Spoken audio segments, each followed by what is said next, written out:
Panoong mayor pa ng Davao City si VP Sara at co-terminus na ngayon sa OVP. Ayon kay Presiding Officer Senator Judge Francis Escudero, malinaw na naipresenta na nagtatrabaho si Ortonyo ayon sa kagustuhan ni VP Duterte. And that if the Vice President is impeached and therefore removed from office, pati kayo matatanggal po, di ba? Dahil co-terminus kayo? That's correct, Your Honor. Dahil hostile witness na ito, pinayagan na rin gumamit ng leading question ng prosekusyon sa kanilang direct examination. Sa pagtatanong ni Attorney Divina Gracia, pinakumpirma niya kay Ortonyo ang ilang mga dokumentong may kinalaman sa budget ng Office of the Vice President bilang ito ang nangangasiwa sa internal affairs ng tanggapan kabilang ang administrative at financial services. Dito kinumpirma ni Ortonyo na wala silang nadat ng confidential funds sa OVP nang umupo sa tungkulin si VP Sara noong 2022. Si Naga City Mayor Lenny Robredo ang pinalitan nito sa pwesto. Based on the records that we have, there's no record of confidential funds. Ito ang dahilan kung bakit humiling ng confidential funds ang OVP sa DBM. Tama ba? Noong 2022.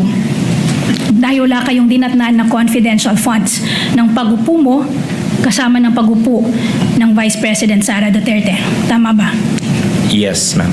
Lumabas rin sa direct examination na matapos malaman na walang alokasyon ng confidential funds sa opisina ng pangalawang Pangulo, desisyon ni VP Sara na mag-request ng 250 million pesos na confidential funds sa Department of Budget and Management noong August 22, 2022. Ngunit sa isinumiting letter request noong Agosto, wala itong kalakip na detalyadong paliwanag ng pagkakagastusan. Naisumiti lamang ang Fiscal at Financial Plan 25 araw na ang nakalipas, September 16, 2022. Aprobado at pirmado ito mismo ng pangalawang Pangulo. Ibig sabihin, nung nag-request kayo ng confidential fund in August 2022, wala pang nape-prepare na fiscal and financial plan. Tama ba? Yes. Ngunit sa naturang plano, hindi inisa-isa o inaitimize kung anong mga programa ang pagkakagastusan ng confidential funds at ang tanging nakalagay ay Good Governance Program. Kinumpirma ni Ortonyo na kabilang sa Good Governance Program ang pagpondo sa medical assistance, burial assistance, libreng sakay at mga satellite offices ng OVP. Ngunit punto ng prosekusyon, hindi confidential funds ang ginagamit sa mga ganitong proyekto, kundi regular na pondo. Lalo na at 621.6 million pesos ang alokasyon sa OVP noong 2022 pagdating sa good governance engagement and social service projects. Itong flagship program na good governance program, ito ay pinupondohan na ng regular budget ng OVP sa ilalim ng General Appropriations Act. Tama ba? Yes. Si Ortonyo na ang pangalawang hostile witness ng prosekusyon at ika-anim na testigo naman para sa alegasyong maanomalyang paggamit ng confidential funds laban kay Vice President Sara Duterte. Isa sa mga batayang ginagamit ngayon ng prosekusyon sa layong mapatalsik sa pwesto ang pangalawang Pangulo. Matapos ilang beses banggitin sa mga testimonya ni na dating Special Disbursing Officer ng Office of the Vice President o OVP na si Gina Acosta at OVP Assistant Chief of Staff Lemuel Ortonyo, si Colonel Raymond Dante La Chica. Paulit-ulit ang tanong sa prosekusyon kung ihaharap ba nito bilang testigo ang military officials sa impeachment trial. Dating commander ng Vice Presidential Security and Protection Group o VP-SPG si Colonel La Chica. Sa gitna rin ito ng kumpirmasyon ng Armed Forces of the Philippines na terminated na ang investigasyon nito kina Colonel La Chica at Colonel Dennis Nolasco, dating VP-SPG Deputy Commander, kaugnay ng issue ng confidential funds dahil sa isinasagawang pagsisiyasat hinggil dito ng Office of the Ombudsman. Giit ng House Prosecution Team, hindi ito takot sakaling ipresenta naman bilang testigo ng kabilang panig si Colonel La Chica. Kay Colonel La Chica nirelease ni Acosta ang 200 milyong pisong halaga ng confidential funds ng Office of the Vice President mula 2022 hanggang 2023. Siya rin ang nagpatupad ng confidential operations ni VP Duterte. Question, takot ba kami na umupo sa witness stand si La Chica? Definitely not. Kung ipapatawag nila, go ahead, di ba? And we're ready to cross-examine him. Pero kung si House Lead Prosecutor at Batangas 2nd District Representative Jervy Luistro ang tatanungin, hindi na kailangang ipresenta ng prosekusyon bilang testigo si Colonel La Chica. Maliwanag na para rito ang testimonya ni Acosta na si VP Duterte ang nag-utos na i-release ang 125 million pesos na confidential funds kay Colonel La Chica. I am more inclined not to present La Chica and Nolasco.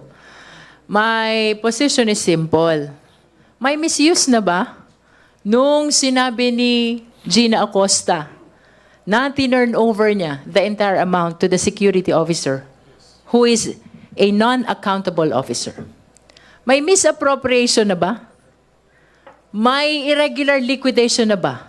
Gayunman magdedesisyon ang prosekusyon hinggil sa issue bilang isang team pagkatapos na maipresenta ang iba pa nilang testigo para sa confidential funds misuse na article of impeachment. Samantala, naniniwala naman si House Deputy Speaker at La Union 1st District Representative Paulo Ortega na may dahilan ang pagtuturon ng ilang OVP personnel kay Colonel La Chica. Well established naman po na may utos po galing sa Vice President, nakuha na yung pera, na-release po yung pera, pero parang ang tema po nila yung itong mga nakarang araw is parang may nilalaglag sila eh. May nilalaglag sila eh. At parang ang dating sa mga statements nila, parang ang nilalaglag nila si security officer, si Colonel La Chica. Sa isang pahayag, iginiit naman ni Colonel La Chica na hindi ito kailanman tumanggi na humarap o magbigay ng testimonya. Kung ipatatawag din sa anumang legal na proseso, handa itong ipahayag ang katotohanan kaugnay ng issue sa confidential funds. Wala pang pinal na desisyon ng defense team ni Vice President Sara Duterte kung kailangan nilang ipresenta bilang witness sa impeachment trial si Colonel Raymond Dante La Chica. Si Colonel La Chica, ang dating commander ng Vice Presidential Security and Protection Group o VP-SPG na ilang beses itinuro sa paglilitis bilang umano'y may alam kung paano nagastos ang confidential funds ng bise. Ayon kay Attorney Michael Powa, nakabatay ang kanilang desisyon sa magiging presentasyon ng prosekusyon at sa mga puntong kailangan nilang linawin sa panig ng depensa. Sa parte naman ng defense, titingnan natin kung sa tingin natin na integral para sa ating defense na maipresenta ang testigo, whether it's Colonel La Chica or kung sino man, we will make that decision after siguro mag-rest yung prosecution as to each article. Mayroon rin silang working draft ng mga posibleng testigo bago pa man nagsimula ang trial. Ngunit maaari pa itong mabago, depende sa takbo ng presentation ng prosecution. Hindi rin ito sumagot kung kasama si Colonel La Chica sa binanggit nitong working draft. Samantala, nananawagan naman ang depensa na dapat maging maingat ang bawat panig sa paggamit ng mga salitang maaaring magbigay ng konklusyon sa kaso. Sa impeachment trial kahapon, muling gumamit ng mga salita ang prosekusyon na hinarang ng impeachment court. So in short, paiba, you will also agree with me na kapag paiba-iba ang rason, maaring nagsisinungaling lang or talaga namang ito ay isa lamang scam. Your Honor, please. You and I both know, Attorney May, I have to sustain whatever basis for the objection Attorney Christine may Yes, Your give. Honor. Move to strike the scam and nagsisinungaling. So stricken off the record. Nagpasalamat naman ito na nagagabayan sila ni Presiding Officer Francis Escudero at sinabi rin ni Attorney Powa na hindi lang prosecution ang dapat mag-ingat sa ganitong mga salita, kundi pati na rin ang depensa. So sabi nga nila, if certain words are uttered, even if it's withdrawn or stricken off the record, it takes a life of its own. At alam niyo naman, nagagamit yan. No? And iniiwasan natin na nagkakaroon ng konklusyon, hindi lang dito, pero kahit doon po sa publiko na nanonood. Anya, bahagi ito ng kanilang pag-iingat upang maprotektahan ang karapatan ng kanilang kliyente laban sa posibleng prejudgment. Samantala, naniniwala si Powa na interes ng lahat ng panig na mapabilis ang pagtatapos ng impeachment trial. So, I think it's it's everyone's interest na matapos to sa lalong madaling panahon. Para sa ngayon, we as a nation can move on kung ano man ang maging hatol dito sa impeachment proceedings na ginaganap. Appearances of the parties. Same appearance for the prosecution, Your Honors. We're ready. Good morning, Your Honors. Same appearance for the respondent accused. Thank you. We are in receipt. Before we proceed to our next witness, I believe it's going to be Mr. Ortonyo. We are in receipt of a request for stipulation with respect to certain circumstances and documents from the prosecution. Is that correct? Do you confirm, Honorable Chua? Yes, Your Honor. We got a copy of the one. The lead counsel for respondent already responded to the request for stipulation for Eduardo Fajardo yesterday, I believe, and that's only correct, Your stipulated to the first 2 points. Yes, Now, Your this one for Ortonyo, we got it only last night. May I ask the counsel for respondent when you got the request for stipulation? We also received this just last night, Your Honor, by email. Is there an equal request for stipulation with respect to documents? I believe, Your Honor, that on the third page of this new request for stipulation with respect to Mr. Lemuel Ortonyo, there are certain documents that the prosecution requests for stipulation. But this will be addressed during the presentation and the cross-examination of the witness, Your Honor. So can you already comment on the request for stipulation with respect to Ortonyo, Attorney Sheila? We can, Your Honor. We can only stipulate on items 1, 2, 3, 4, 5, 7. That's it, Your Honor. Your Honor. Hold on, Honorable Chua.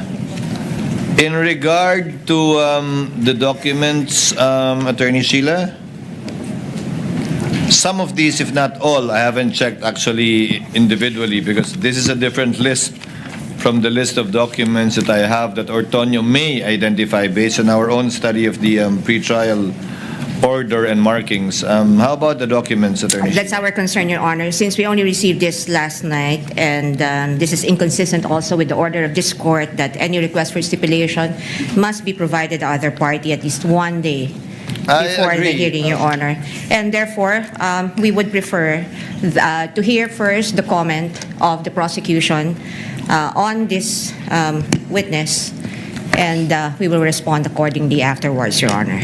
And also, Your Honor, I will ask later on at the start of the presentation of the witness for another counsel to be acknowledged and recognized, Your Honor. At the appropriate time, Attorney Sheila. Yes, Your Honor. Yes, Honorable Chua. Can I now, Your Honor, turn over to the counsel for the prosecution, Attorney May Divina Gracia?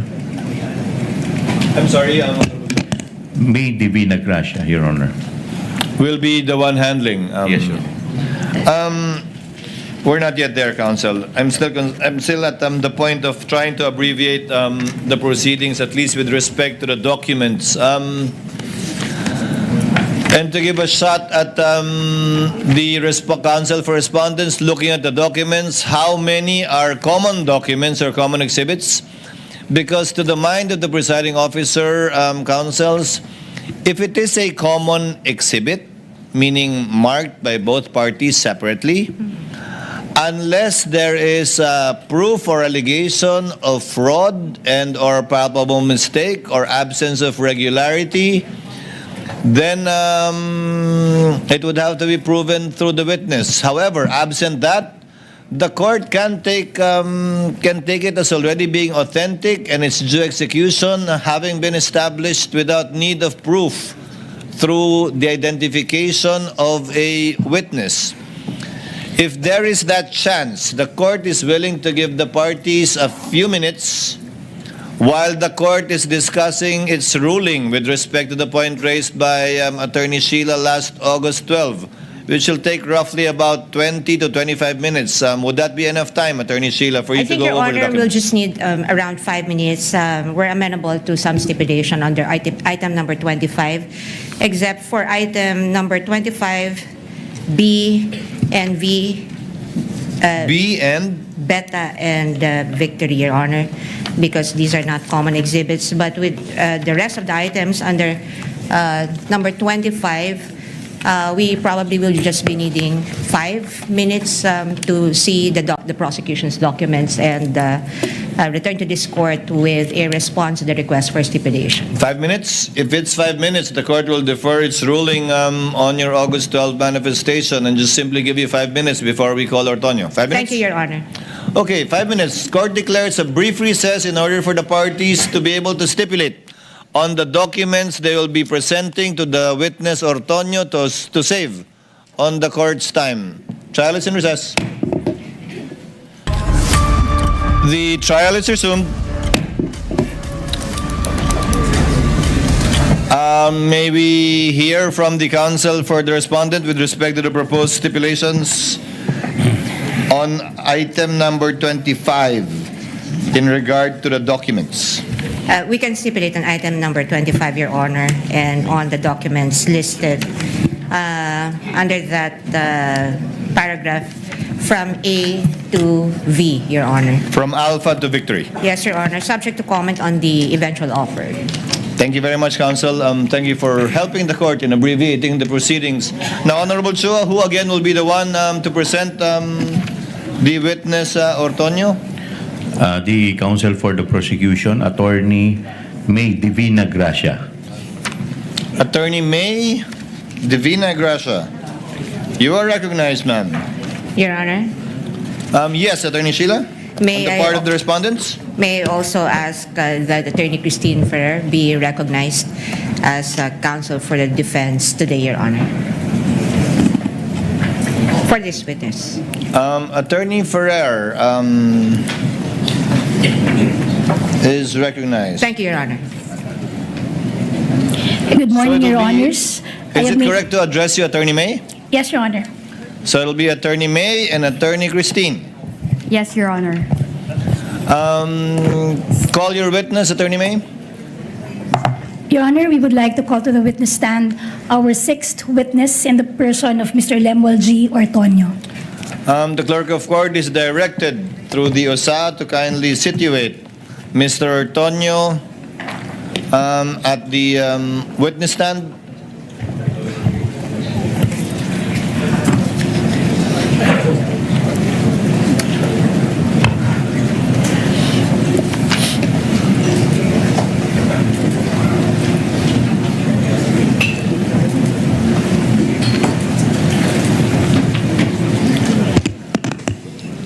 The clerk of court is directed to administer the oath to the witness.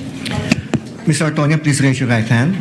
You, Lemuel G. Ortonyo, do swear that the evidence you shall give in the case now pending between the Philippines and Vice President Sara Zimmerman Duterte shall be the truth, the whole truth, and nothing but the truth. So help you God.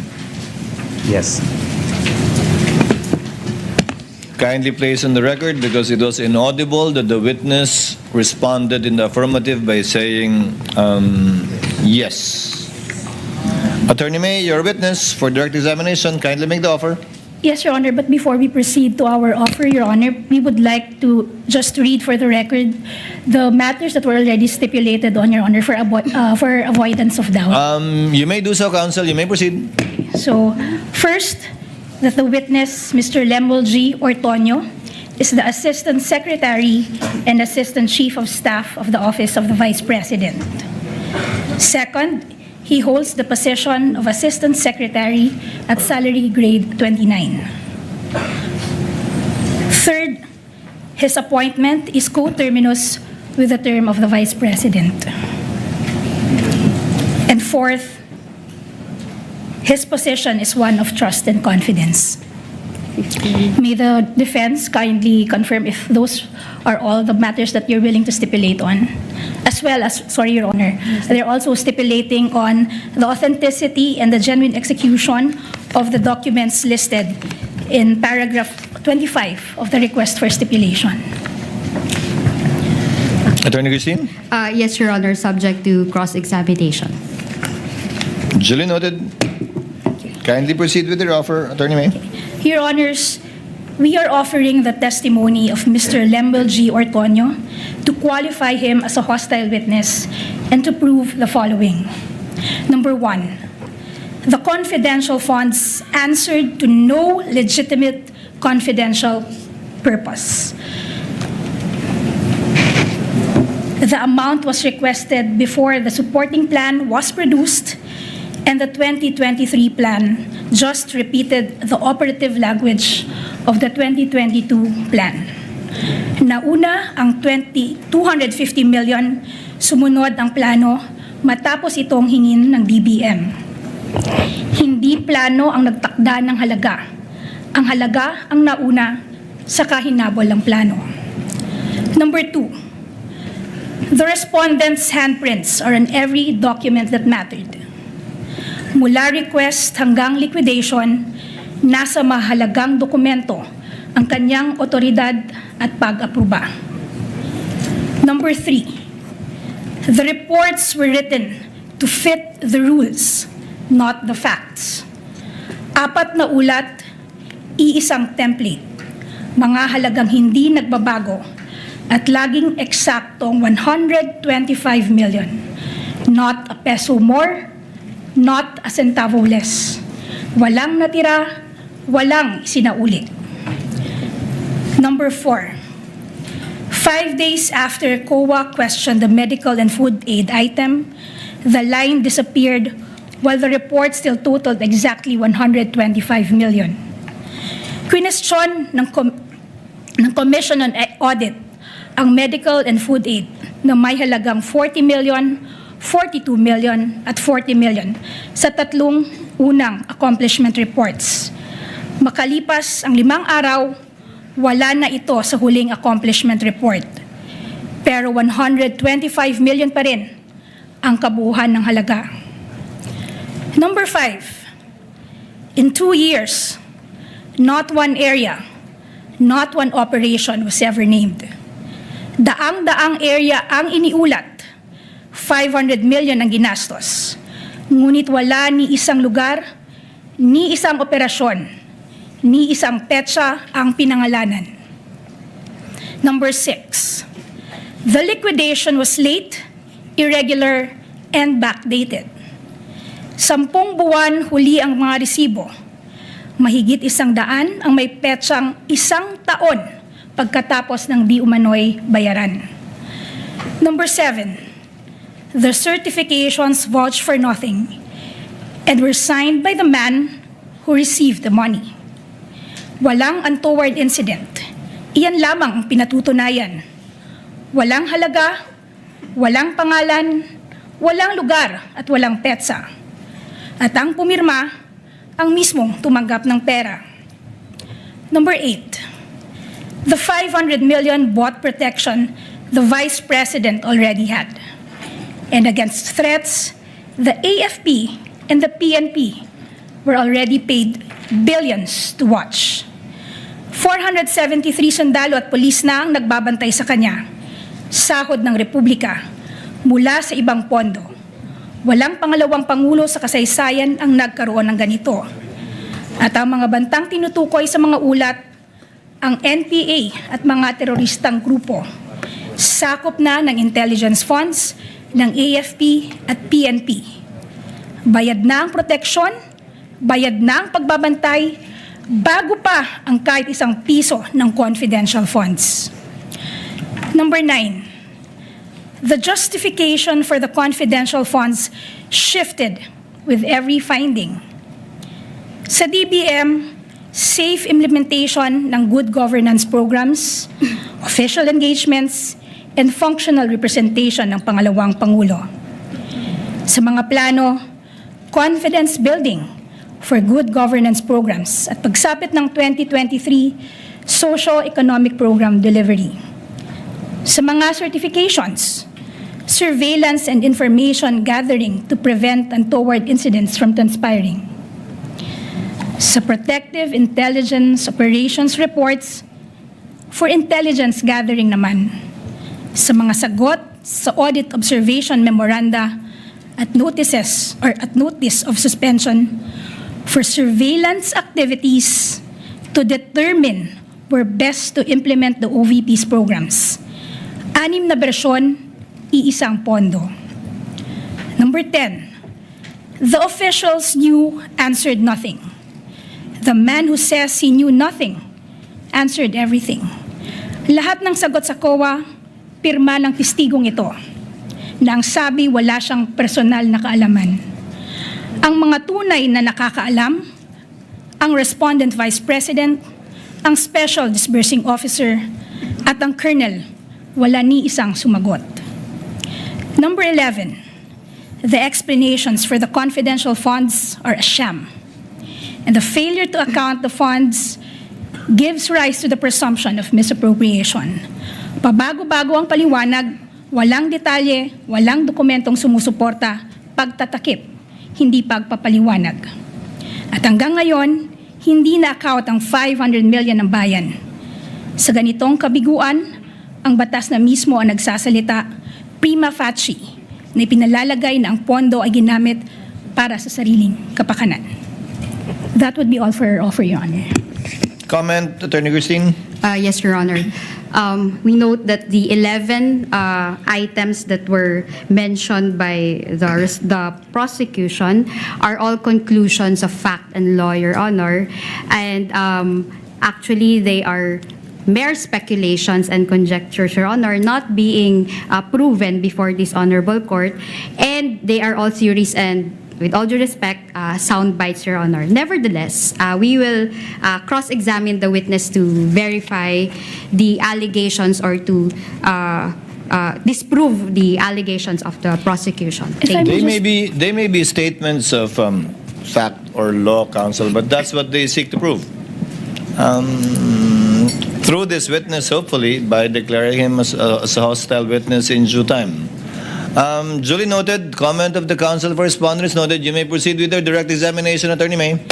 Your Honor, before I proceed, we would just like to request for a continuing authority for our assisting counsel, Attorney Oliver C. Caido, to approach the witness and present and confront him with the necessary and relevant documents whenever we mention those documents, Your Honor. Granted, as well as who would be the counterpart assisting counsel from the respondent, Attorney Christine? Yes, Your Honor. Attorney David Gola. And Granted, also, insofar as both parties are concerned in regard to their respective assisting counsels who may approach the witness at any time during the direct and cross. and also, Your Honor, we request a similar continuing authority for us to flash on the screen the relevant documents when mentioned for the appreciation of this honorable court and of everyone, Your Honor. Granted likewise, including a similar grant rather with counsel for respondent should she desire to do so as well during her cross. Thank you, Your Honor. Okay. You may Good morning. proceed, counsel, when you're ready. Yes, Your Honor. Good morning, Mr. Ortonyo. Good morning, ma'am. I'm Buntag. Good morning. Okay. Mr. Ortonyo, naiintindihan ko po na ikaw ngayon ay nagsisilbing Assistant Secretary and Assistant Chief of Staff sa Office of the Vice President. Tama po ba? That's correct po. Okay. Kailan naman po kayo nagsimulang manungkulan bilang Assistant Secretary and Assistant Chief of Staff sa Office of the Vice President? I started working as the Assistant Secretary and Assistant Chief of Staff last July 2022. Okay. Now, Mr. Ortonyo, at whose pleasure do you serve those positions? I report directly to the Vice President, Sara Z. Duterte. Okay. And prior to becoming Assistant Secretary and Assistant Chief of Staff, saan naman po kayo nagtatrabaho kung meron man? I used to work with the city government of Davao as the head of the Human Resource Management Office. And noong time po na yon na nagsilbi kayo na head ng Human Resource Management, sino naman po ang mayor ng panahon iyon? The mayor at the time is the Vice President, Sara Z. Duterte. And when did you serve as such? As head of the Human Resource Department of the city government of Davao City? I started working as the head of the Human Resource Management Office in 2018, starting 2018. Yes. And kanino naman po kayo nagre-report nung nanunungkulan kayo bilang head of the Human Resource Department? As the head. And when did you serve as such? As head of the Human Resource Department of the city government of Davao City? I started working as the head of the Human Resource Management Office in 2018, starting 2018. Yes. And kanino naman po kayo nagre-report nung nanunungkulan kayo bilang head of the Human Resource Department? As the head of the Human Resource, as the department head, I report directly to the mayor and as well have reportorial duties to the city administrator. Okay. And prior to that, Mr. Ortonyo, ano naman po ang inyong naging katungkulan kung meron man sa city government of Davao City? Prior to being the human resource head, I also headed the Davao City Investment Promotion Center. That's from 2016 all the way to 2018 as well. And then in 2010 to 2013, I served as the Chief of Staff of the Office of the Mayor. And 2008 until 2010, I served as the Chief of Staff under the Office of the Vice Mayor. Okay. Isa-isahin po natin. Nung nanungkulan ho kayo bilang head ng Davao City Investment and Promotion Center, sino naman po ang nanunungkulan bilang mayor ng Davao City at that time? The mayor at the time is Vice President Sara Duterte. Okay. Nung time naman po na nanungkulan kayo bilang Chief of Staff, sino naman po ang nanunungkulan bilang mayor at the time? It's the Vice President Sara Z. Duterte. At huli, nung nanungkulan ho kayo, noong 2008 onwards, sino naman po ang nanunungkulan? Or sino naman po ang nanunungkulang bilang Vice Mayor at that time?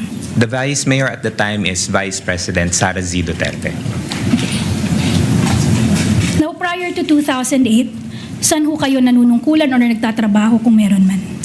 Prior to 2008, I worked with a government-owned and controlled corporation, and I also worked at a local chamber of commerce. Maaari niyo pong banggitin sa korte na ito kung saan po iyon, yung mga kumpanyang iyon? My first working experience was with the Pag-ibig Fund.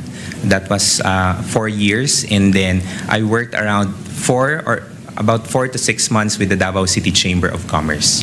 Okay, thank you. Mr. Ortonyo, in October 2024, ano naman po ang mga compulsory processes, if any, na natanggap ninyo mula sa House Committee on Good Government and Public Accountability? I was invited to appear before the committee hearings for the Committee on Good Governance. At sa ano-anong petsa naman po kayo inimbitahang mag-appear?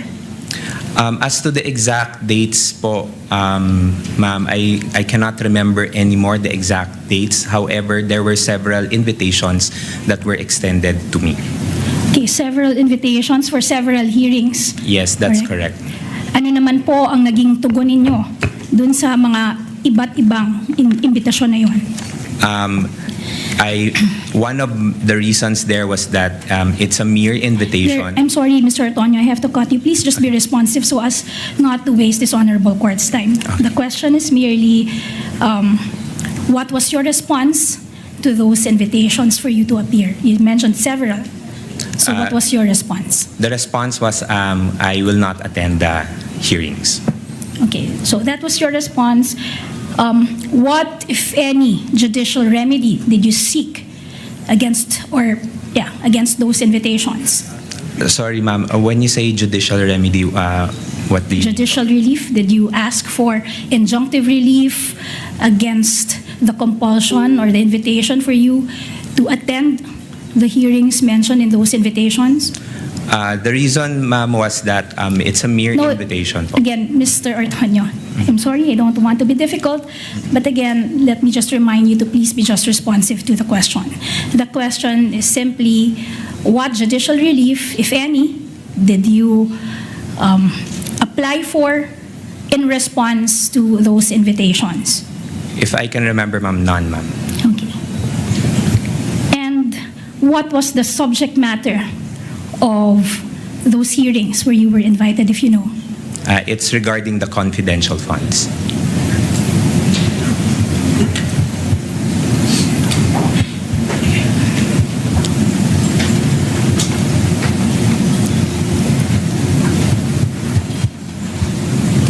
Okay. Now, Ms. Ortonyo, what is your relation with Mr. Ernesto Nemenzo Ortonyo Jr., who is the president and a member of the board of directors of PNX Udena Insurance Brokers Incorporated? Your Honor, please. Attorney Christine? Relevance, Your Honor. It is very much relevant, Your Honor, because this would prove that this witness and the respondent move in the same social circle. And this witness can practically become a social pariah if he speaks unfavorably of the respondent. You're on a short leash, counsel. Go to your point. Objection is overruled.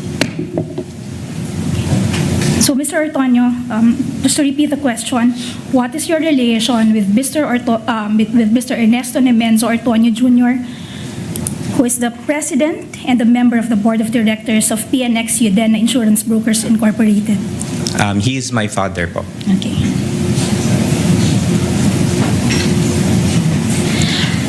At ano naman po ang relasyon ng PNX Udena Insurance Brokers Corporation sa Udena Management and Resources Corporation,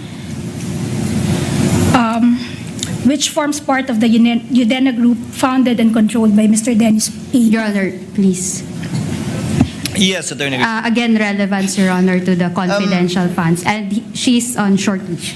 Your Attorney Honor, May, if I may just is this quickly part of trying to qualify Mr. Ortonyo as a hostile witness? Yes, Your Honor, this will establish that this witness has an adverse interest, Your Honor, in this case. With your indulgence, as well as with the permission of counsels for the parties, I think it has been established that Mr. Ortonyo serves at the pleasure of the Vice President, has been working for her for quite some time, and is serving up to now. Correct me if I'm wrong, Mr. Ortonyo. That's with the correct, Vice Your President. Honor. And that if the Vice President is impeached and therefore removed from office, pati kayo matatanggal po, di ba? Dahil coterminous kayo? That's correct, Your Honor.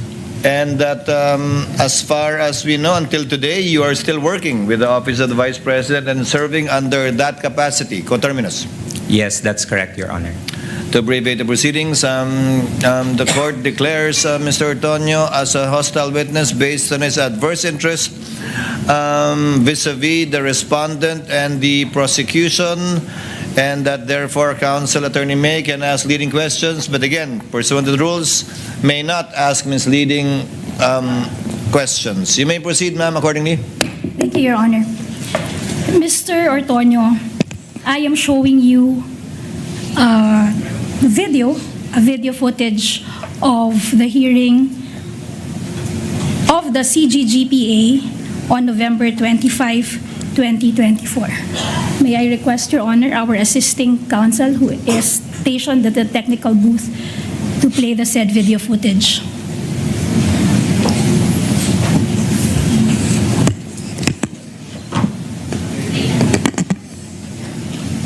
Continuing authority has been granted to counsels. You may proceed accordingly, counsel.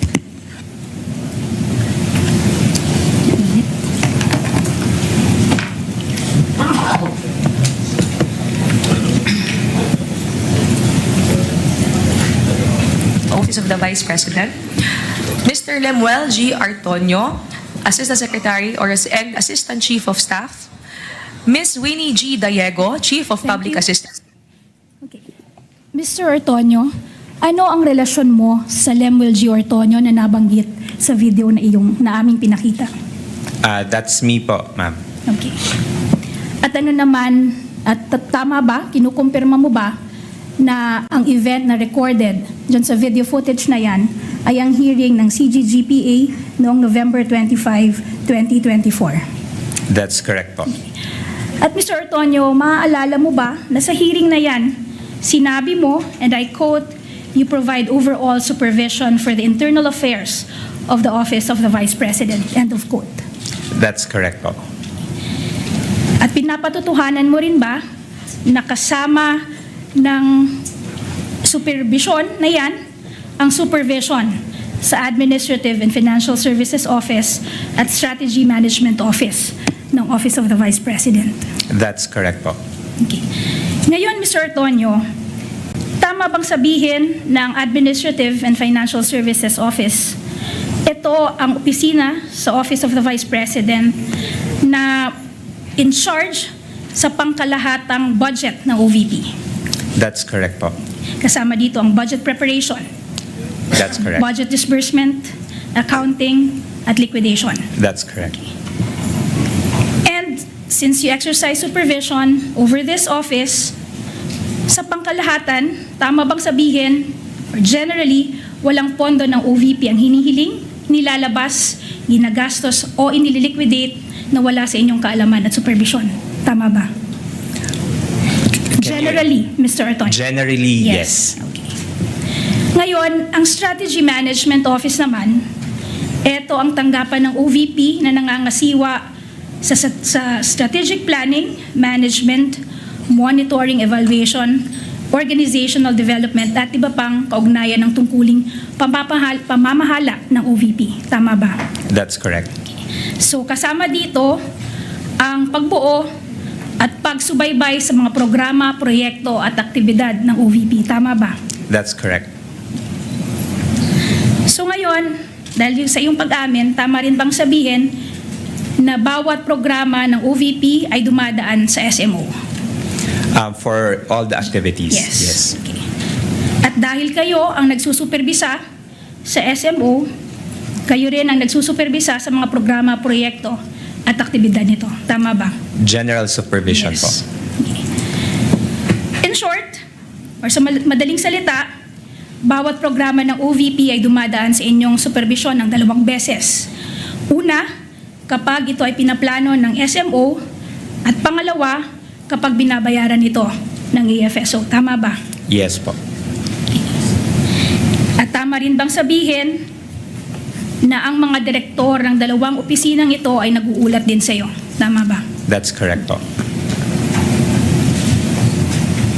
Also, tama rin bang sabihin na ang Vice President mismo ang nagtalaga sa inyo ng supervision over these 2 offices? Yes, that's correct as part of the organizational structure. Okay. At tama rin bang sabihin na kaugnay ng inyong supervision sa SMO at AFSO, ang anumang direktibang natatanggap ninyo ay sa huli nagmumula sa Vice President? That's correct. Okay. At tama rin ba na sa pagganap ng inyong mga tungkulin, sa uli kayo ay nasasaklawan ng mga direksyon at instruction ng Vice President? That's correct. In short, the official acts that you perform in the discharge of those responsibilities are done pursuant to the authority vested in you by the Vice President. That's correct. Now, pumunta naman tayo ngayon, Mr. Ortonyo, sa sulat kung saan nagsimula ang lahat.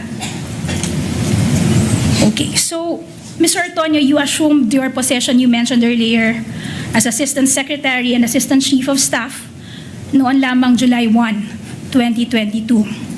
Tama ba? That's correct. So that was mid-year. Yes. And you will confirm na pag-assume mo ng inyong position around that time, walang confidential fund ang Office of the Vice President. Tama ba? That's correct po. Which means na yung successor ni Vice President Sara Duterte na si Vice President Leni G. Robredo, walang confidential funds. Your Honor, please. Yes, Attorney. No basis, Your Honor, and conclusion of fact. Kindly clarify, Lenny is not the successor Sorry, counsel. predecessor, Your Honor. Exactly. So, kindly reform counsel. Mr. Ortonyo, do you confirm that Vice President Sara Duterte's predecessor, former Vice President Leni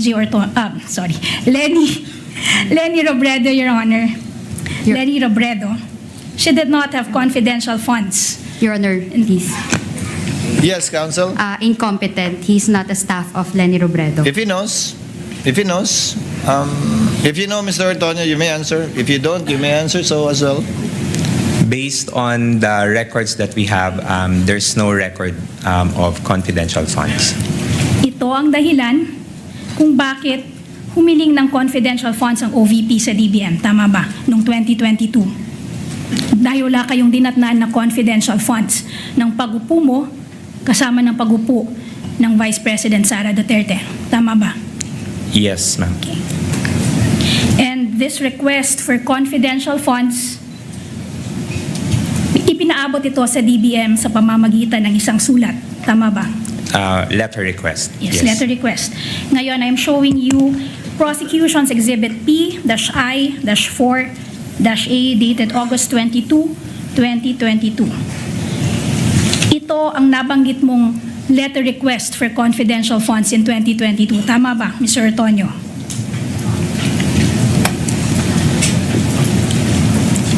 Yes, correct. Okay.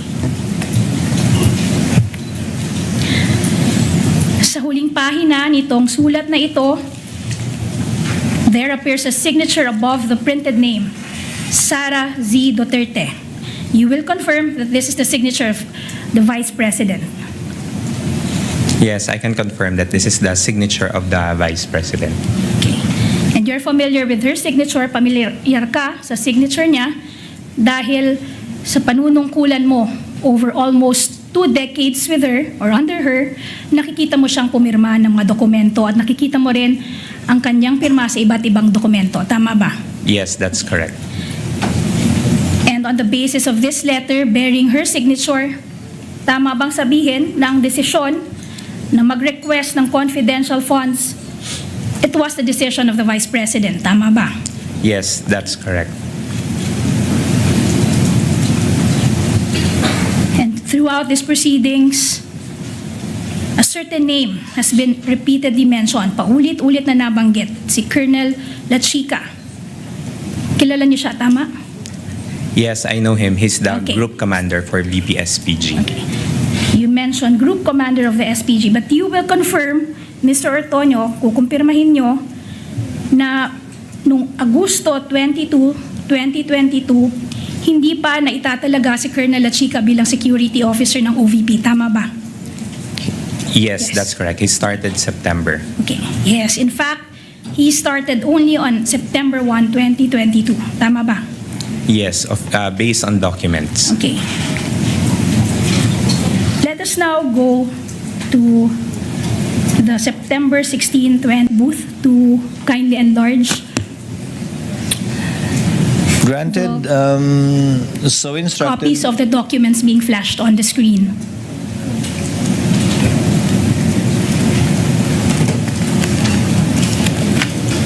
Sir, what's the question again, ma'am?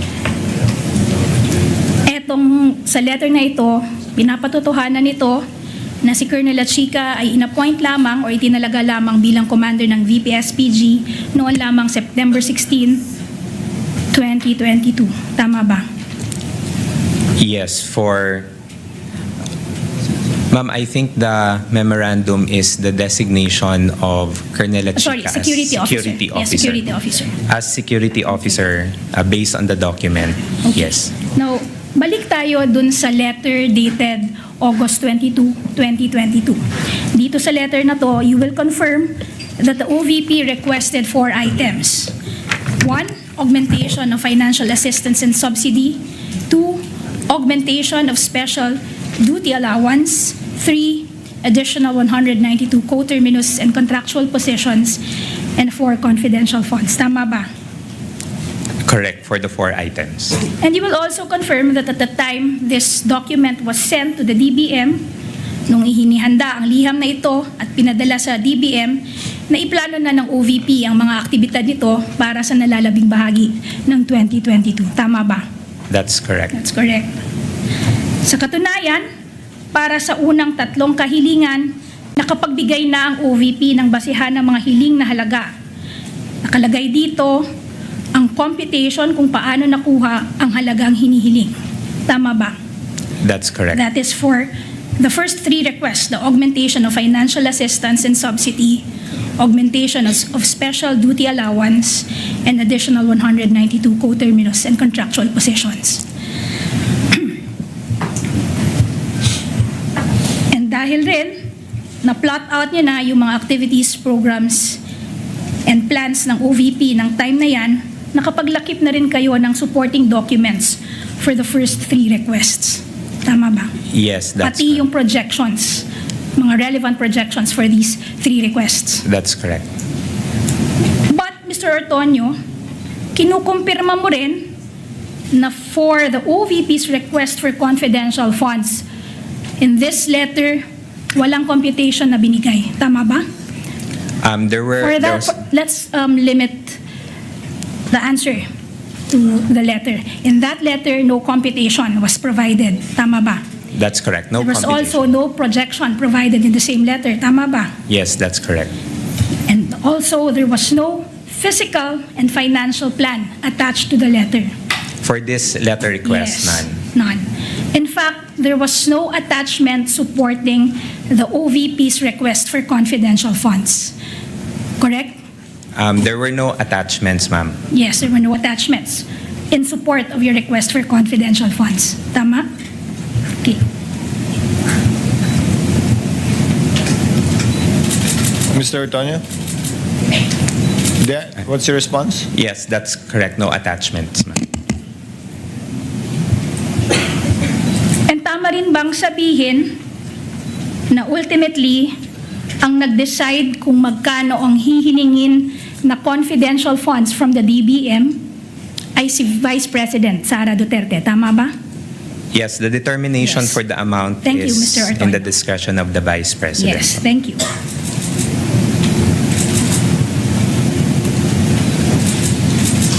Now, going back to the letter, dahil wala kayong binigay na computation, projection, or supporting documents, ang tanging nilagay lamang ninyo sa request ay ang explanation kung bakit kayo humihingi ng request. Tama ba?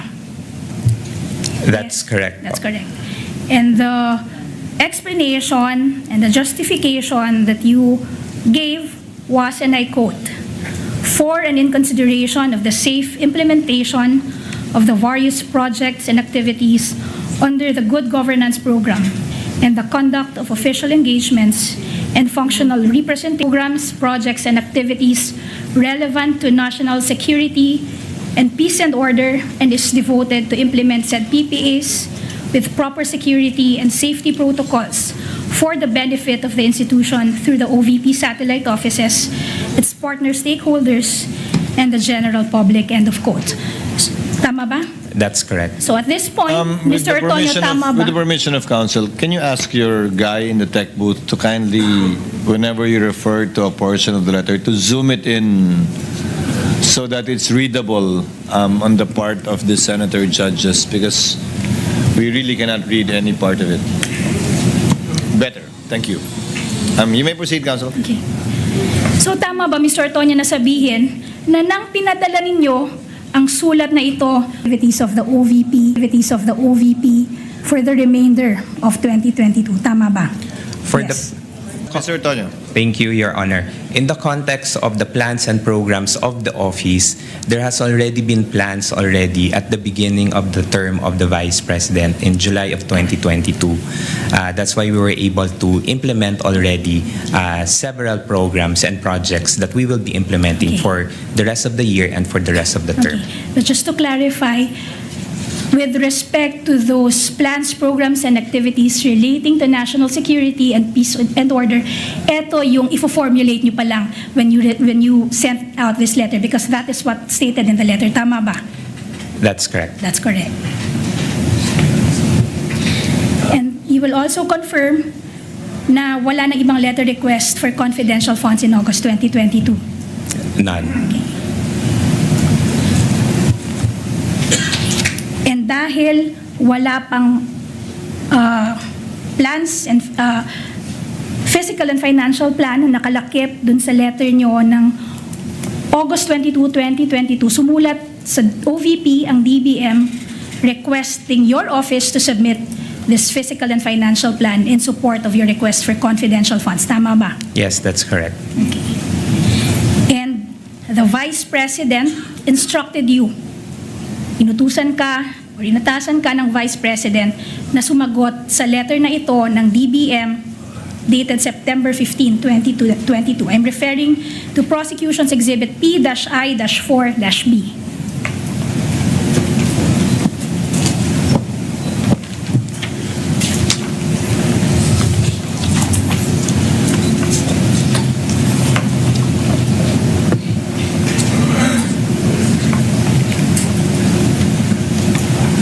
Yes, we are in receipt of this Okay. communication. At ikaw ang inatasan ng Vice President na sumagot sa letter na yan. Tama ba? As part of my duties as the Assistant Chief of Staff, I regularly respond to communication addressed to the office.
Happy lahat, Wednesday na.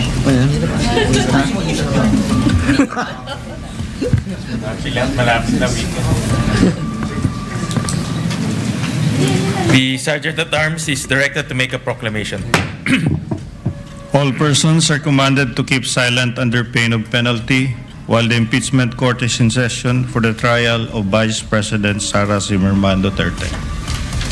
The impeachment trial of Vice President Sara Zimmerman Duterte is hereby called to order.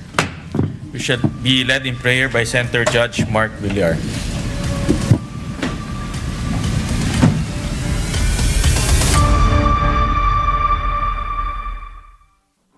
Kung araw ang ika-19 na araw ng impeachment trial laban kay Vice President Sara Duterte. Muli pong sasalang sa witness stand ang testigo ng prosekusyon na si Assistant Secretary at Assistant to the Chief of Staff of the Office of the Vice President na si Lemuel Ortonyo. Ngayon pong araw, sasailalim po siya sa cross-examination ng depensa sa pamamagitan ni Attorney Christine Ferrer. Meron pa rin pong oportunidad para sa redirect at recross mula sa magkabilang panig. Habang bibigyan rin po ng pagkakataon na makapagtanong ang mga senator judges. Si Ortonyo na po ang ikalawang hostile witness mula sa prosekusyon para sa alegasyong maanumalyang paggamit ng confidential funds ni Vice President Sara Duterte. Isa po yan sa mga ginagamit na batayan ng prosekusyon para tuluyang mapatalsik o ma-impeach si VP Sara mula sa kanyang pwesto. Panoorin po natin ang ika-19 na araw ng paglilitis laban sa pangalawang Pangulo. Senator Judge Cayetano Pia, Senator Judge De La Rosa, Senator Judge Ejercito, Senator Judge Estrada, Senator Judge Go, Senator Judge Ontiveros, Senator Judge Lacson, Senator Judge Lapid, Senator Judge Legarda, Senator Judge Marcoleta, Senator Judge Marcos, Senator Judge Padilla, Senator Judge Pangilinan, Senator Judge Soto III, Senator Judge Tulfo Erwin, Senator Judge Tulfo Rafi, Senator Judge Villanueva, Senator Judge Villar Camille, Senator Judge Villar Mark, Senator Judge Zubiri, The presiding officer, Senator Judge Escudero. The Senate President, Senator Judge Gatchalian. With 17 Senator judges present, the chair declares the presence of a quorum. In accordance with the rules of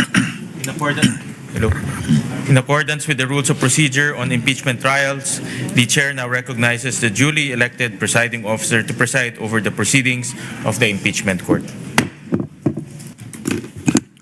Thank you, Mr. Senate President. If there are no objections, we shall dispense with the reading of the August 25, 2026 Journal of the Senate sitting as an impeachment court and shall consider the same as approved. The clerk of court will please call the case before the impeachment court. Kindly turn on the mic of the clerk of court.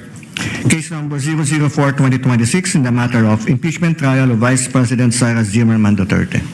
Appearances of the for the parties. Same appearance for the prosecution, Your Honor. We are ready. Good morning, Honorable Chua. For the respondent. Same appearance for the respondent accused. Good morning, Your Honors. Good morning, Attorney Poa. As discussed yesterday by the presiding officer, we shall begin with a brief reply of Attorney Ligutan before the court's ruling with respect to the points raised by the lead counsel for the respondent and some other matters that pertain similarly to that topic, and then proceed with the cross-examination of Attorney Christine and the redirect and or recross, if any. Your Honor. Your Honor. Yes, Honorable Chua. I will now turn over to Attorney Ligutan for his brief reply. Attorney Ligutan is recognized Your Honor. for his hopefully brief reply. Yes, Attorney Poa. Just before we give Attorney Ligutan his time, Your Honor, just wanted to make a quick manifestation. It was just brought to our attention yesterday that after the proceedings that we had yesterday, that an interview was given wherein I think what was discussed yesterday about the word scam, etc., was repeated during an interview. Now, while it may have been stated in a matter that's sort of a matter-of-factly, we do hope that this will be included in the ruling of the Honorable Presiding Officer. It is included, actually, Attorney Poa. Thank you, Your Honor. Yes, Attorney Ligutan. Is this working? Hello. You are recognized, sir. You may proceed when you're ready with respect so to much. your, shall It's I brief. call it, counter manifestation. It is brief, Your Honor. Thank you, Attorney Ligutan. You may proceed. A teacher, a lawyer, a rule on cross-examination, a Facebook post. How did we get here? Last August 12, before trial was adjourned, it was a Wednesday. Out of the blue, the defense made a manifestation, or should I say, a big issue of my Facebook post earlier that morning. My post reads, "A principle all lawyers and law students know by heart. Misleading questions are not allowed, even on cross-examination. Period." The defense surmised it is a reaction to that viral exchange between the opposing counsel that morning. A lawyer for the defense said, in effect, that misleading questions are allowed. We all heard it. It immediately caused an uproar on social media, especially in the legal community, where it is a well-entrenched rule that misleading questions are not allowed, even on cross-examination. It is a truism as irrefutable as the sun rising in the east and setting in the west. It is a principle all lawyers and law students should know by heart. But why post it on Facebook? Your Honors, why not? Yes, I am a lawyer. But more than just a lawyer, first and foremost, I am a teacher. Isa po akong guro. Usa ko ka maestro, and I'm proud to be one. I have been a lawyer for almost 16 years, but I have been a teacher, an educator for almost 20. At alam ng ating mga magigiting na guro sa buong kapuluan na ang pagtuturo ay likas sa ating mga guro. Ang pagtuturo, ang pagtatama ng mali ay walang pinipiling lugar at walang pinipiling panahon. That's why I made that post.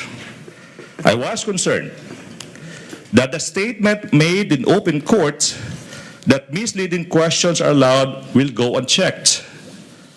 My teacher's instinct kicked in.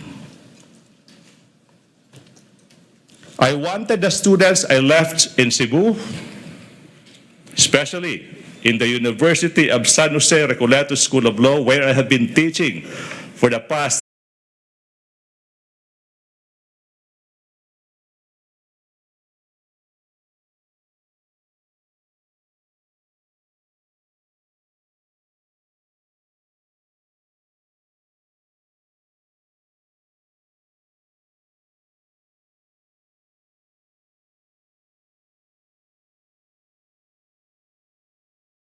black and gray without adding any emoticon, without splicing anything. What the rules of procedure simply provide, that misleading questions are not allowed even on cross-examination. Your Honors, we in the prosecution also have rights. I, for one, did not surrender my freedom to teach and to enlighten when I decided to participate in this trial. Patuloy po ako magiging guro kahit sa loob ng impeachment court na ito. Lastly, Your Honors, the defense mentioned humility. That I should have been humble enough not to post that now viral statement. Your Honors, being a provinciano from Leyte, Samar, and Cebu, and coming from a middle-income family born without a famous family name, who had to compete for his spot in this capital, I know a thing or two about humility. The defense cannot lecture me on humility. If there's somebody who needs to be reminded about humility, it's them, the defense. It is the opposite of humility. It is pride, not to admit a mistake, or worse, call out someone who simply corrected that mistake. Good morning. That does not fall under my definition of brief, counsel, but we will take it nevertheless. For the record, before the chair makes its ruling on these matters, the TSN says, Attorney Kapunan, leading, and then she corrected herself, misleading questions are not allowed on cross. Attorney Ferrer, she said they are allowed. Now, the TSN cannot possibly cover the overlapping voices, if at all. So most likely what happened, although we will check the video, would be Attorney Ferrer commenting on the earlier statement that was corrected later on by Attorney Kapunan and changed leading to misleading. Perhaps Attorney Ferrer was referring to leading questions and not misleading questions. But having said that, nevertheless, the court will include that as part of its ruling, with one caveat, Attorney Ligutan. While you do not remove your hat as a teacher wherever you go, the same is true with this representation. I had my fair share of teaching as well. Under the rules of the Senate, unfortunately, you have to unbundle it. You have to decouple it. Under the rules of the Senate, if you are counsel for the parties, you cannot comment on the merits outside of a fair and true report of what happened. In this case, based on the TSN, I am not sure of the accuracy, given that the statements made were pertain to both leading and misleading questions. Number two, it still does not take away, your being a teacher, does not take away your responsibility under the CIPRA to a fellow lawyer who you are jousting with or arguing with or competing against this impeachment court. The remarks of the good gentleman, the Attorney Ligutan, the counsel for the panel of prosecutors, is noted and will be entered into records. Thank you, sir. Chair will now make its ruling with the permission of the body from the rostrum, because it's difficult to read while sitting down a long ruling. You may sit down, Attorney Chua, for a bit. This will take some time.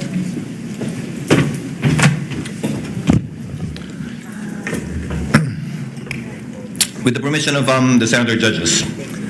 The Chair wishes to address certain matters as it is necessary to protect the integrity of this trial.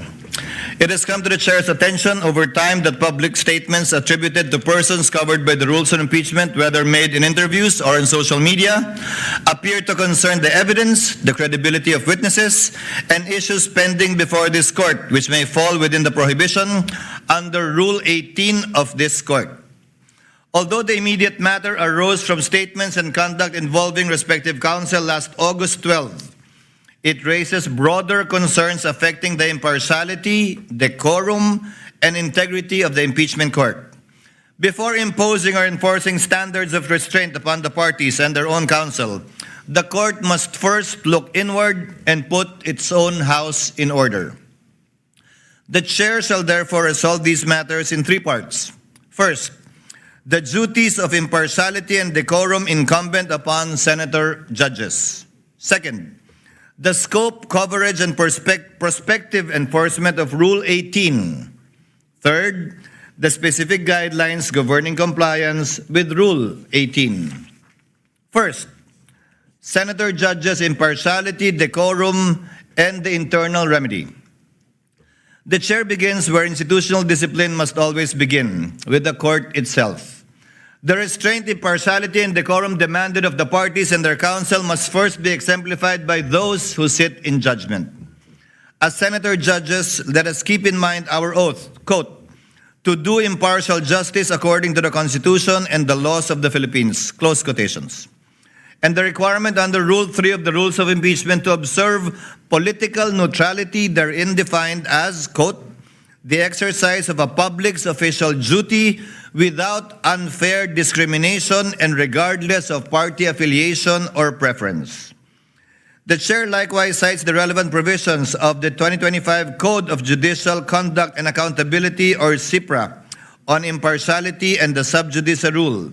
Canon 3, Section 10 provides, quote, during the pendency of a case, a judge shall not knowingly make any comment in and out of court that could reasonably be expected or perceived to affect its outcome, impair the fairness of the process, or diminish the public's confidence in the court's impartiality.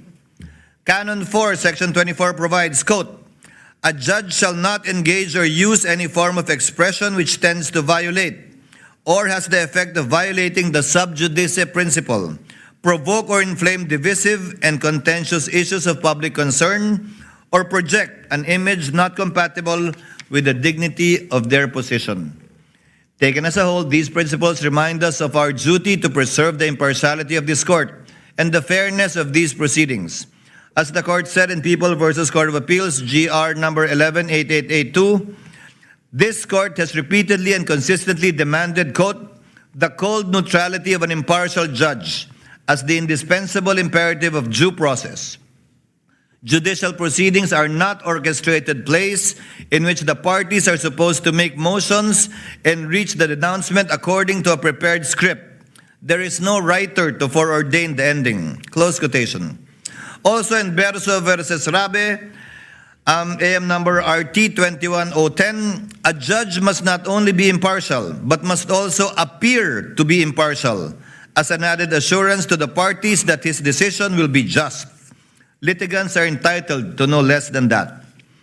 For avoidance of doubt, this shall not prevent senator judges from examining the evidence where the examination belongs during the proceedings and on the record.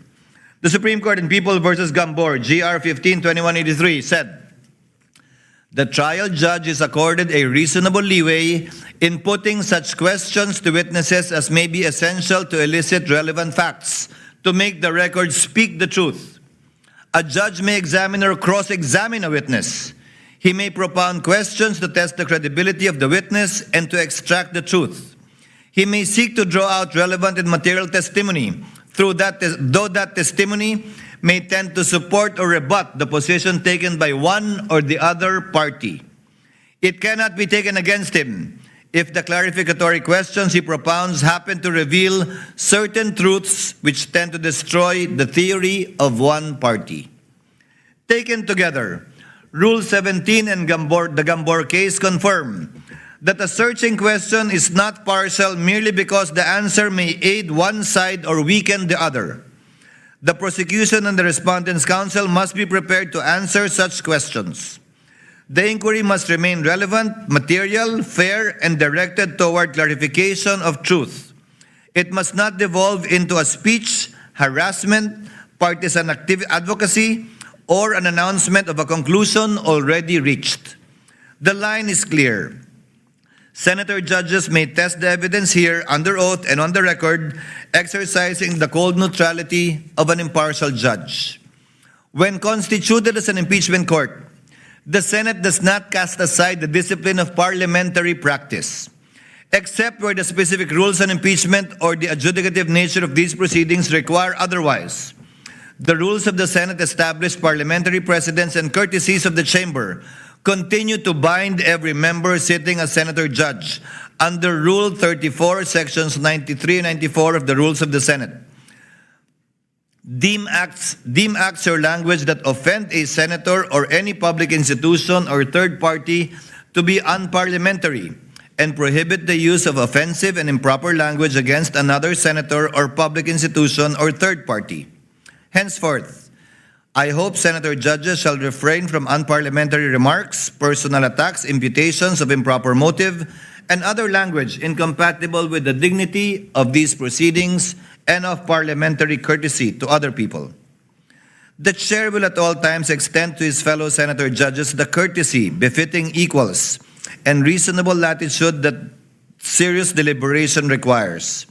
Differences in judgments and vigor in debate are to be expected and shall, as far as practicable, be met with patience, flexibility, and respect.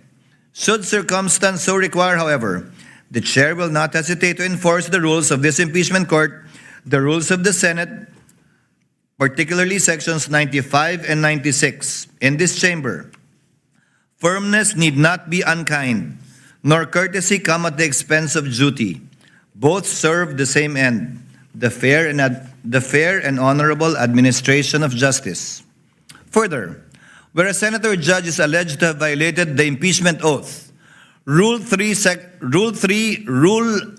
18, or any other applicable rule of the Senate, an available institutional remedy within the Senate is the filing or referral of an ethics complaint to the Senate Committee on Ethics and Privileges in accordance with the internal rules of the Senate.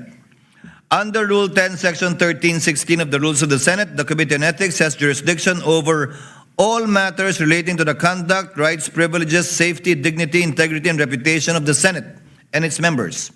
Any disciplinary action remains for the Senate to determine under Article 6, Section 16.3 of the Constitution and applicable rules. This shall not be a proper subject matter to be taken up within this impeachment court so as not to divert the attention from the impeachment trial against the respondent in this case. Accordingly, the chair reminds all senator judges, first, to observe the impartiality and political neutrality required by their oath and the rules. Second, to observe the parliamentary rules, precedents, and courtesies of the Senate and refrain from unparliamentary, offensive, or improper remarks. Third, to exercise their authority under Rule 17 to question witnesses, prosecutors, and counsels for the respondent and the prosecutor during the proceedings on the record instead of through commentaries in social media. Second ruling, Rule 18, scope, coverage, and prospective enforcement. Note on the statement, prospective enforcement. Having addressed the conduct expected of senator judges, the chair now turns to Rule 18 and the persons expressly covered by it. The chair makes this ruling not only in response to the manifestation and motion made by counsel for the respondent, Attorney Sheila Sison, on August 12, and after due consideration of Attorney Ligutan's explanation, but also on the basis of the chair's independent findings of seeming violations of Rule 18. These incidents come after the chair's earlier advice to both panels to designate the respective spokespersons so that the necessary and appropriate communications may be made within the limits prescribed by the rules. Since that advice has not been fully observed, the chair now finds it necessary to restate and strictly enforce those restrictions. Article 18 of the Rules on Impeachment provides, the presiding officer, the members of the Senate, shall refrain from making any comments and disclosures in public pertaining to the merits of a pending impeachment trial. The same shall likewise apply to the prosecutors, the person impeached, and their respective counsel and witnesses. This rule exists to balance the public's right to information on matters of public concern with the need to protect the integrity of the proceedings from public prejudgment. The rules of court apply only suppletorily to these proceedings. When the rules on impeachment expressly and specifically govern a matter, they control. Since Rule 18 directly governs public comments and disclosures pertaining to the merits of the pending impeachment trial, it is for this court, in the exercise of its authority and sound discretion, to determine whether a particular statement violates that rule. Henceforth, with respect to prior statements or conduct covered by Rule 18, the court shall extend grace, exercise liberality, and wipe the slate clean, tabula rasa, so to speak. From this point forward, however, Rule 18 shall be strictly enforced and be given full force and effect. Accordingly, the chair hereby strictly enjoins all persons covered by Rule 18. You know who you are, and based on the records, we know who you are. From making public statements or otherwise discussing, sharing, or endorsing comments pertaining to the merits of this pending impeachment trial, and from engaging in trial by publicity, as they directly threaten the independence of the court, degrade the dignity of the tribunal, and risk turning it into a circus, and weaponize the media to substitute public outrage or actual evidence. We are in receipt of the appearances of the parties. So, ang covered po ng Rule 18 would be all those who appeared, both from the panel of prosecutors and the counsel for the panel of prosecutors. Chair earlier reminded the parties, designate a specific spokesperson. Wala pong problema kung hindi naman siya kasama sa panel. Walang problema kung hindi siya kasama sa counsel for the panel of prosecutors. The spokespersons are free to say whatever they want to say, but not, and there are limitations insofar as the panel of prosecutors and the counsel for the panel of prosecutors is concerned. Clearly, up to today, the spokesperson of both parties are still part of the counsel for the parties, some with more violations than others. So without enumerating the counsels where this rule applies, I think you know who you are, given the entries of appearance you've already made. These restrictions apply with particular force not only to counsel for the parties, but also to us, senator judges, and all other persons whose public statements are governed by Rule 18. Rule 18 makes specific mention of the respondent. It does not make mention of the complainants in this case, given the public nature of this case. So outside of the senator judges, outside of the counsels for the parties, particularly mentioned would be the respondent herself, as well as the witnesses called. Third ruling, Guidelines for compliance with Rule 18. To ensure a common standard, the chair now states the guidelines governing compliance with Rule 18. That line is crossed when a public comment by any person covered by Rule 18 falls within the phrase, quote, pertaining to the merits. In this regard, jurisprudence has consistently distinguished matters going into the merits of a case from those which are merely procedural, incidental, or collateral. In De Leon versus Deliana, GR 212277, as a technical legal term, merits has been defined in law dictionaries as a matter of substance in law as distinguished from matter of form, and as the real or substantial grounds of action or defense, in contradistinction to some technical or collateral matter raised in the course of a suit. In Badoy versus Magdoza Malagar, AM number 220916 SC, comments on the merits of the case may refer to the credibility of witnesses, the character of the accused, the soundness of alibis offered, the relevance of the evidence presented, and generally any other comment bearing on the guilt or innocence of the accused. Pursuant to the en banc case of in-rep published threats hurled by Attorney De Vera, AM number 011203 SC, number 1, no party shall make public comments, statements, insinuations, or rhetorical questions that, number 1, prejudge the issue to predict the outcome of the trial. Number 2, question pending rulings. Number 3, substitute media pressure for evidence. Number 4, promote distrust and undermine public confidence in the court by creating the impression that the court cannot be trusted to resolve the case impartially and violate the right of the parties to have their case tried fairly by an independent tribunal uninfluenced by public clamor and other extraneous influences.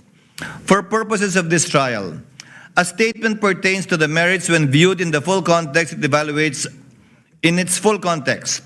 It evaluates a disputed fact, the credibility of a witness, the relevance or probative value, weight, or sufficiency of a particular evidence, assessment as to the legal viability of an article of impeachment, or a substantive defense advocates a particular disposition of the charges or announces or forecasts the ultimate vote. Conversely, this court recognizes the qualified privilege of a fair and true report regarding these proceedings as affirmed in the Supreme Court in ABS-CBN versus Ampatuan GR number 227004. Based on the jurisprudential standard derived from Article 35 of the Revised Penal Code, a fair and true report means a neutral, objective, and accurate recounting of the proceedings made in good faith without any comments or remarks. For the guidance of all the parties concerned, the Chair now issues the procedural guidelines for violations of Rule 18. The Impeachment Court will exercise its powers summarily under Rule 5, adhering strictly to the due process parameters set by the Supreme Court. First, a 24-hour show cause order. No oral accusation or press pronouncement shall precede the formal charge. Any party cited for a particular violation will be issued a written show cause order, either motu proprio or upon motion by either party, and will be given exactly 24 hours to submit a verified written answer. Pursuant to the Supreme Court's en banc doctrine in Zaldivar versus Sandigan Bayan, GR number 79690-707, due process in disciplinary proceedings against lawyers and parties does not require a trial-type formal hearing. The presiding officer will rule summarily based solely on the submitted pleadings upon the lapse of the 24-hour period, subject to appeal or reconsideration by any member of the court. Now, the burden of proof. Pursuant to Stratcom Corp. versus Etong, GR number 190980, and Webb versus Gatula, GR number 194469, any punitive sanction requires this court to find that, quote, a person's act must be done willfully or for an illegitimate or improper purpose. Thus, the good faith or lack thereof of the person being cited in contempt should be considered. Hence, the contemptor is presumed innocent, and the burden of proving that the contemptor is guilty of contempt lies with the movant. For violations of Rule 18, the court shall follow a two-strike rule. Violations will be met with a strict graduated penalty system. First offense, public reprimand and admonition. The penalty is a severe reprimand and stern admonition in open court, placed permanently on the record as a final warning. Second offense, a monetary fine. The penalty, pursuant to the prescribed ceiling under Rule 71, Section 7 of the court will impose a maximum statutory fine of 30,000 per violation, pesos that is. Furthermore, exercising the court's inherent case management powers under Rule 4, 5, 6, and 8 to preserve the orderly proceedings, the offending lawyer or party may also be subjected to a defined prospective restriction on speaking, objecting, or examining witnesses on the floor. Each subsequent violation of Rule 18 shall be punished the same way as a second offense, third, fourth, so on, with a fine of 30,000 pesos. In all cases wherein a member of the bar is concerned, independently, pursuant to the case of Inre Almacen, the certified incident record will be transmitted and formal referral will be made to the Office of the Bar Confidant, the Integrated Bar of the Philippines, and or the Supreme Court for possible disciplinary sanction regarding the person's license to practice. The court also reminds respective counsels of the parties that CIPRA Canon 2, Section 19 prohibits lawyers to comment or publicize opinion pertaining to a pending proceeding in a manner that may cause prejudgment, sway public perception, influence the tribunal, or create a widespread perception of guilt or innocence. CIPRA likewise requires professional responsibility on the use of social media and prohibits the dissemination of false or unverified claims or disinformation. Rule 18 does not, by its terms, cover outside observers or spokespersons who are not counsels of record. Such persons, however, remain subject, when applicable, to the rules on indirect contempt and, if they are members of the bar, to the CIPRA. Counsel of record must litigate their respective causes before the court, not in the court of public opinion, through interviews, social media posts, or publicly generated, authorized, encouraged, or disseminated through surrogates. Counsel cannot have their cake and eat it too. They cannot invoke the authority of this court while simultaneously seeking to influence the proceedings through extrajudicial publicity. In fact, the chair has in its hands certain statements to cite as examples, without naming names, but you know who you are, who mentioned these quotes. Quote, hindi naman pinag-uusapan dito yung kontrata, pinag-uusapan dito yung banta. Yung banta, nakita nyo sa video, may nagbanta talaga at si Vice President yun, hindi ba? If this was stated by a spokesperson or any third-party observer, it would not have been a problem. But this was stated by a counsel of record. Actually, more specifically, one of the counsels for the private prosecutors. Quote, the country witnessed what I have been saying all along. The complaint is not supported by evidence. An impeachment proceeding should be grounded on credible evidence, not speculation, manufactured narratives, or unsupported allegations. The rule of law depends on facts, not fiction. Quote, meron ba talagang kinausap na mamamatay tao? Meron ba talagang mamamatay tao? Napakaliwanag na ho sa sagot dyan. Meron. Ano ho ang prueba natin? Yung tinatawag na admission against interest ng Vice President. Again, to reiterate, if this was stated by any other party or person, not a member of the panel of prosecutors, not counsel for prosecutors, not the counsel for respondents, it would have been perfectly okay. But since this was stated by one of those covered by Rule 18, it is covered by Rule 18. Quote, since na-establish na namin yung hinahanap namin doon sa talagang testigo lamang, 3 testigo lamang, finorgo na namin yung ibang mga testigo, na-establish na namin ang gusto namin i-establish sa Article 4. Quote, itong mga bank records don't lie. Hindi na ito pwedeng maspin. Yan at sabihin gawa-gawa lang ng prosecution ng gobyerno. Itong mga usapin na ang explained wealth ng Vice President. Quote, it is clear that the Vice President had a direct hand on this. She signed off to it. No, not just the use, but the way it was liquidated. Quote, Yun pong binabanggit ni Attorney Capuna na scam, yun pa rin ho yun. Pagtingin ho namin na inilantad ngayong araw po na ito, yung pagiging scam, iskandalo nitong confidential fund misuse. Quote, malinaw din na sinasabi niya na hindi kailangan sabihin pa na ginamit ito para sa personal na paggamit ng Vice President, itong confidential funds na ito. Dahil sabi nga niya, nakalagay na yan doon sa joint circular. Quote, siguro naman, it's plain for everybody to see yung conclusion, no? Yung conclusion na tama ba yung pinagamitan ng confidential fund? Hanggang kailan ba yung pagpipikit mata natin sa isang bagay na napakaklaro naman? Quote, to be fair, let's wait for their defense if they have any or their evidence.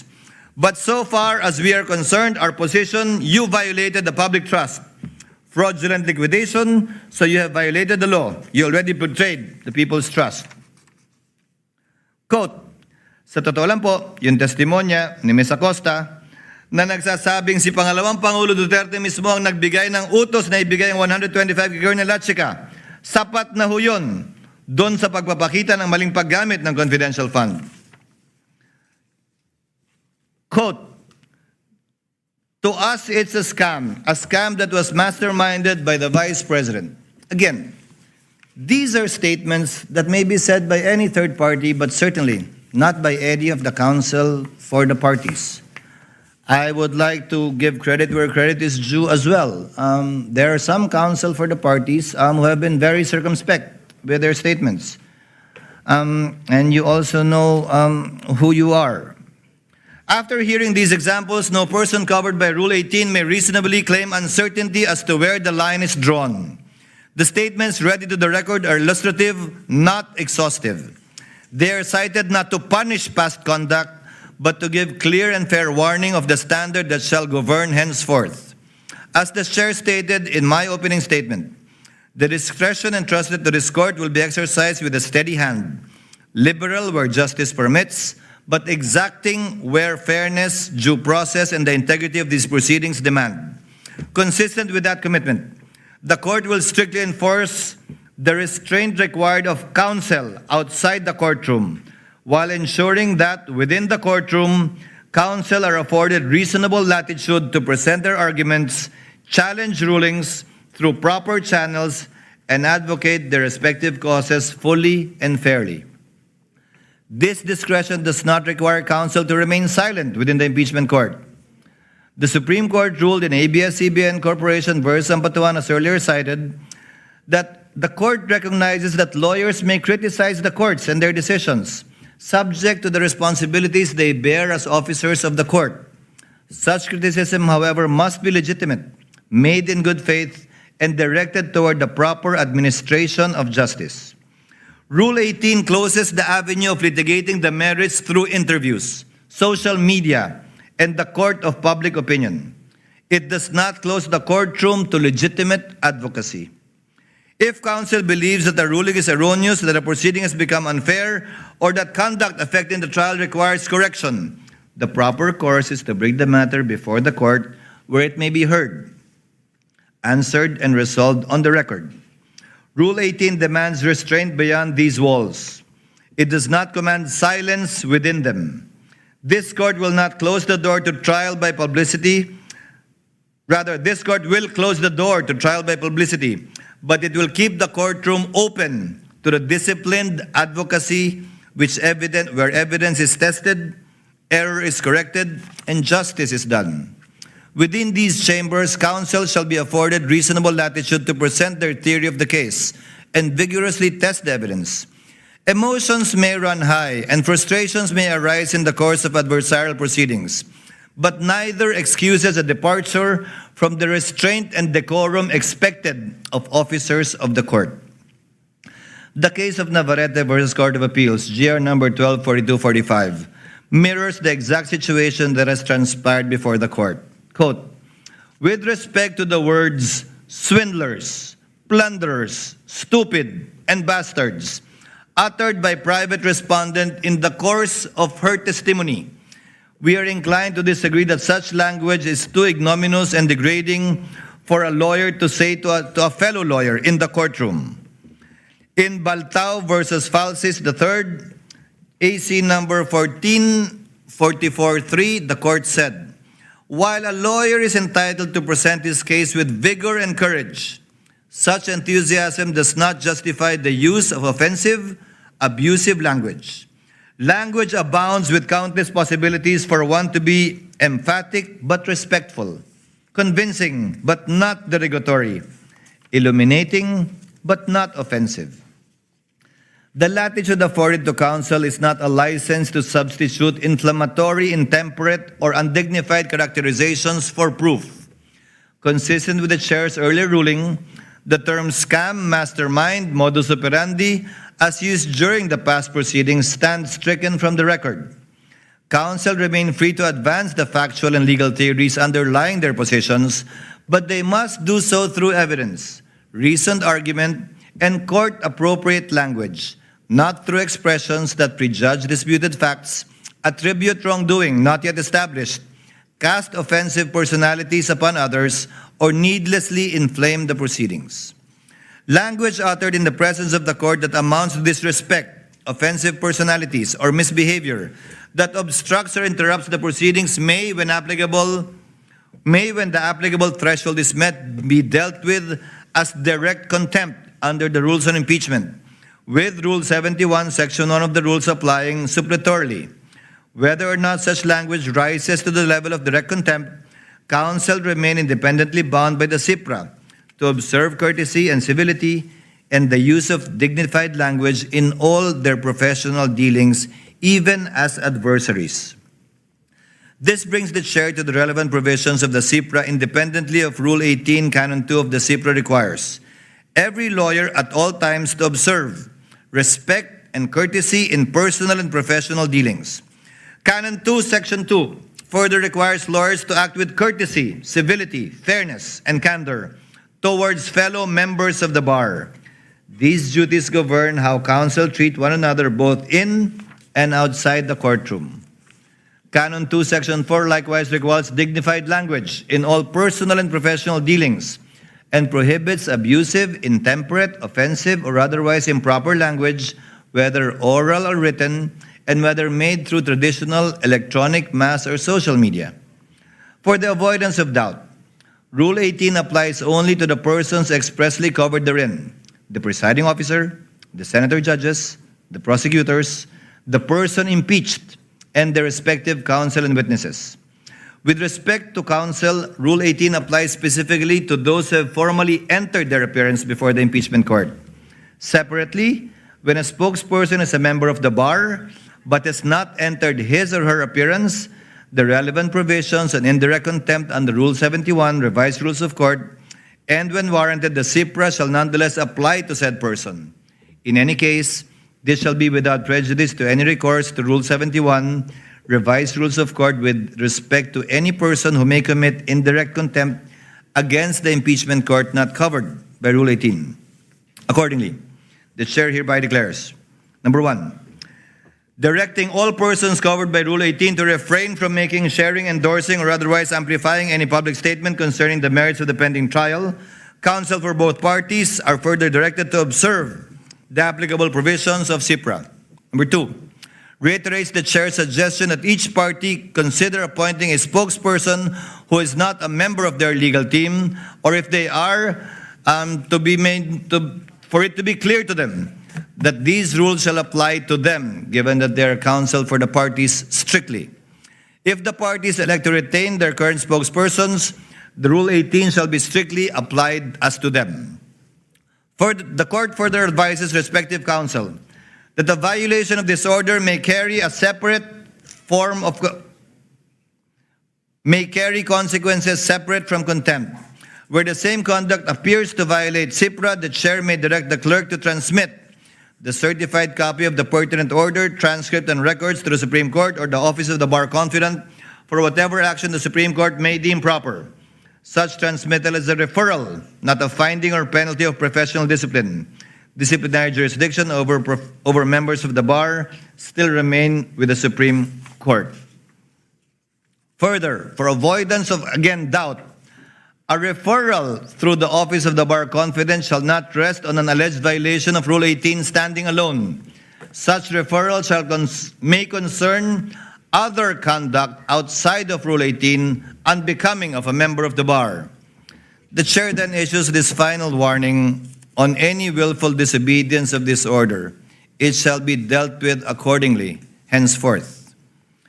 The ruling prescribes the standards governing future conduct and does not by itself adjudge any identified person guilty of contempt or liable for a professional violation. The chair closes with separate reminders to the prosecution, counsel for the respondent, and senator judges. To the prosecution, the primary duty of a public prosecutor is not to convict, but to see to it that justice is done. This duty is expressly stated in Canon 2, Section 31 of CIPRA, and echoed in Attorney Francisco versus Attorney Zuniga Lagman, AC 13035. The prosecution's object must therefore be the just resolution of the case, not victory at all costs. This obligation governs not only the evidence and arguments presented before the court, but also counsel's conduct outside of it. To the respondent and her counsel, the corresponding duty of defense counsel is not to secure an acquittal at all costs. In People of the Philippines versus XXX, GR number 245926, the Supreme Court reminded counsel for the accused of their fiduciary duty to provide competent, efficient, consensuous, and diligent representation. Under the same reason, counsel for respondent must faithfully protect their client's constitutional and procedural rights, rigorously test the prosecution's evidence, and hold the prosecution to the burden of proof governing these proceedings, while remaining within the bounds of the law, ethics, and the lawful orders of this court. To my fellow senator judges, including this representation, the chair adopts the reminder in Webb versus De Leon, GR numbers 1234 and 1245. Quote, more than convicting the guilty and acquitting the innocent, the business of this court is to assure fulfillment of the promise that justice shall be done and is done, and that the only way for this court to obtain an acquittal, from the bar of public opinion. That obligation rests upon every senator judge to decide solely upon the record, under the Constitution and under our rules, and in a manner worthy of the confidence of the people to whom this court is ultimately accountable. Thank you, and we may proceed with the trial at hand. Sorry, ma'am. Your Honor. Before recognizing the Honorable Chua, Chair would like to instruct the Clerk of Court through the OSA to kindly situate Mr. Ortonyo to the witness stand. Yes, Honorable Chua. Your Honor, may I now turn over to the counsel for the prosecution, Attorney May Divina Gracia.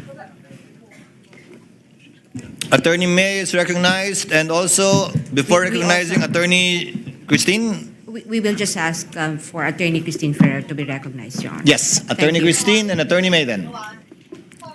Ginoong Ortonyo, kayo po ay patuloy na tetestigo sa ilalim ng nauna niyong panunumpa po.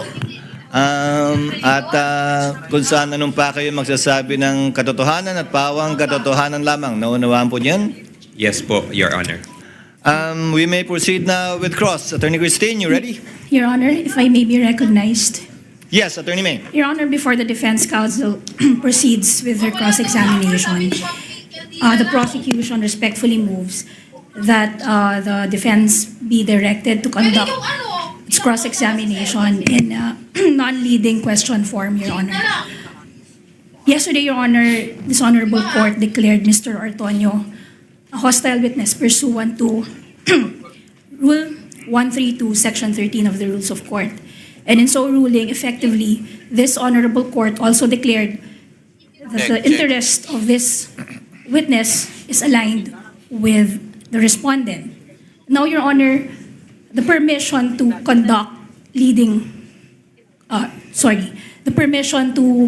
propound leading questions on cross-examination under Rule 132, Section 10A of the Rules of Court rests solely on the presumption that the interest of the witness to be cross-examined is hostile or is adverse to the cross-examiner, making it difficult for the cross-examiner to put into the mouth of the witness words that he expects to be elicited. Now, that presumption, Your Honor, has already been overcome by the declaration of this Honorable Court. So what we expect, Your Honor, is merely cross-examination in form but not in substance. Because in substance, Your Honor, the cross-examination would effectively be like the respondent herself cross-examining, the respondent cross-examining or direct examining, conducting a direct examination of her very own Assistant Chief of Staff. Last Monday, Your Honor, we witnessed how the defense, under the guise of cross-examination, supplying testimonies to the witness, Ms. Gina Acosta, and merely expecting her to supply yes to each and every question, Your Honor.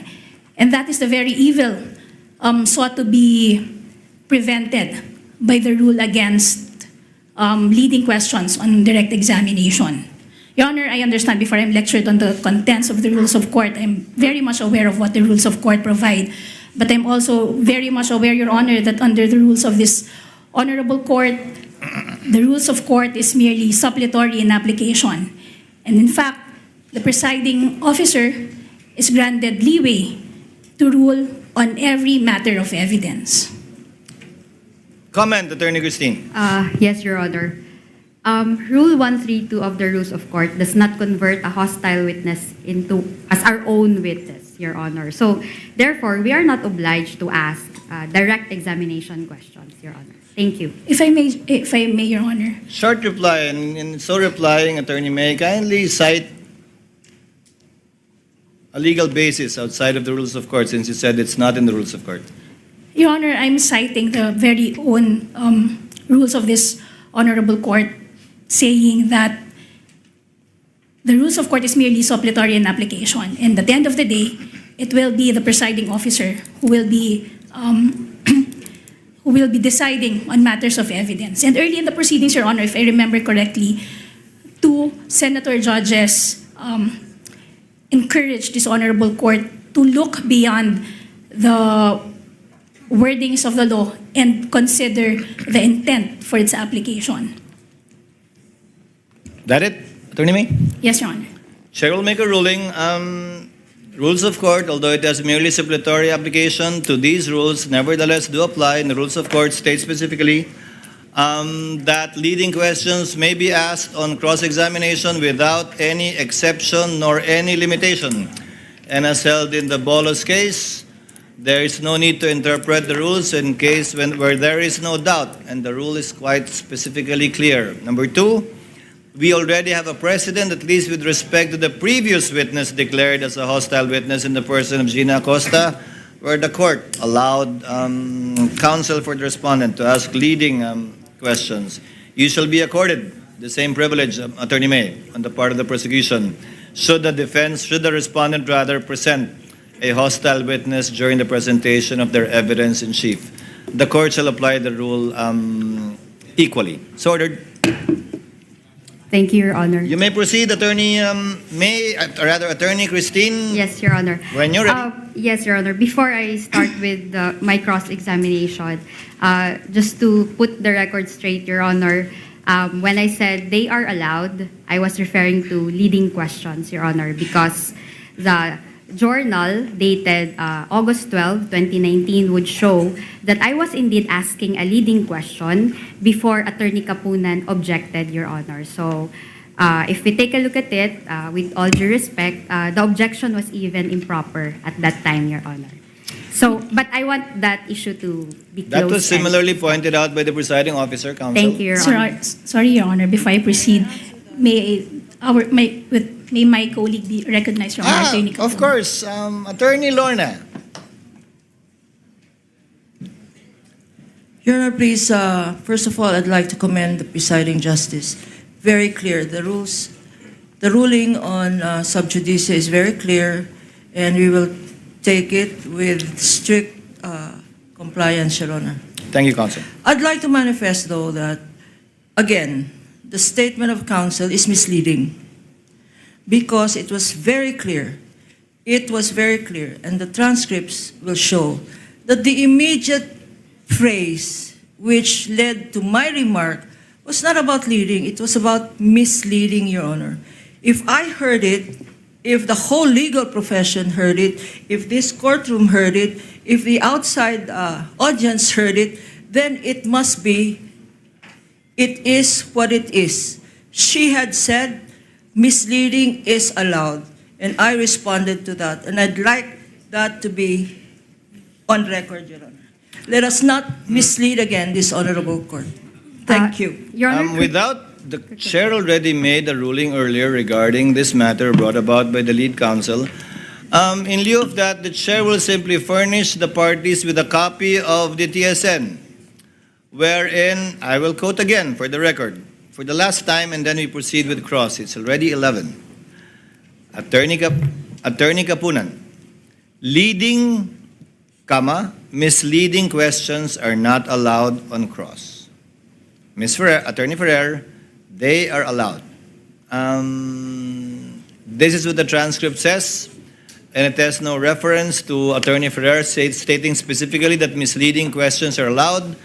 And perhaps the confusion arose with respect to the TSN, again, not being able to capture the perhaps overlapping statements made by both counsels, and we should leave it at that already, counsels, and move on.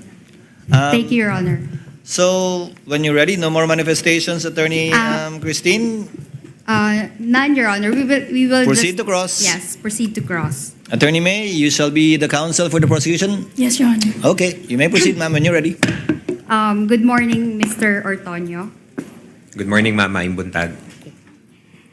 Earlier, you said or you confirmed that no PFP or the no PFP was attached to the August 2022 letter request of the OVP to the DBM.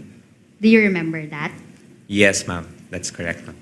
Okay. And the reason for this was because at that time, it is not being required by the joint circular to attach the PFP to that letter. Based on my understanding, ma'am, attaching the PFP is not required to the letter request, ma'am. Thank you.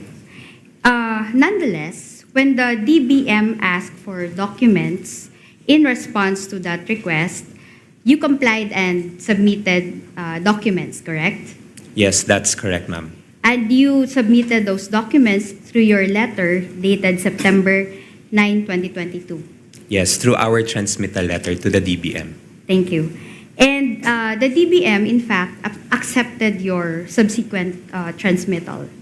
Yes, that's correct, ma'am. And the DBM did not say that those documents which you transmitted on September 9, 2022 were not compliant with the joint circular or with the law. We did not receive any comment, ma'am, regarding the submitted PFP. And the DBM, in fact, did not reject your submission. No, ma'am, we did not receive any comment from the DBM. And you will confirm also that the DBM even recommended the approval of your request to the Office of the President after your submission of those documents, correct? Yes, ma'am, that's correct, ma'am. And your request for additional budget was actually approved by the Office of the President. That's correct, ma'am. And in the process of approving your request for additional budget, no issue whatsoever was raised by either the DBM or the Office of the President regarding the documents that you submitted. We did not receive any comment regarding the submissions that we've made. Thank you. You were also asked yesterday regarding the good governance program that was mentioned in the PFP for the fourth quarter of 2022. Do you recall that? Yes, ma'am. And as someone who supervises the Administrative and Financial Management Office of the OVP, You confirmed that the confidential funds for the fourth quarter of 2022 was requested to ensure the safe implementation of the OVP's Good Governance Program. That's correct, ma'am. And the confidential funds were not used to fund the Good Governance Program in itself, but the implementation thereof. Yes, that's correct, ma'am. Now we go to the 2023 PFP, which I assume you also recall. The 2023 PFP indicated that the phrase socio-economic program delivery instead of good governance program. Do you recall that? Yes, ma'am. And the socio-economic program delivery is a program of the OVP for the 2023? Yes, yun po yung parang encompassing program title for all the projects of the OVP For the year 2023? for the year 2023. Again, the confidential funds for the year 2023 were not used to fund the Objection. socio-economic program itself. This time, Your Honor, I will have to object. Not yet done, Your Honor, with Not yet? question. Yes. Kindly finish your question, Counsel. Yes, Your Honor. The confidential funds for the year 2023 were not used to fund the socio-economic program itself, but the safe implementation thereof.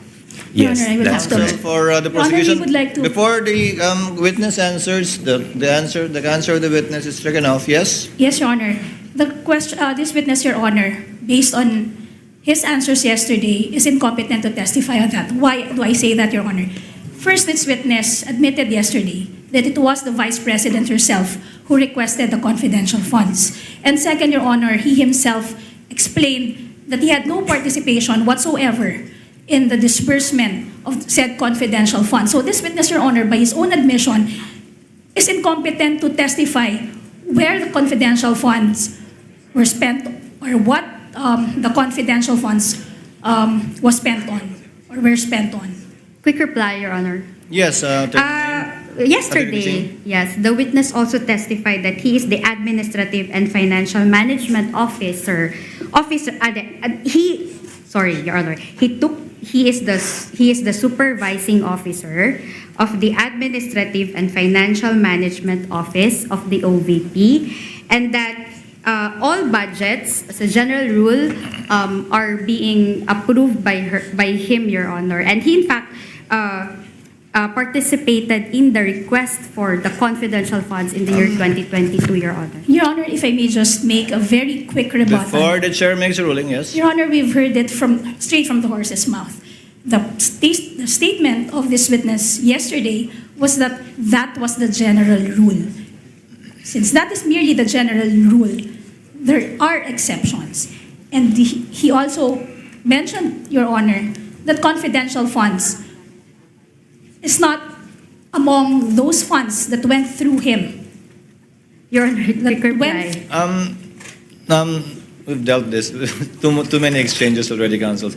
If the witness knows, he may respond, and as you very well know, Attorney May, sometimes a hostile witness may give a different answer on cross, which is a proper subject matter for redirect, if ever, when your time comes. Witness may answer, yes, Mr. Ortonyo, you may respond to the question. Thank you, Your Honor. The way I understand the question is that the confidential funds was not used for any of the regular programs of the OVP under the socio-economic delivery programs for the 2023. So with that, sir, I can say yes, the confidential funds were not used for the purpose of the implementation of the socio-economic programs of the OVP in itself.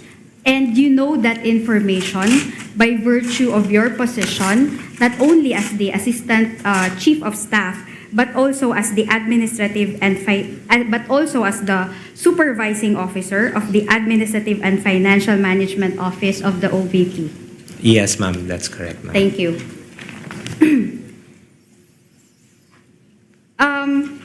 The socio-economic program can be found in the 2023 General Appropriations Act. Yes, you ma'am. confirm that? Yes, ma'am, that's correct, ma'am. Okay, and it's a line item, in fact, under the 2023 GAA. Yes, Correct, ma'am. As the Assistant Chief of Staff of the OVP, were you made aware of the reason why the Good Governance Program was changed to Socio-Economic Program Delivery in the 2023 PFP, if you know? Based on my recollection, ma'am, there was a change in the term, in the program title from good governance to socio-economic program in 2023 so that it encompasses, parang mako-cover nung title ng program yung all of the projects of the OVP because because all the programs of the OVP addresses yung socio-economic concerns that the office would want to address. Thank you. Let's go to the AOMs and the notice of suspension. You testified that as the Assistant Chief of Staff, you drafted and signed the replies to the AOMs received by the Office of the Vice President for the fourth quarter of 2022, as well as the first to third quarters of 2023. Do you confirm that? Yes, that's correct, ma'am. And you also signed the OVP's response and supplemental response to the notice of suspension dated December 13, 2023, relative to the fourth quarter relative to the confidential funds for the fourth quarter of 2022. Do you confirm Yes, that? that's correct, ma'am. I'm one of the signatories. And because of that, you have studied all of the AOMs as well as the notice of suspension. Yes, that's correct, ma'am. The AOMs sought clarification on the liquidation documents of the OVP, correct? Yes. The AOMs and the notice of suspension did not contain the phrase, if you recall, did not contain the phrase misuse of funds, if you can recall. Based on my recollection, ma'am, I cannot recall. Your Honor, best evidence, original documents rule, Your Honor. Your Honor, and I know the, Your Honor, I know the... Counsels, we can move on because before your objection, witness already said that he cannot recall, so move on, Attorney Christine. Thank you, Your Honor. Okay, and in that, in those AOMs, can you recall if there was any finding of misuse of funds? Already asked and answered, Your Honor. I'm asking about findings, Your Honor. Witness may answer. She's asking about findings, counsel. Based on my understanding, ma'am, no misuse, ma'am, although there were certain clarifications that were made. Thank you. And the notice of suspension also does not contain any finding or findings on the misuse of funds. None that I can recall, just some clarifications, ma'am. Thank you. And the AOMs and the notice of suspension were not final findings of the COA-ICFAO when it comes to the confidential funds of the OVP. Do you confirm that? Yes, ma'am. That's my understanding, ma'am. Once we receive the AOMs, we are given the opportunity to send our comments. Thank you. In fact, if you know, there is a pending motion for reconsideration before the Commission proper relative to the notice of disallowance covering the confidential funds for the fourth quarter of 2022, if you know. Objection, Your Honor. Before you answer, Attorney May? Your Honor, that's no longer covered by the direct examination. The rule for the cross-examination of hostile witnesses under Rule 132, Section 13 is different, Your Honor. What can be covered on cross-examination of a hostile witness are only those matters that were covered on direct examination. At no point was a mention of petition for review ever made during direct examination. The court will give counsel sufficient leeway on cross. The court will also like to find out about this petition for review, which was discussed with the witness, Gina Acosta. Witness may answer? Sorry, again, ma'am, the question, ma'am. Yes, I'll repeat my question.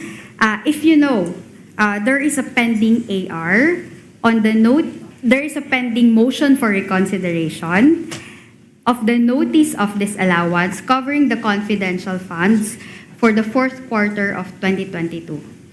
Yes, ma'am. Misleading, Your Honor. Your Honor, move to strike, Your Honor, because I wasn't given enough opportunity, Your Honor. Would Enough the time. witness kindly wait just for a few seconds before answering? Yes, what is the ground of the objection, counsel? It's misleading, Your Honor, because a petition for review, it was not on, sorry, it was not, it was not. I'd rather repeat my question, Your Honor. Kindly repeat, If I Attorney can. Christine. Yes, thank you.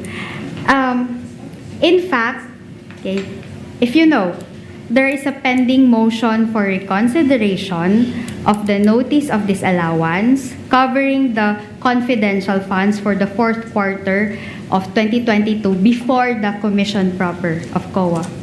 Your Honor, again, this Yes, counsel. witness will be incompetent to testify on it, Your Honor.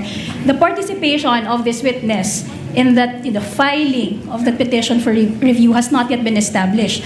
It wasn't even established yet, Your Honor, that this witness is even aware of the contents of the petition for review. Your Honor, the court already... If he knows, Mr. Ortonyo, if you know. I am aware, Your Honor, but as to the specifics on the reply to or the contents of the MR, I'm not very much aware of the contents. Thank you. As to the first to third quarters of 2023, a notice of disallowance was issued by the COA dated March 31, 2026, if you know. Yes, that's correct, ma'am. In fact, you are the person who received the notice on April 8, 2026 on behalf of the Vice President. Again, Your Honor, with all due respect, that's already going beyond what was discussed on direct examination, which is prescribed under Section 13, Rule 132, Your Honor. At no point did we discuss the notice of disallowance for the last three AOMs. The discussion during direct examination were limited to the notice of suspension, up to only the notice of suspension. The chair will note will convert the objection of counsel to a continuing objection with respect to the line of questioning of Attorney Christine on this witness, but the court will allow it, but notes the continuing objection of counsel with respect to these notices of disallowance that were issued. Thank you, Mr. Your Honor. Ortonyo, please answer. Yeah. Ma'am, can you repeat the question, ma'am? Okay, I will repeat. A notice of disallowance was issued by the COA on dated March 31, 2026, relative to the first to third quarters of 2023. Yes, ma'am. And you are the person who received the notice of disallowance on April 8, 2026 on behalf of the Vice President. Yes, ma'am. I received the document on behalf of the Vice President as the Assistant Chief of Staff.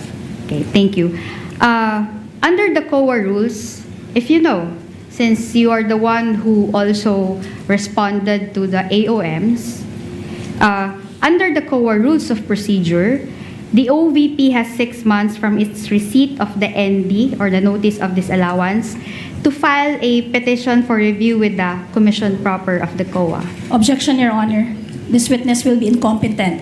Unlike the joint circular, Your Honor, which he specifically mentioned in his replies, Your Honor, there was no mention whatsoever of the COA rules in any of his replies.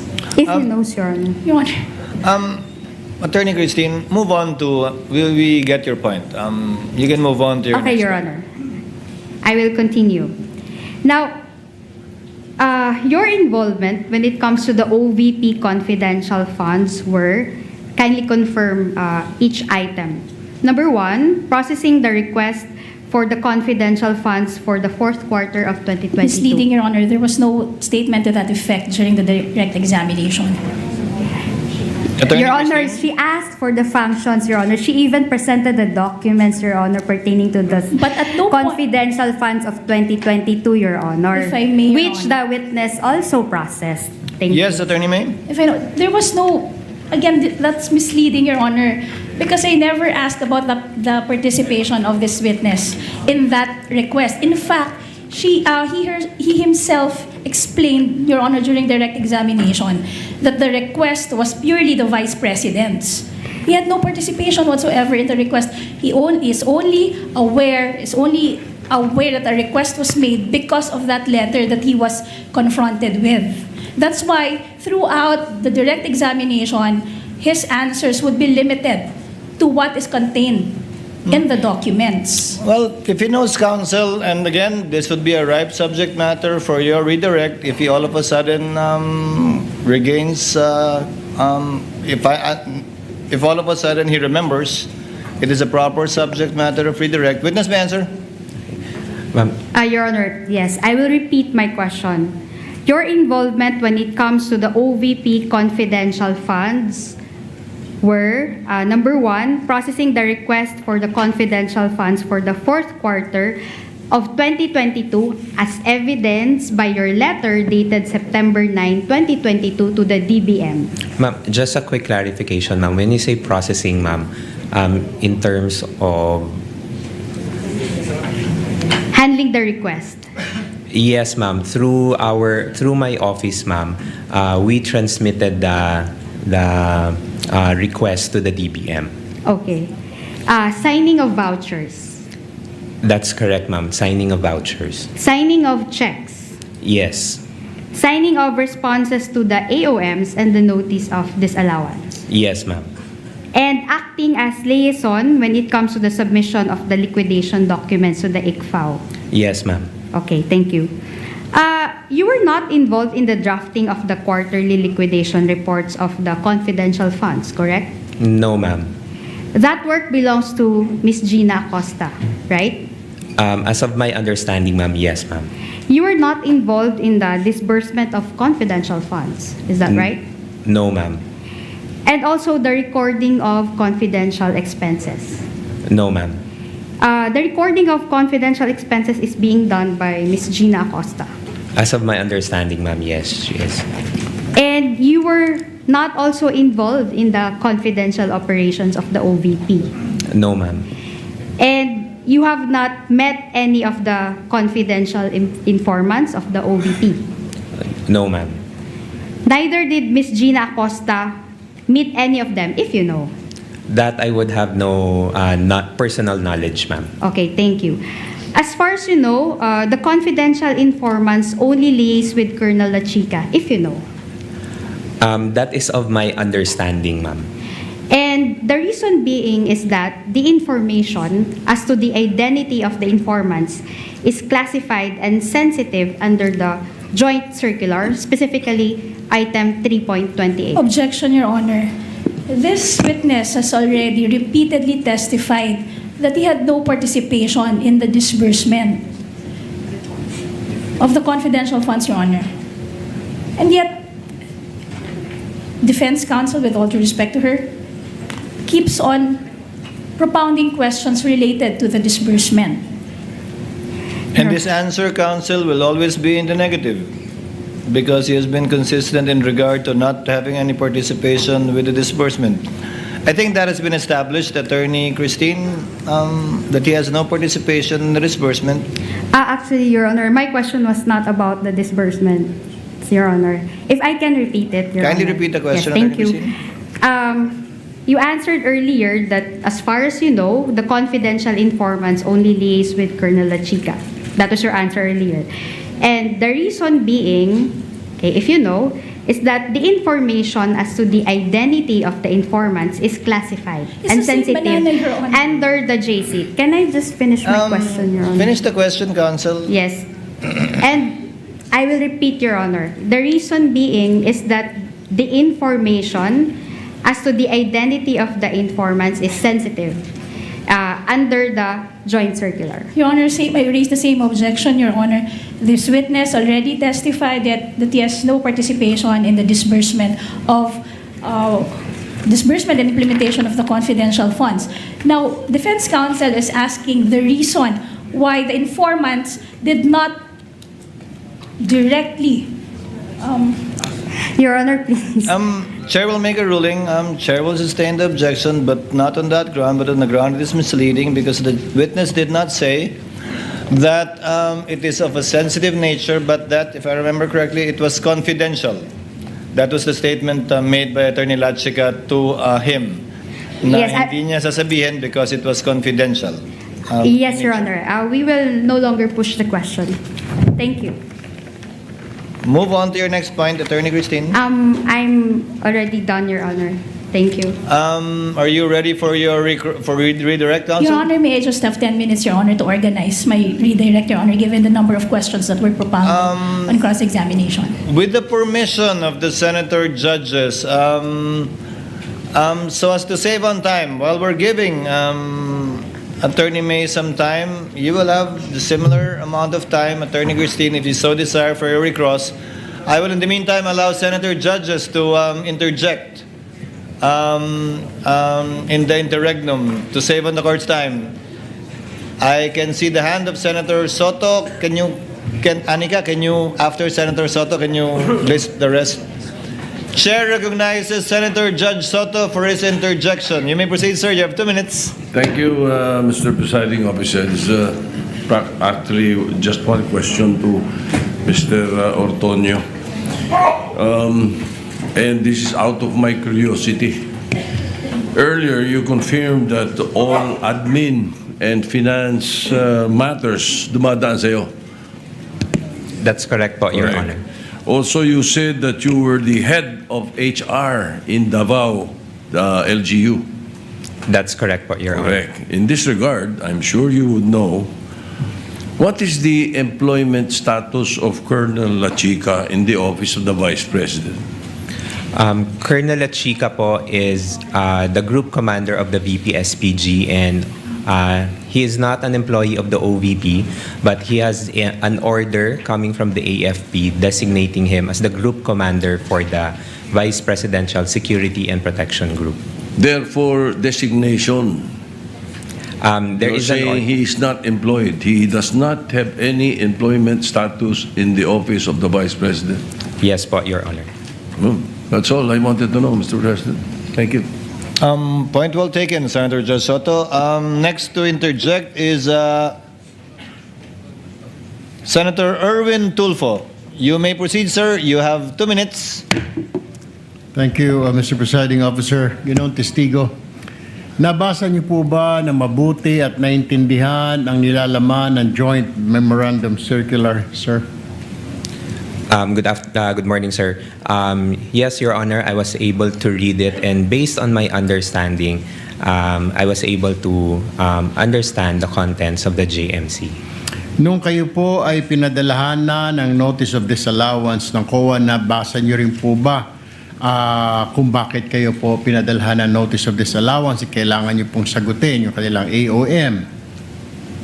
Yes po, for the 2022 and 2023. 2022. So naintindihan po ninyo na sinasabi doon ng COA na while confidential funds allow for the payment of rewards to civilian information, yung COA po has ruled that this cannot be structured as broad distribution of medicines, food, grocery packs, or household goods. And that kung ito po ay reward, dapat po specific targeted financial payouts lamang po at hindi po pwedeng ibili ng mga gamot o ng mga upuan bilang reward. Naintindihan niyo po ba yun?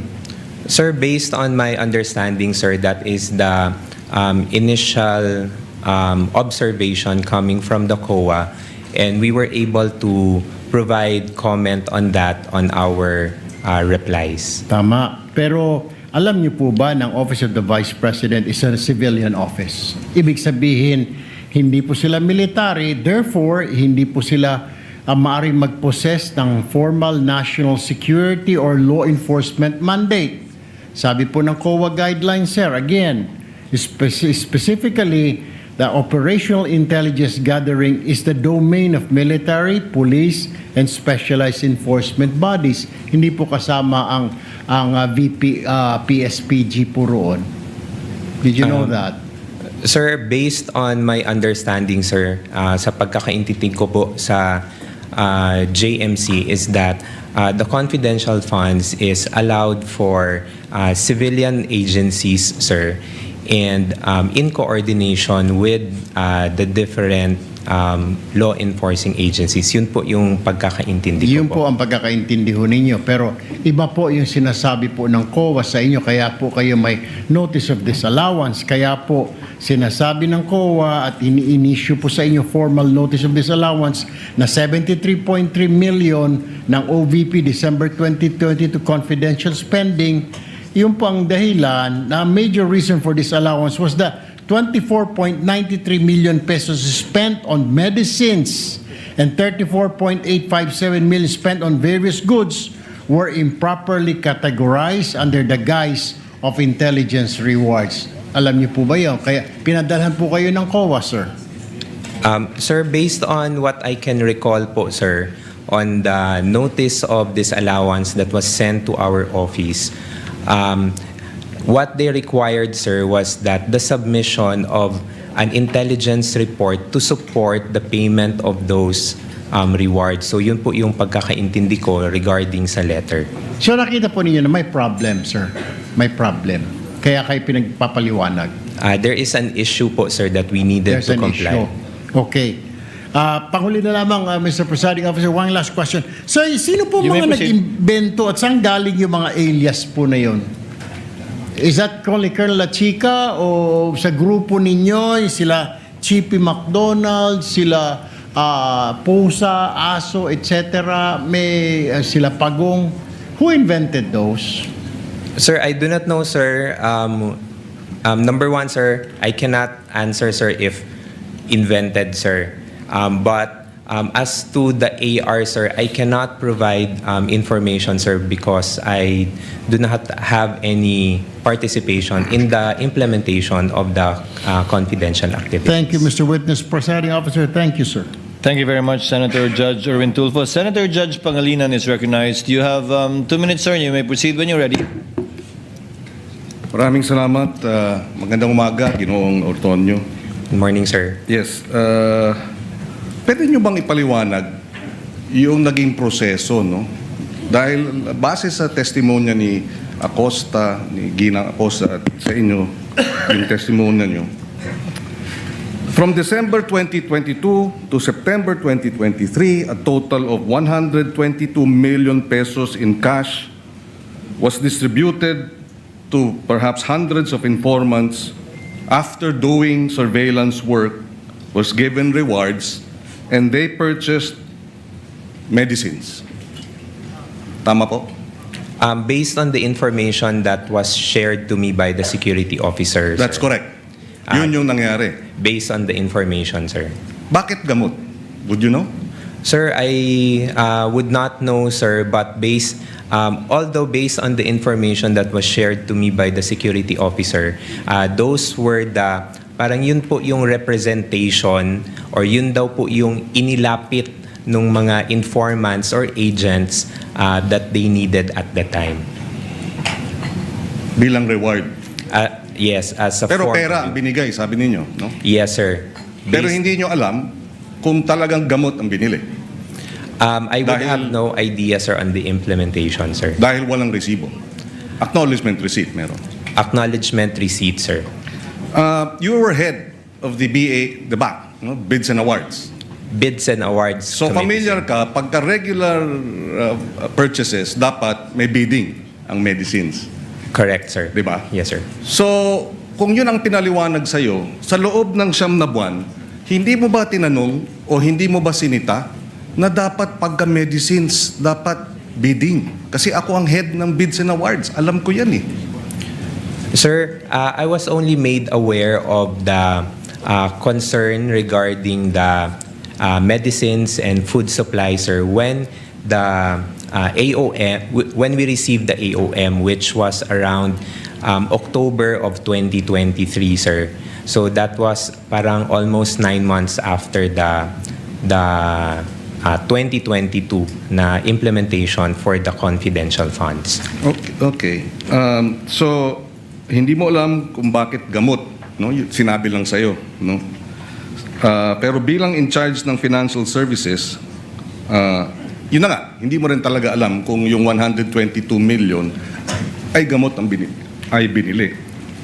For that purpose, sir, I would have no personal knowledge, sir. At sa usapin naman nung supplies, sabi, purchase of supplies. Anong supplies yun? Would you know? I do not know of, I'm not familiar, sir, kung ano po yung mga supplies na ni-request. So hindi mo rin po, sir. alam na yung 112 million pesos worth of goods. Anong goods yun? Again, sir, I would have no personal knowledge, sir, on the specifics of the supplies, sir. You know, you have 2 master's degrees. You're a graduate of Ateneo. Would you consider this usual? As far as sa pagkaka... I mean, now that you know, di ba sabi nga nila, hindsight, 2020. Vision is always 2020 in hindsight.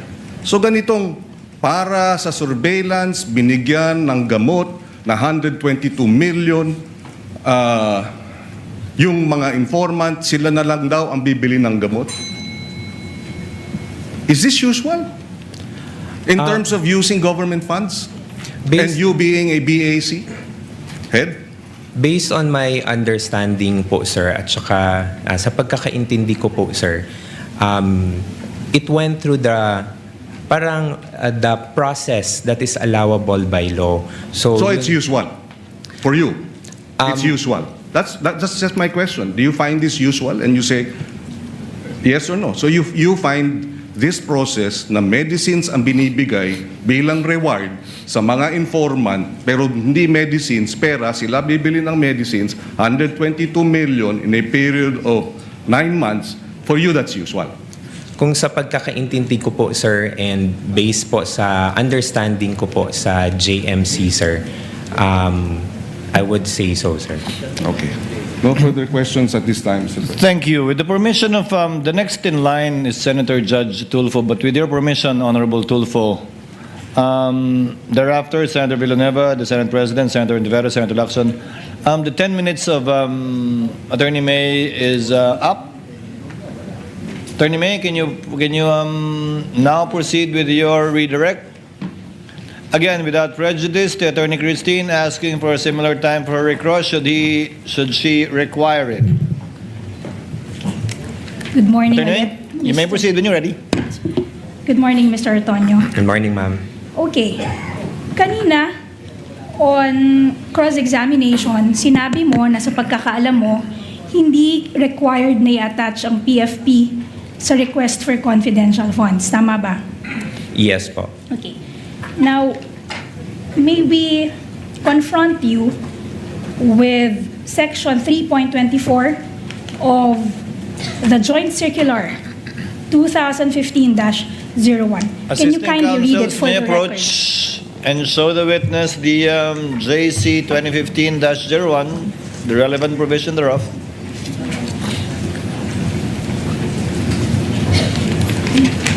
Can you kindly read for the record what 3.24 of the Joint Circular states? 3.24 Physical and Financial Plan refers to the plan approved by the head of office in the case of NGAs and LGUs and by the Board of Directors in the case of GOCCs, supporting the request for funds for CE and IE containing the estimated amount per project, activity, and program. Okay. Nabasa niyo po ba yan bago kayo sumagot kanina? Familiar po kayo sa provision na yan? I have to be honest, ma'am, na I cannot remember this one, ma'am. Okay. Ngayon, hindi rin ikaw ang nagpadala or nag-prepare ng October 22, 2022 letter. Tama ba? Sorry, ma'am. Hindi rin ikaw ang nagpadala ng August 22, 2022 letter. Tama ba? It is through our Yes. usual na routing process, ma'am. And also, sabi mo kahapon, it was the decision of the Vice President to request the confidential funds. Tama ba? Yes, as the head of agency, ma'am, I would understand that she has the authority to request for the said funds, ma'am. And siya rin yung nag-sign off dun sa August 22, 2022 letter. Tama ba? Yes, ma'am. Siya yung pumirma. Tama ba? Yes, ma'am. Okay. So hindi mo hindi mo alam kung paano ininterpret ng Vice Presidente yung provision na iyong binasa. Tama ba? You cannot say with certainty how the Vice President interpreted that provision. Before you answer, Mr. Ortonyo, yes, Attorney Christine? Witness is incompetent to read the state of mind of the Vice President. That's Your Honor. precisely the point, Your Honor. That's precisely what I'm asking the witness to confirm, that he cannot say with certainty the frame of mind of the Vice President if she was also thinking that the PFP is not required for the request. Applying the rules equally, if he knows, witness may answer. Thank you, Your Honor. Again, ma'am, for the question ulit, ma'am. So hindi mo rin masasabi, you cannot say with certainty na ganyan din ang interpretasyon ng Vice Presidente dun sa provision na binasa mo nang ipinadala ang sulat to the DBM dated August 22, 2022. Tama ba? I cannot, ma'am. But you are sure, you can confirm that the Vice President is a lawyer. Tama ba? Yes, ma'am, she is a lawyer. Sinabi mo rin kanina na yung confidential funds, to your knowledge, hindi lang to ginastos sa regular programs ng good governance. Tama ba? Ma'am, what I meant, ma'am, is that... Sorry, Mr. Tony, let me just clarify.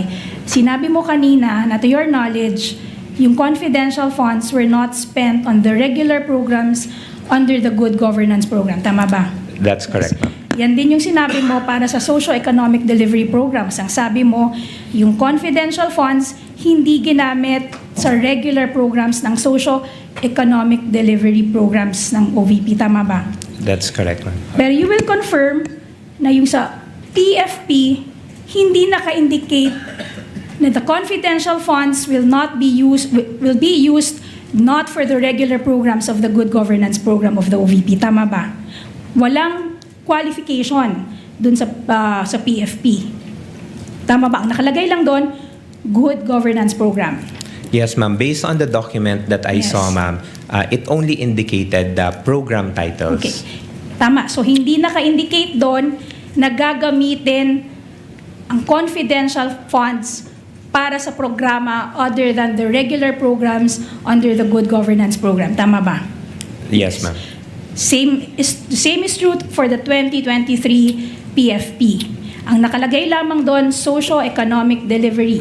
Walang qualification. Tama ba?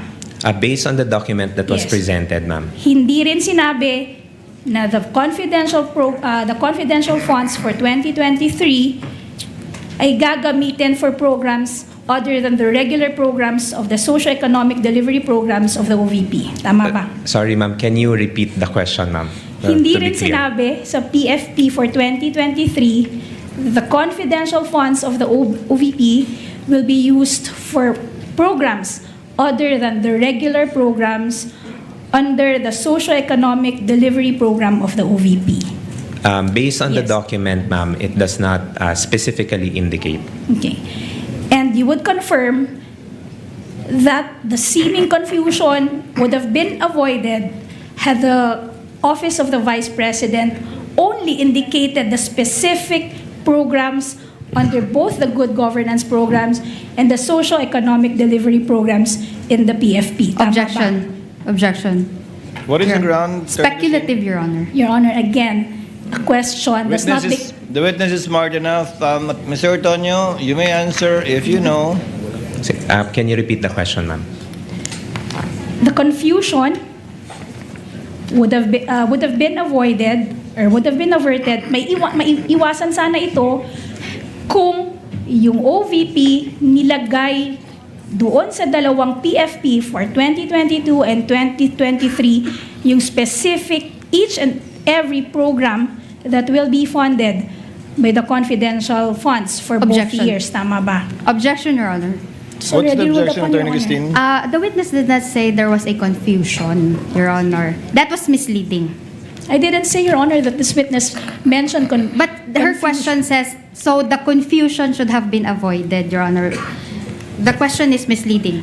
Because, Your Honor, there was an inconsistency, Your Honor. Earlier... She is interpreting and making conclusions out of the answer of the witness, Your Honor.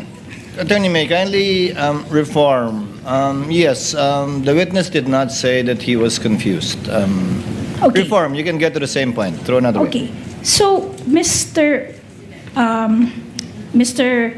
Ortonyo, kung nilagay yung each and every program that will be funded, stinate doon sa dalawang PFP, yung particular programs na paggagamitan ng confidential funds, wala sanang question kung saan ito ginamit. Tama ba? Objection, Your Honor. Same objection, Your Honor. Actually misleading kasi wala sanang questions. He did not say that there were questions on Then the I will confidential. drop the sana, Your Honor. Mr. Ortonyo, if I may, counsels, Mr. Ortonyo, bakit hindi nilagay doon sa PAP yung particular ng good governance at socio-economic program at hindi ito bahagi doon sa original o regular na budget ng OVP? Sa Sir, pagkakaalam mo. thank you, Your Honor. On the question, sir, on kung bakit hindi nilagay, sir, I would have no personal knowledge, sir, on why, since the document was prepared by our Special Disbursing Officer. Sa paggawa ng sagot sa OEM, sa palagay mo ba kung nilagay niya yon, hindi na masasama sa OEM, sa AOM yon? Based on my understanding, sir, it could have helped, sir, to clarify. Okay. Your witness, counsel? Okay. Mr. Ortonyo, yesterday and today, paulit-ulit mong sinasabi na wala kang participation sa disbursement and implementation of the confidential funds. Tama ba? Yes, ma'am. So hindi mo rin alam kung talagang saan ginamit yung confidential funds, kung anong programa dinisburse ito. Tama ba? Objection. Objection, Your Honor. What is the ground? Not covered by Christine? the cross. Let's give her sufficient leeway, counsel. This is one of the questions in the minds of the senator judges. Just to clarify, you may answer it, Mr. Ortonyo. No, I would not have any personal knowledge. So hindi mo rin alam, based on your personal knowledge, na yung confidential funds ay hindi ginastos sa regular programs under the good governance program. Tama ba? Kasi wala kang, sabi mo, wala kang participation, wala kang personal knowledge kung saan dinisburse yung confidential funds. Tama ba? Based on my understanding, ma'am. Wala ka ring personal knowledge kung paano in-implement ang confidential funds. Tama ba?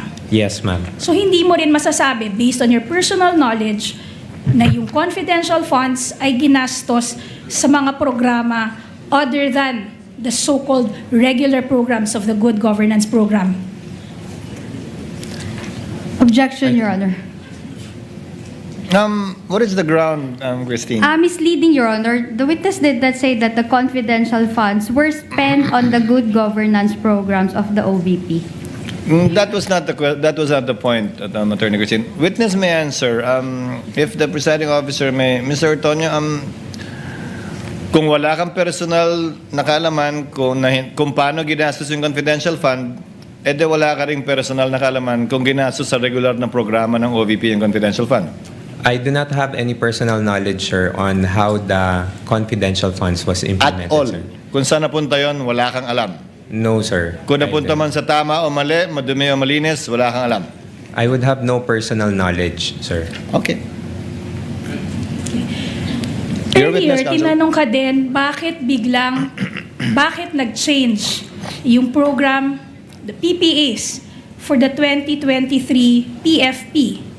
When I say PPAs, I'm referring to the projects, plans, and activities. Tinanong ka kanina kung bakit yung programs, plans, and activities under the 2023 PPA naging socio-economic delivery program na dati under the 2022 PFP, ito ay good governance program. Tama ba? Yes, ma'am.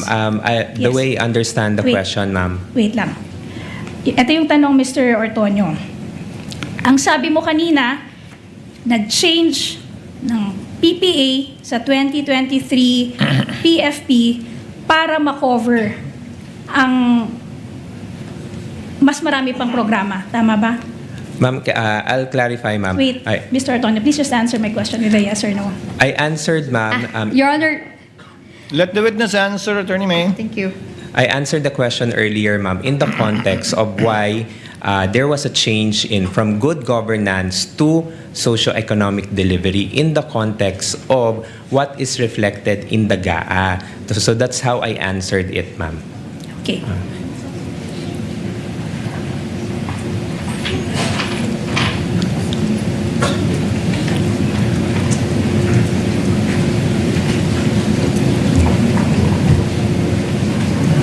Pero you will confirm na wala ka ring participation dun sa pag-identify, sa pag-prepare ng PFP. Meron ka bang participation? For the PFP, ma'am, no. Okay. Kanina tinanong ka rin tungkol sa petition for review na final ng OVP sa COA. Tama ba? Yes, ma'am.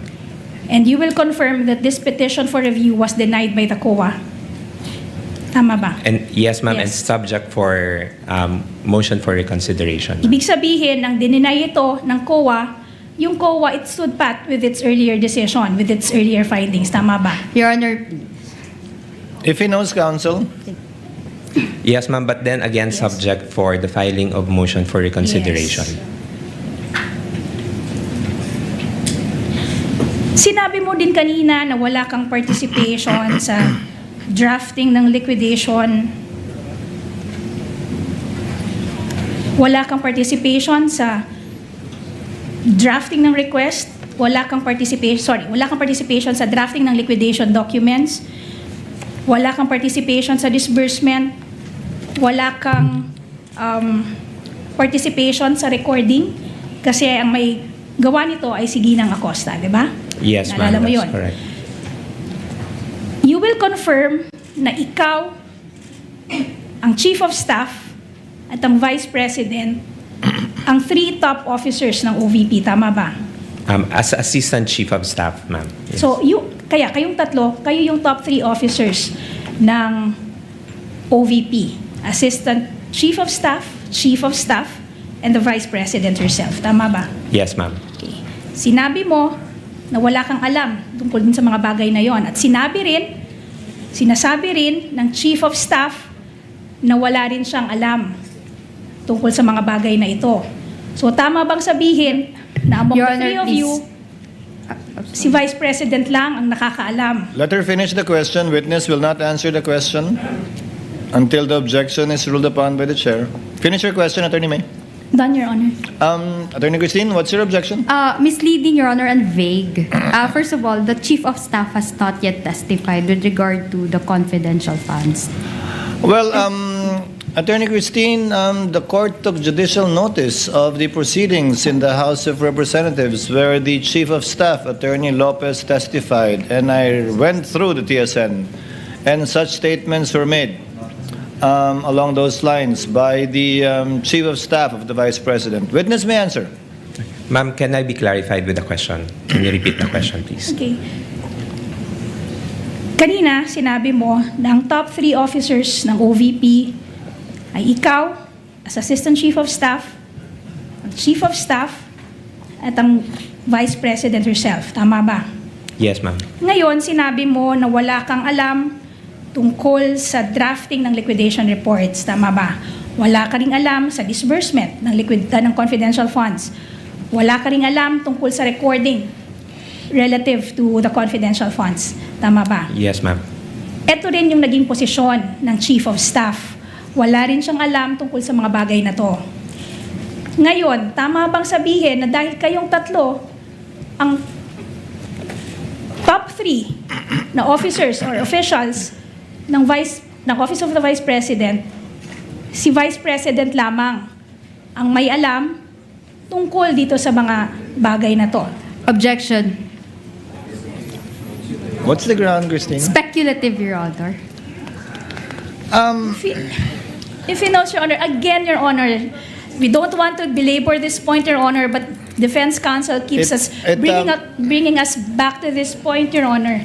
The question does not become speculative simply because it's couched in a what if question, Your Honor. And besides, Your Honor, this honorable court has already ruled and has already directed the witness to Your Honor, answer, Your Honor. The counsel would want the witness to speculate on the state of mind of the Vice President. No, Your Honor. only, let me answer it in 2 points, Your Honor. Please, counsel, briefly. Yes. It's not speculative, Your Honor, because there was already an admission that they are the top 3 officials of the OVP. Now, the answer would be based on that admission, so it's not speculative.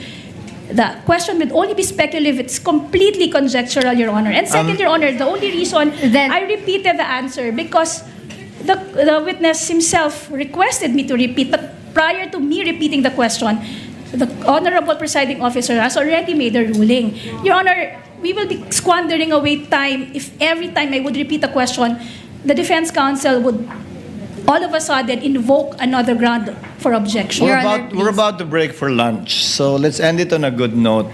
Yes, but Finally, Attorney Christine. I will revise my objection, Your Honor. Incompetent. Allow me, counsels. Base sa testimonya mo, Ginoong Ortonyo, wala kang alam sa paggastos, pag-liquidate, pag-disburse ng confidential fund. Tama? Yes, that's correct, Your Honor. Sabi ni Gina Acosta, wala rin siyang alam. Tama? Alam mo ba yan? Na wala rin siyang alam sa paggastos ng confidential fund at kung paano ito na-liquidate. Would you know that? Based on what I have read na testimonya niya? Yes, sir. Base sa pagkakaalam mo, alam ba ng Vice President kung paano ito ginastos? The way I understand it, sir, as the head of agency, I would understand that she knows the implementation, sir. Yes. So si Colonel Lachica, alam din siyempre. Yes, sir. As the security officer, I would So assume sa loob ng opisina ng OVP, si VP Sara, head of agency, lang ang nakakaalam. Ikaw bilang Assistant Chief of Staff, yung Chief of Staff mismo, walang alam. At si Colonel Lachica, na ayon sa katanungan ni Senator Judge Soto kanina lang, na hindi naman bahagi ng opisina ng OVP. Yes, Your Honor. Okay. That would be all for redirect, Your Honor. Do you have a short recross, Attorney Christine, or a long one? Do we pause for lunch, or do you want to finish your cross before lunch? We don't have to call lunch at 12 o'clock. We can do it at 12:12. After lunch, Your Honor. You prefer after lunch? Thank you. Yes, Your Honor. Then, since it's only 11:57, we have time for one more, Senator Judge. If you want to avail of it. Yes, I see Senator Judge Tulfo, the next one to interject, raising his hand. The sequence would be Senator Judge Rafi Tulfo, Senator Judge Villanueva, the Senate President, Senator Judge Ontiveros, Senator Judge Lacson, Senator Judge Padilla, and I just saw Senator Judge Bam. So we have time for one or two more Senator Judges before breaking for lunch. Senator Judge Rafi, you are recognized, sir. You may proceed. You have 2 minutes, sir. Thank you, Mr. Presiding Officer. Kayo po ay nag-reply sa AOM from COA for the check number 244027 dated 20 December 2022. Ano po yung proseso na ginagawa nyo once kayo po ay nakatanggap ng AOM or disallowance? Good morning, Your Honor. When we receive AOMs within the office, once we receive it, we inform of course, the Chief of Staff and, of course, also the head of agency of the AOM. We send them a copy for their information. Do you investigate? Once meron na pong instruction to kung sino po yung magko-conduct ng review, then that's the time po that we conduct a necessary review for Do you ask the reply. questions? Yes, sir, to the concerned na mga To the concerned. concerned na mga divisions. What questions do you ask, for example? Usually, sir, we ask point per point on what is Point per point, okay. point per point what is indicated in the AOM, so Yes. that we can also address the concerns point by point. Very good. Now, isa sa mga AOM ay observation ng COA, kulang sa mga dokumento, halimbawa, itong sinabi rito, 170,000, at marami to by the millions, 170,000 for the payment of reward, open and close medicines. Did you not ask, ano ba talaga to? Anong klaseng medicine ang binili? Kasi ang pagkakalam ko, meron kayong pera from confidential funds, binigyan nyo doon sa informant para siya nang bumili ng medisina. Yes, sir. Yun Did po you yung- ask kung anong medisina binili para sa medisina bibili nung informant, yung pera? When the time na nag-consult po ako with the security officer, sir, I did not ask anymore on the specifics, but I asked on paano po yung naging process nila in terms of noong pag-release nung funds for the informants or for the agents. Sir, you are a very highly educated person from prestigious schools. Come on, it doesn't make sense. It defies logic. Tatanungin mo dapat, to protect Sarah, kasi very close ka kay Sarah, teka muna, anong klaseng mga medisina binili? Nasaan yung reseta? Kasi mali mo, baka namin hindi binili ng medisina, baka binili ng drugs, whatever, baka may nagbulsa ng pera. Dapat, yun kasi yung kailangan ng, COA, di ba? Resibo.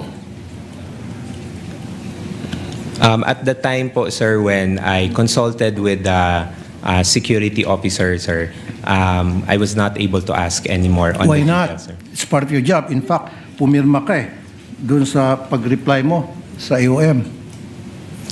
I asked, sir, So kung ano pumirma yung ka process. nakapikit. Yes, sir. No, sir, hindi naman po na nakapikit, sir, because nagtanong naman po ako sa security officer namin, sir, on how it was released or implemented on the ground. So, kung ano po yung nabigay na information, sir, yun po yung nailagay ko sa pag-draft po ng reply to the AOM. Hindi mo rin tinanong bakit pare-pareho yung signature sa different names ayon sa NBI, forensic, tapos pare-pareho yung handwriting sa different names, parang isang tao lang nag-fill up, meron pa nga walang signature at nag-receive ng by the hundreds of thousands each. Sir, you didn't ask? Bakit mo tinanong, hindi mo tinanong, bakit pusa, bakit ito si Pagong, pinagtatawanan tayo ng tao, etc. Why? Did you not ask? Sir, at the time, sir, hindi ko po nakita yung mga acknowledgement receipts, sir. I was only made aware of the acknowledgement receipts, sir, when it was already shown during the HOR na mga hearings, sir. Hindi kasi pag nagtanong ng attachment, then di ba sabi mo you ask questions point by point, you investigate, then kinuha mo sana yung mga dokumento and then pinakita sa iyo and then nagtanong ka point by point like you said, and then you are a very educated person, you should have asked a lot of questions to satisfy dun sa request ng COA. Sir, I Kasi did not- tulad yan, pusa, Pagong, imposible hindi mo nakita yan. Tapos pare-pare yung pirma sa isang same handwritings para sa napakaraming pangalan at saka iisang pirma sa napakaraming pangalan according to the NBA forensic. You didn't ask? Sir, at the time po, sir, I did not see the acknowledgement receipts. Come on, po, sir. Like I said, napakatalino mong tao sa credentials mo. Dating professor, Ateneo, UP, di ba? And then, now, parang, sorry sir, parang nagmaang-maangang ka. Again, is it blind loyalty? Thank you po. Thank you, Mr. Presiding Officer. Are you going for lunch or the rostrum, Attorney? Senator Judge Joel. Okay. I thought you were headed towards lunch already. Senator Judge Villanueva, as the last Senator Judge to interject before we break for lunch. You have 2 minutes, sir. You may proceed.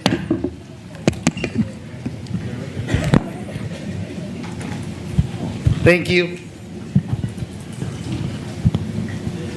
Mr. Witness, sinita po kayo ng COA dun sa pag-approve nyo ng disbursement voucher, no? Yung 125 million.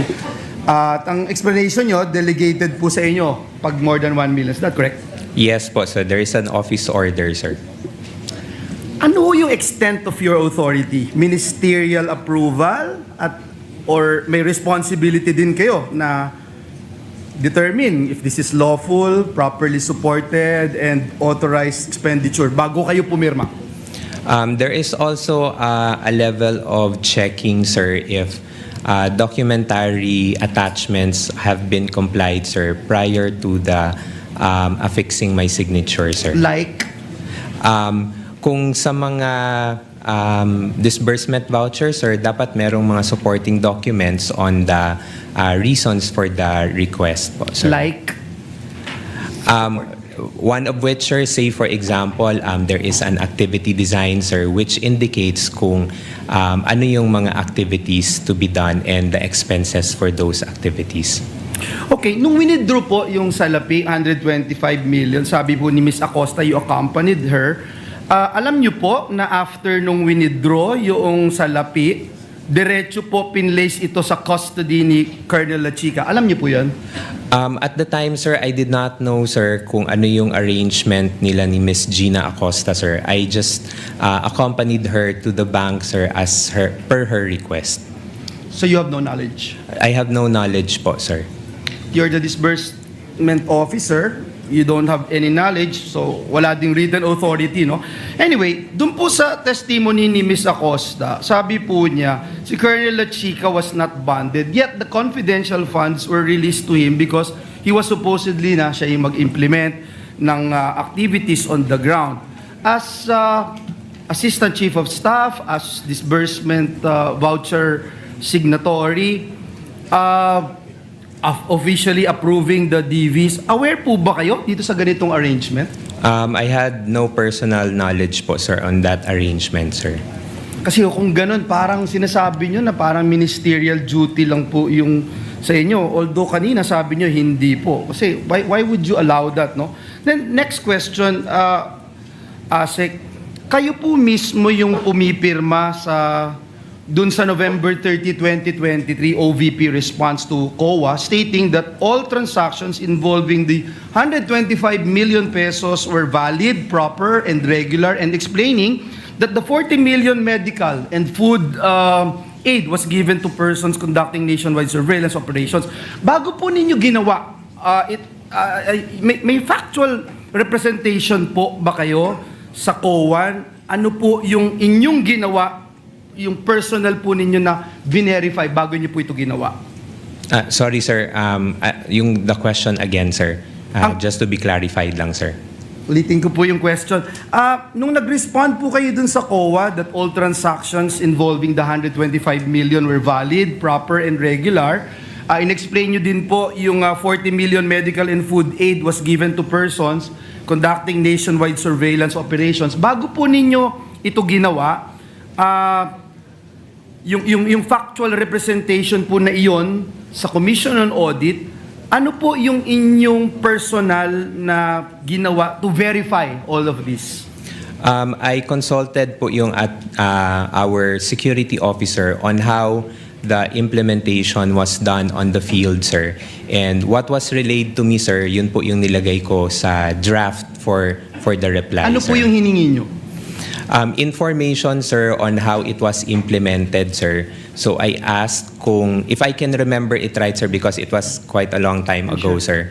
I asked kung paano yung manner of release of the funds on the ground, sir, and especially yung sa medical and food aid, sir. And what was relayed to me, sir, was that the funds were released to the informants or the agents through cash, and then based on their representation that they would need these funds for the purchase of medicines and supplies. Binanggit nyo po dun sa AOM na lumabas na notice of suspension, wala pong nakalagay na misuse of funds.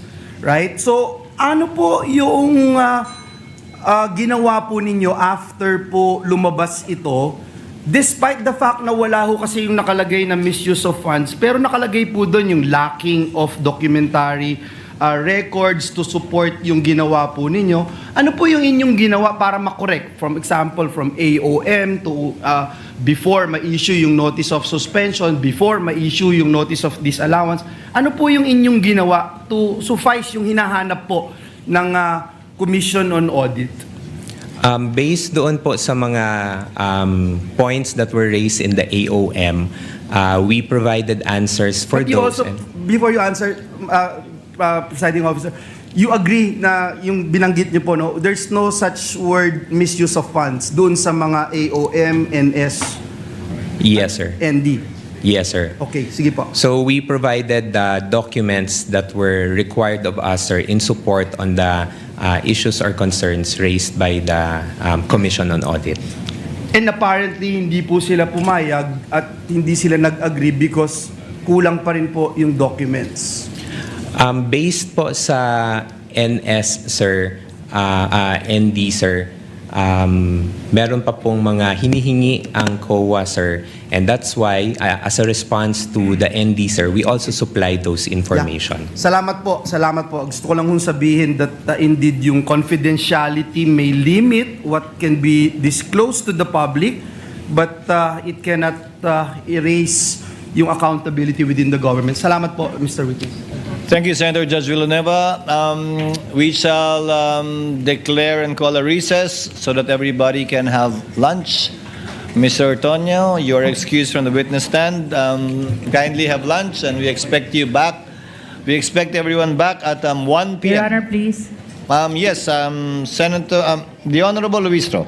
Your Honor, may we just know if Colonel Boransing is already in the premises, because we understand that the prosecution will be presenting him immediately after the recross of Mr. Ortonyo. He is not yet in the building, and we will address that when we reconvene. There's nothing we can do about it anyway at this point in time. We will Thank you, inform Your you of the circumstances before we resume at 1 p.m.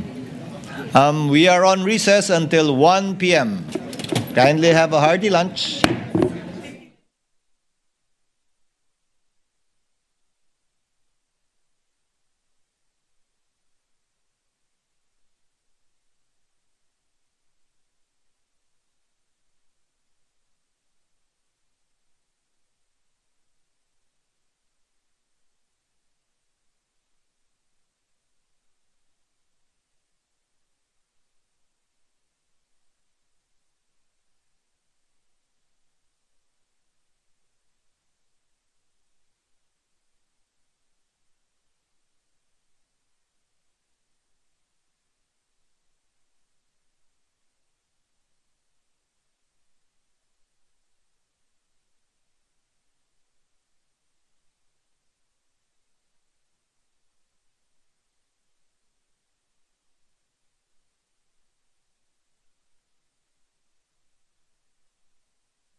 man ng prosecution team is fairness, no?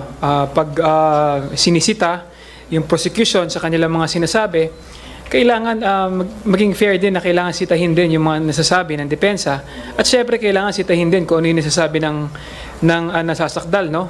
Dito in the case is si Vice President, no? So yun nga yung sinasabi ko, personal opinion ko lang naman, na wala nga siya rito, hindi nga siya makasipot dito, tapos dinidiscuss pa niya yung merito ng kaso na kung saan siya yung nasasakdal. Last na lang po from my end, you mentioned na po earlier kung Ace, itong statement po issued ni VP Sara earlier today, sinabi nga niya, prove the impeachable offense, prove it with evidence. Wala pa po ba kayong ebidensyang na ipipresenta? Well, sa aming paniniwala sa prosecution panel ay nailatag namin yung mga nararapat na makitang ebidensya at madinig na ebidensya ng ating mga senator judges. And there are still several witnesses and documentary evidence that we will present, no, as the trial moves forward. Pero sa ngayon, sinasabi natin, ang nakita na ebidensya, mga documentary evidence na pinisenta ng prosecution panel, siguro sa paniwala ng marami, lalong-lalo na sa paniwala ng prosecution panel, ito ay matibay na mga ebidensya na aming inilalatag. Malinaw sa inilalatag ng prosecution kasama ng mga witnesses na talagang itinuturo, no, ng ebidensya na ang mayroong kinalaman, lalong-lalo na sa pag-utos, sa pagsasagawa, at talagang ang punot dulo ng pag-disburse ng confidential fund ay ang Vice Presidente. So nakikita yon at talagang maliwanag naman sa sinasabi ng mga witnesses. In other words, yung aming inilatag na mga ebidensya supports, no, the allegation in this article. So, meron pang mga witnesses na naka-line up at mga ebidensyang maaaring ipakita at ipadinig sa ating mga senator judges sa darating na mga araw. Last na lang po pala, sorry. May sinabi po siya dito, yung prosecutors daw po should be confident in the strength of the case. They should not be fishing for evidence during the trial or desperately trying to turn something they wish to be true into a wild story of alleged wrongdoing. Yun nga no? Yun nga that statement of, say, fishing for evidence, isn't that already a discussion of the merits or perhaps a question being raised against the integrity of the impeachment court? So, ano ba yan? Saklaw ba yan nung sinasabing Rule 18? Kaya gusto natin na magkaroon ng clarification ng ating impeachment court, no? Tungkol dyan. Of course, whatever decisions that the court may arise to, kami naman ay magsusunod at magko-comply dito. Sir, good afternoon. Ann Soberano po of Bombo Radio. Good afternoon, Kong Ace and Kong Hun. Sir, tanong ko lang, ano yung magiging epekto sa prosecution panel, yung mahigpit na pagpapatupad ng Rule 18 mula ngayon? And then, paano nyo titiyaking hindi lalampas sa trial by publicity ang mga pahayag ninyo sa media habang pinapaliwanag nyo ang inyong mga panig? Thank you. Malinaw naman, no, dun sa ruling ng ating presiding officer na ang saklaw dito ay yung mga abogado sa bawat panig, yung senator judges, at syempre kasama dyan yung respondent, no? So sila naman ay may limitasyon sa pagdidiscuss o pagsasalaysay outside of the court tungkol dito sa merito ng kaso. Pero sa mga itinalagang spokesperson, kagaya ni Deputy Speaker J. Kung Hun, pwede ho nating i-maximize yung pagkakataon nang sa ganun maka-communicate tayo ng tama sa ating mga kababayan. Isa sa mga obligasyon ng ating prosecution panel via the designated spokespersons ay may isalaysay, no, sa ating mga kababayan sa pinakamabilis at pinakamadaling paraan na maintindihan kung ano ba yung nangyayari. Kasi dapat tayo ay lahat ay involved dito sa usaping impeachment na ito. So, yun yung sagot ko dun sa una. Si Kong J? Sa pakiwari ko, wala naman tingin ko, no? Dahil nakita naman natin yung mga mga prosecutor naman natin, si mga abogado, alam naman nila kung ano yung mga sinasabi nila at alam naman nila kung nakakapag-violate sila o hindi, no? Lalong-lalo na sa kaso. Pero nakikita ko naman minsan nadadala lamang sila, no, ng kanilang nadadala lamang sila ng kanilang damdamin. Kaya minsan nakakapagsalita din sila ng ayon sa kanilang opinion. Pero kaya nga nagtalaga tayo ng mga spokesperson, talking heads, ang prosecution para at least maipaliwanag mabuti yung flow ng kaso, dahil tama naman si Kong Ace na kailangan involve lahat ng mamamayan at nalalaman natin na yung tama at accurate na nangyayari. Kasi nakikita naman natin maraming fake news, di ba, na inilalabas. So, mas maganda na ipapaliwanag ito ng mabuti at accurately. Sir, may mga pagbabago po ba sa susunod na mga araw or simula ngayon sa mga spokesperson po? Unless tanggalin kami. Pero sa tingin ko wala naman, no? In fact, baka nga mag-designate pa ng isang legal, no, na spokes. Hopefully, pinag-uusapan pa rin naman ito, no? Kung meron mang pagbabago, siguro you expect a lot of statements that will be coming from the spokes now, no? Kasi yun ang aming layunin, no, na mabigyan ng tama, accurate, walang dagdag, walang labis, walang kulang na statement ng ating mga kababayan sa labas ng korte. Yun ang ating layunin. Siguro kung may pagbabago man, mas magiging aware, no, yung ating mga prosecution dun sa ruling ng ating presiding officer, at talagang susunod naman yung ating prosecution team kung ano yung pinag-uutos ng ating korte. Sir, last na lang po sa akin. Reaksyon na lang po sa paalala ni Presiding Officer Escudero na dapat ebidensya at hindi public outrage ang magiging batayan ng impeachment trial. From the beginning, yun naman talaga ang pilit na ginagawa ng ating prosecution, no? Na maglatag ng ebidensya, makita ang ebidensya, maipaliwanag sa ating mga kababayan ang nilalaman nitong mga ebidensyang ito. Dahil ang ating misyon, ang ating pagdating ng araw sa paghukom, ika nga, dapat base ito sa ebidensya. Hindi ito base sa ingay, no, sa labas ng korte o yung kung ano man yung nakaka-impluwensya sa atin ng mga senator judges. Again, we will stick to the mission of the prosecution to present a clear wave of evidence.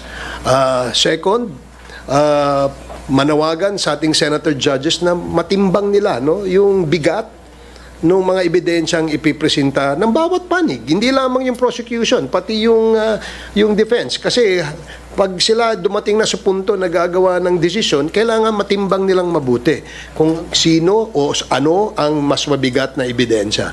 So again, yun ang ating objective, no? Ipakita, ipadinig ang ating mga ebidensya nang sa ganon, merong legal na basihan at tamang basihan sa pagdating ng araw na magbibigay ng desisyon o magre-render ng desisyon ng ating impeachment court senator judges. Tama naman yung sinabi ni Kong Is, no? Ang prosecution kasi, ebidensya yung kanilang pinagbabasihan, hindi nakikinig sa mga marites, no? Dahil ang pinaka-importante dito, lumabas talaga yung kung sino may kasala at sino talaga yung may responsibilidad, lalong-lalo na sa nag-utos sa paggamit, na maling paggamit ng confidential fund ng Department of Education at Office of the Vice President. Salamat. Ang magtatanong naman po si Haji. Go ahead. Magandang hapon po, Haji Caminyo ng Brigada News FM Manila. Although the ruling still needs to be clarified according to you, Kong Ace, but given the personality of the Vice President, do you expect her to behave or to comply with the ruling? Lalo na po, hindi, sabi nga po ni Kong J, hindi nga nagpupunta po dito. At yun pong mga statements po niya ay sinasabi niya whether sa labas po ng bansa or whether sa Davao City or kung nasaan man po siya. Ever since naman, hindi siya nagbe-behave eh. Diba? Nakita nyo naman kung paano yung asal niya sa labas, no? So talagang hindi natin in-expect na ang Vice Presidente susunod sa utos ng korte. Hindi nga nagpapakita eh.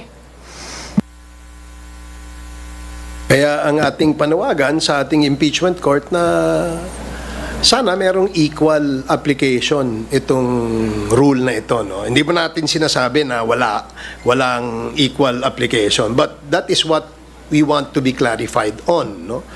Nung nilabas yung desisyon na yan at yung striktong pagpapatupad nitong rule na ito, gusto naming itanong, does this apply including to the statements issued by the Vice President? So yun ang hintayin namin kung ano man yung magiging tugon ng ating impeachment court tungkol dito. And of course, we will respect that. Okay. Since hindi naman po kayo sakop ng sub judice, Kong Jay at Kong Ace.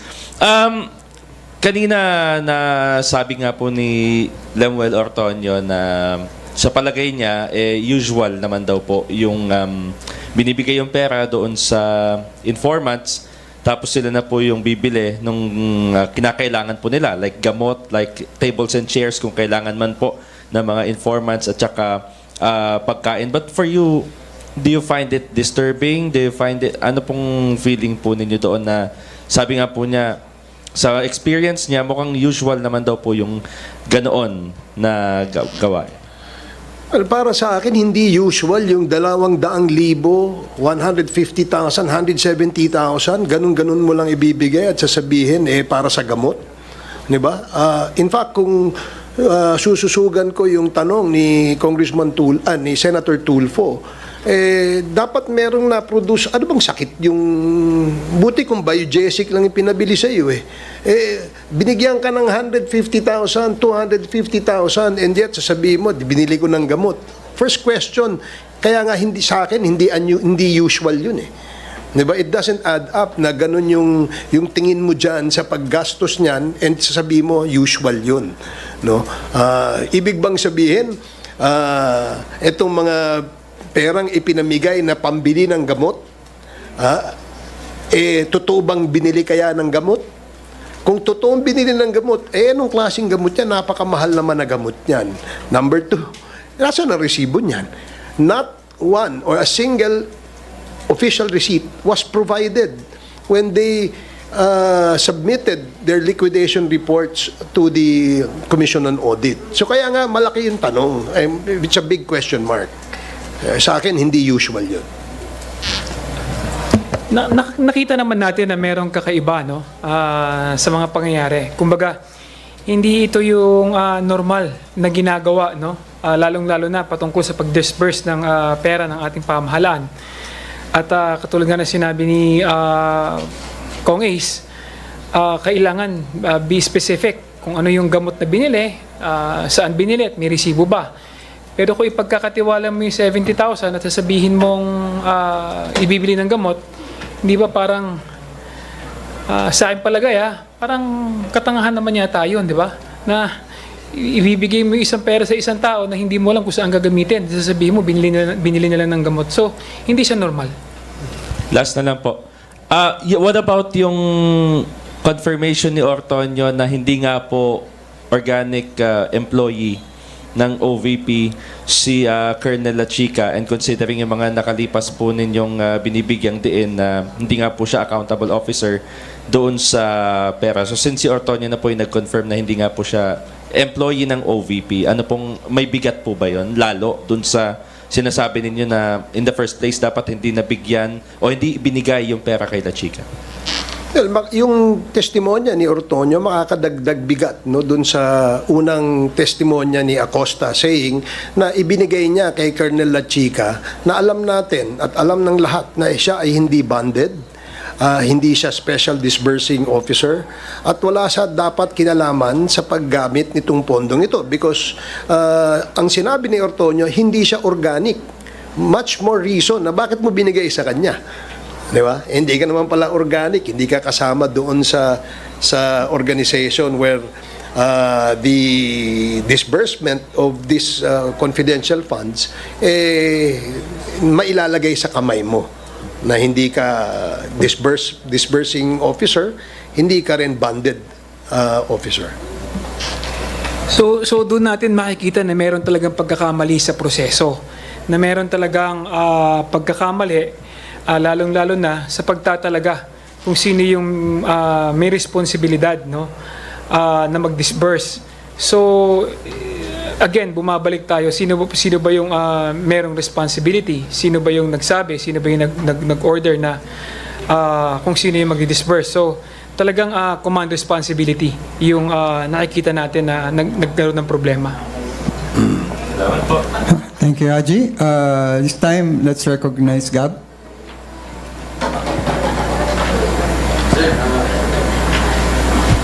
Hello po. Sir, good afternoon. Regarding lang po dun sa, follow-up lang din dun sa ano ni Ortonyo, dun sa sagot niya kay Senator Judge Kiko Pangilinan, sinabi niya na he was not aware that the OVP's confidential funds from yung 122 million from December 22 to September 2023, part of that, yung 122 million was used to buy medicines. Nalaman niya lang daw po after mag-release ng AOM yung COA. Do you find that acceptable considering siya po yung third highest kasi VP Sara, Yusek Zulaika Lopez, and then si Asek Ortonyo na po. Do you believe that, sir, na hindi niya alam at all? Well, yun nga no? Isang malaking tanong, no? Na lagi niya lang dinedepensa ay wala kaming kinalaman dun sa paggamit niyang pondong yan because it was turned over to the security officer, no? Pero tama yung yung tanong ni Senator Tulfo doon, no? Ang ibig mo bang sabihin, you will just take it hook, line, and sinker? Kung ano yung sinabi na pinaggamitan nito, maniniwala na kayo. Hindi ba kayo nagtanong man lang na ganito 122 million worth of medicines ang pinaggamitan nitong perang ito? Ito bang pinaggamitan sa confidential funds na ito, dumaan ba ito sa tamang proseso ng kasi nga, I remember tinanong siya na siya ang dating membro ng BAC o siya ang head ng Bids and Awards Committee kasi alam naman niya that every single centavo spent in the government funds must be accompanied by a receipt, a disbursement voucher, etc. etc. Kaya nga inamin niya na siya ang pumipirma. Pero pagdating dun sa pag-liquidate, parang blind siya, no? Which I think is not normal, which I think is not usual. Kaya sumasang-ayon ako sa punto na nire-raise ni Senator Tulfo tungkol doon.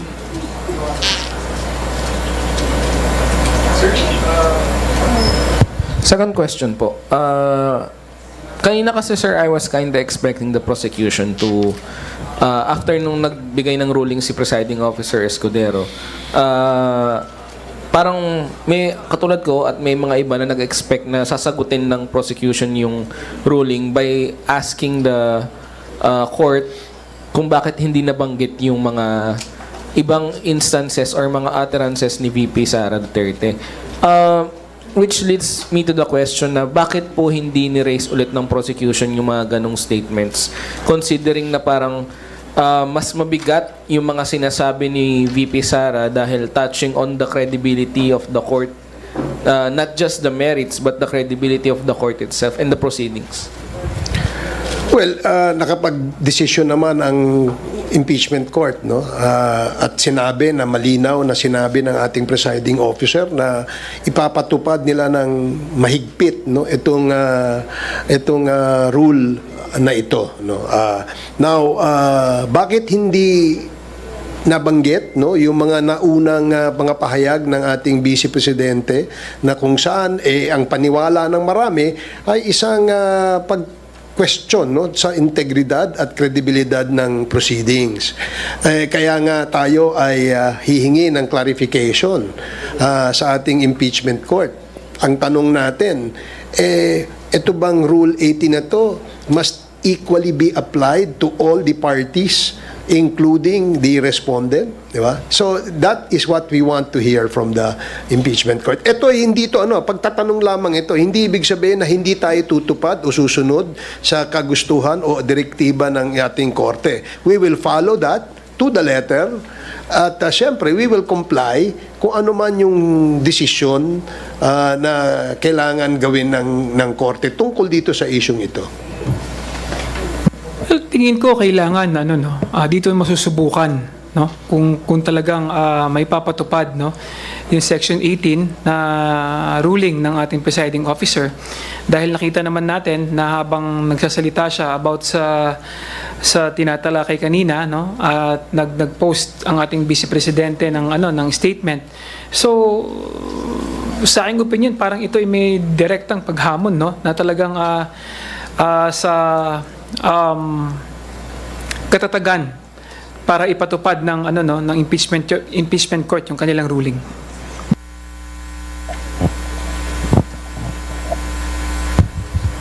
Sir, were you hoping na nabanggit sana ni presiding officer yung spliced videos na na-upload sa Facebook page ni Senator Judge Pia Cayetano? I know yung mga senador kadalasan they won't attack a fellow senator.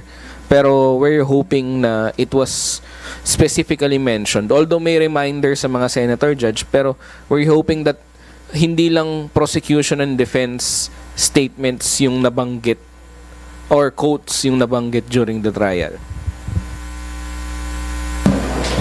She was the only one, Senator who did it. Yeah. Okay. It's not as if it was repeated. Oo nga.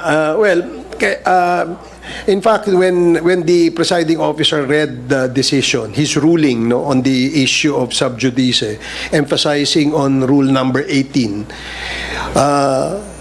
hindi naman namin na in-expect na iisa-isahin yung mga alleged violations committed by either of the parties dito sa usapin ng sub judice. So when the presiding officer was reading his ruling, tuloy-tuloy at kami naman ay nakikinig at we took down notes as to ano ba yung mahigpit na ipatutupad ngayon mula ngayon, henceforth, sabi nga.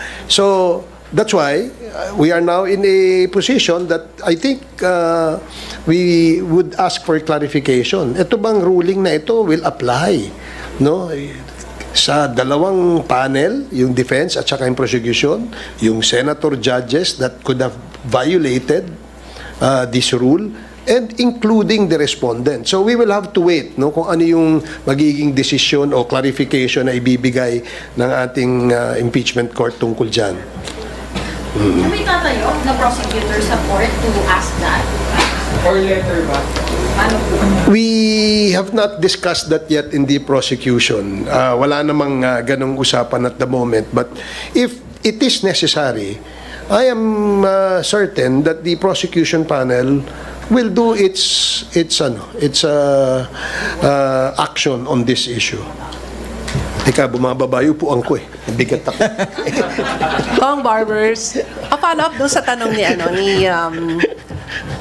Mean. Kasi, and Gab, hindi ba dapat narinig din natin doon sa rules kanina na binasa that the Senate should set an example? Kasi sabi nga ni Alianesca, isa lang naman yung kaso. Diba? Isang senator lang and not more, wala sa more than one ang gumawa noon. Dapat they should set an example. Ano ang nangyari? Meron bang investigation dun sa splicing of tape ni Senator Pia Cayetano? Sa puntong yan, hindi namin alam kung merong investigation na ginagawa. But what we are aware of is that merong grupo outside of the court na nag-file ng ethics complaint against a certain senator judge, dahil nga merong violation na nakita sila, na hindi dapat ginagawa daw, ng senator judge na to. Kaya nga nung binabasa yon, ako personally, I was expecting that malinaw na malinaw yung ruling At ito ay hindi mag-iiwan ng malaking tanong, no, sa ating mga parties na concerned, including hindi mag-iiwan ng tanong sa ating mga kababayan na ito bang ruling na ito will apply to everybody.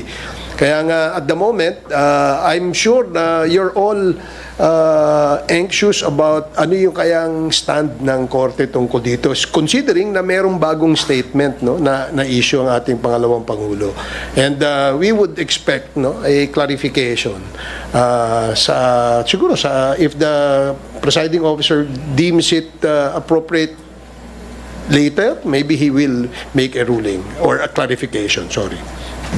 Sinabi naman ng ating presiding officer na kung ano man yung nangyari ng mga nakalipas, hayaan na, kalimutan na. Pero ang pinakamabigat na nangyari nga is nung habang naggagawa siya ng ruling, nagbibigay siya ng ruling, naglabas nga ng statement ang ating Vice Presidente. So tingin ko, saklaw na ng panibagong utos ng korte yung statement kanina na inilabas ng ating Vice Presidente. So magiging litmus test yan, no, kung talagang paano ipatutupad ng ating impeachment court yung kanilang kautusan. Okay, thank you. Yaneska, your turn. Sir, good afternoon. Lianas Kapatid, GMA News Online. Yung latest statement lang po ni VP na calling her the mastermind of a scam does not produce evidence, and such insults reveal the need to feign confidence in the face of weak presentation. So, is that an accurate way to describe how the prosecution presented its evidence so far? Thank you. Well, in fairness kay inamin naman ni Attorney May kahapon out of her zeal and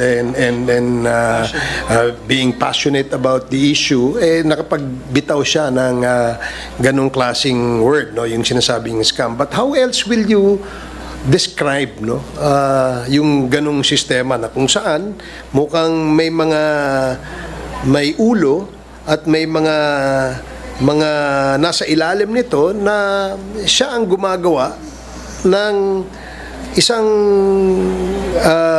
anomalya na sa paniwala ng prosecution ay isang malaking scam, no? And to put it maybe use another word, siguro pwedeng nating sabing budol, no?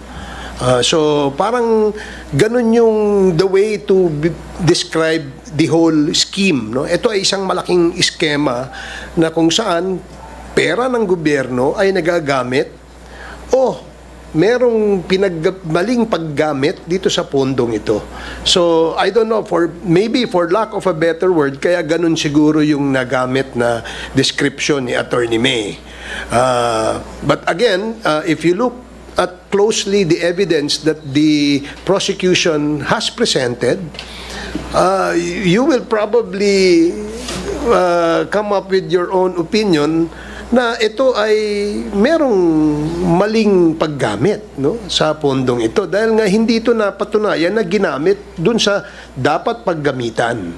Sinabi, confidential intelligence funds, may mga panuntunan, paano at saan mo dapat gamitin yan, lahat po yan ay hindi nasunod. So, maaring dahil doon sa mga pinakitang ebidensyang yon, nagkaroon ng ganong description, no, yung ating abogado. And kami naman sa prosecution, patuloy naman pinapakita itong mga ebidensyang pwede naming ipakita nang sa ganon magkaroon ng basihan itong aming allegations sa Article 1. Masuportahan itong allegations sa Article 1. So wala ka naman ibang pwedeng itawag talaga dun sa nangyari, kundi scam talaga eh. So si Attorney May nagsasabi lang siya ng totoo kung paano niya nakita yung sistema sa paggamit ng confidential fund at lalong-lalo na dun sa paglalagay ng mga pangalan na kahina-hinala, no? So wala ka ng ibang magamit na salita eh, kundi talaga scam talaga yung nangyari. Sir, ito on other topic lang. what will happen to Attorney Tolosa? I understand kasi parang legal spokesperson siya na prosecution team. Given the ruling, so hindi na siya magiging spokesperson. Hindi na siya harap for press conferences or Hindi any pa naman interview. final yung aming no, but he is a legal spokesman for the prosecution panel. At the same time, he entered his appearance before the impeachment court as one of the private prosecutors. So, merong mga articles na in charge din dito si Attorney Tolosa. But so far, sa ngayon, siya pa rin ang aming legal spokesman. Well, we'll have to wait, no? At mag-uusap-usap pa yung impeachment team, mag-uusap-usap pa yung prosecution para alamin kung paano natin paano magre-react regarding do sa ruling nga, no? Na bagong ruling ng ating impeachment court. At talagang susunod naman, no? Wala namang balak na bumali sa kautusan yung ating prosecution. Alright, salamat Leneska. At dahil malapit na pong magsimula ulit ang paglilitis, magpapasalamat tayong muli kay Kong Ace Barbers at saka kay Deputy Speaker J. Kong Hoon. Sa ating mga kaibigan sa media at sa mga kababayan na sumusubaybay, magandang tanghali po, magandang hapon sa atin. Salamat, thank you. Thank you.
Okay.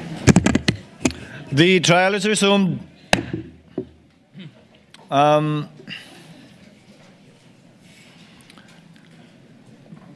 Kindly situate Mr. Ortonyo to the witness stand. Clerk of Court, through us.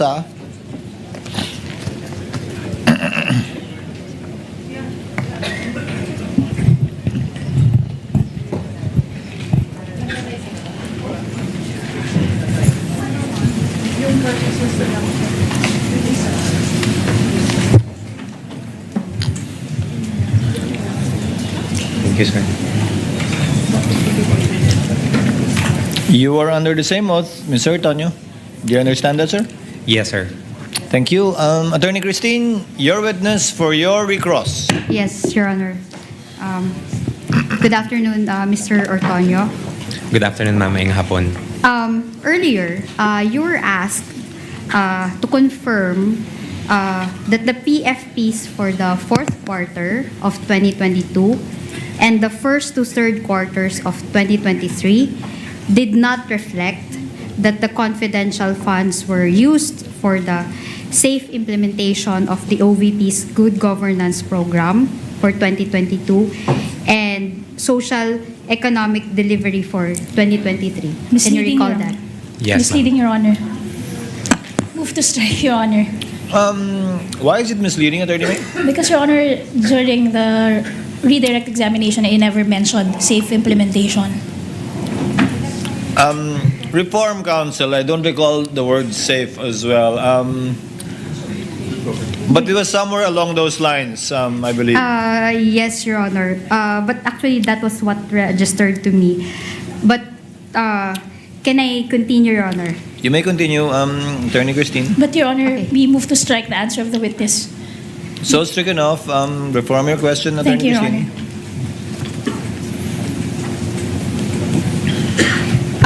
I'm showing you the PFPs for 2022 and 2023. Your Honor, they are exhibits Assisting counsels may approach. D-1-23 OVP for the PFP for the year 2022 and D-1-49- OVP for the year 2023. Okay, do you have copies of those PFPs? Okay, let's go to the 2022 PFP. Now, I'm directing you to the second column of the PFP. Okay, it says there, safe implementation. Let's go to the 2022 PFP.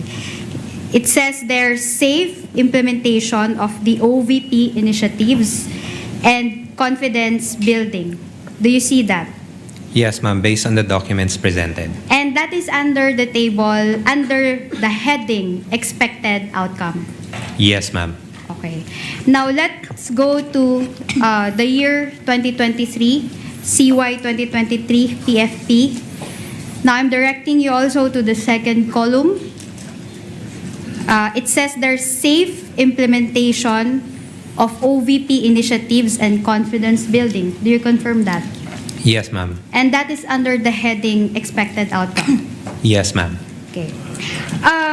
You were also asked about the supposed submission of the PFP together with your letter or the Vice President's letter to the DBM dated August 22, 2022. Earlier, you were asked. And in fact, you were asked also to refer to section or item 3.24 of the joint circular. Joint circular, Do you yes. recall that?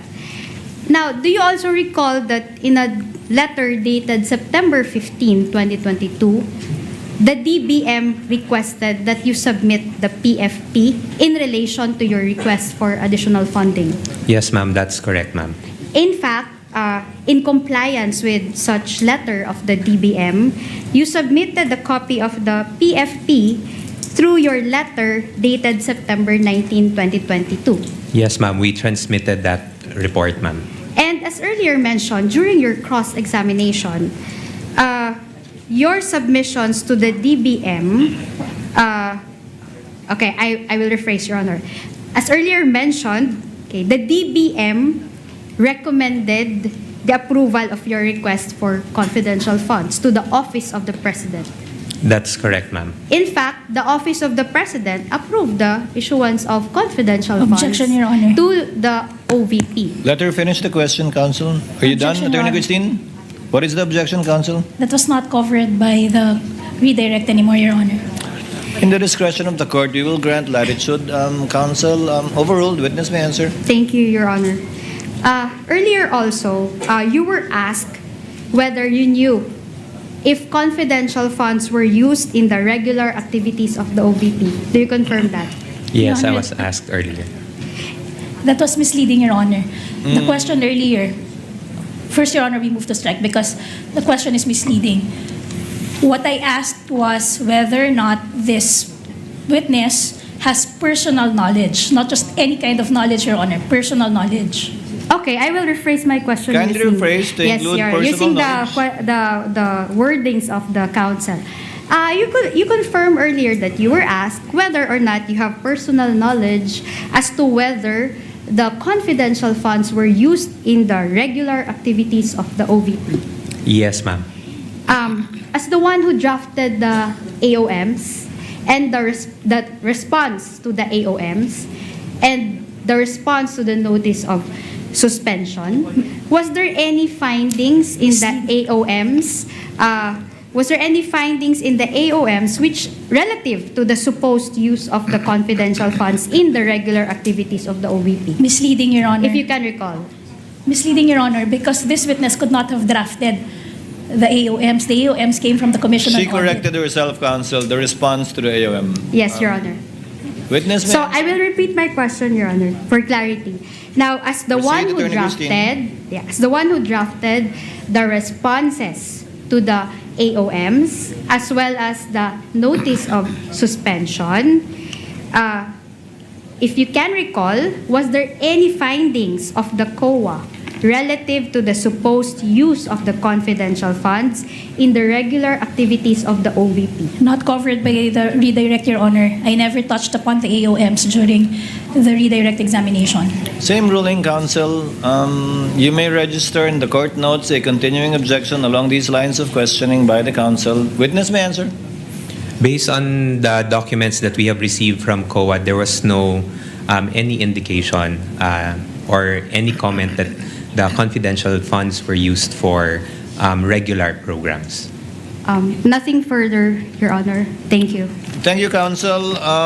We now proceed to the interjections of senator judges. Before we proceed to administrative matters facing the court today, we recognize our distinguished Senate President. Next in line, Senate President Owen Gatchalian. You may proceed, sir. You have 2 minutes. Thank you, Mr. Presiding Officer.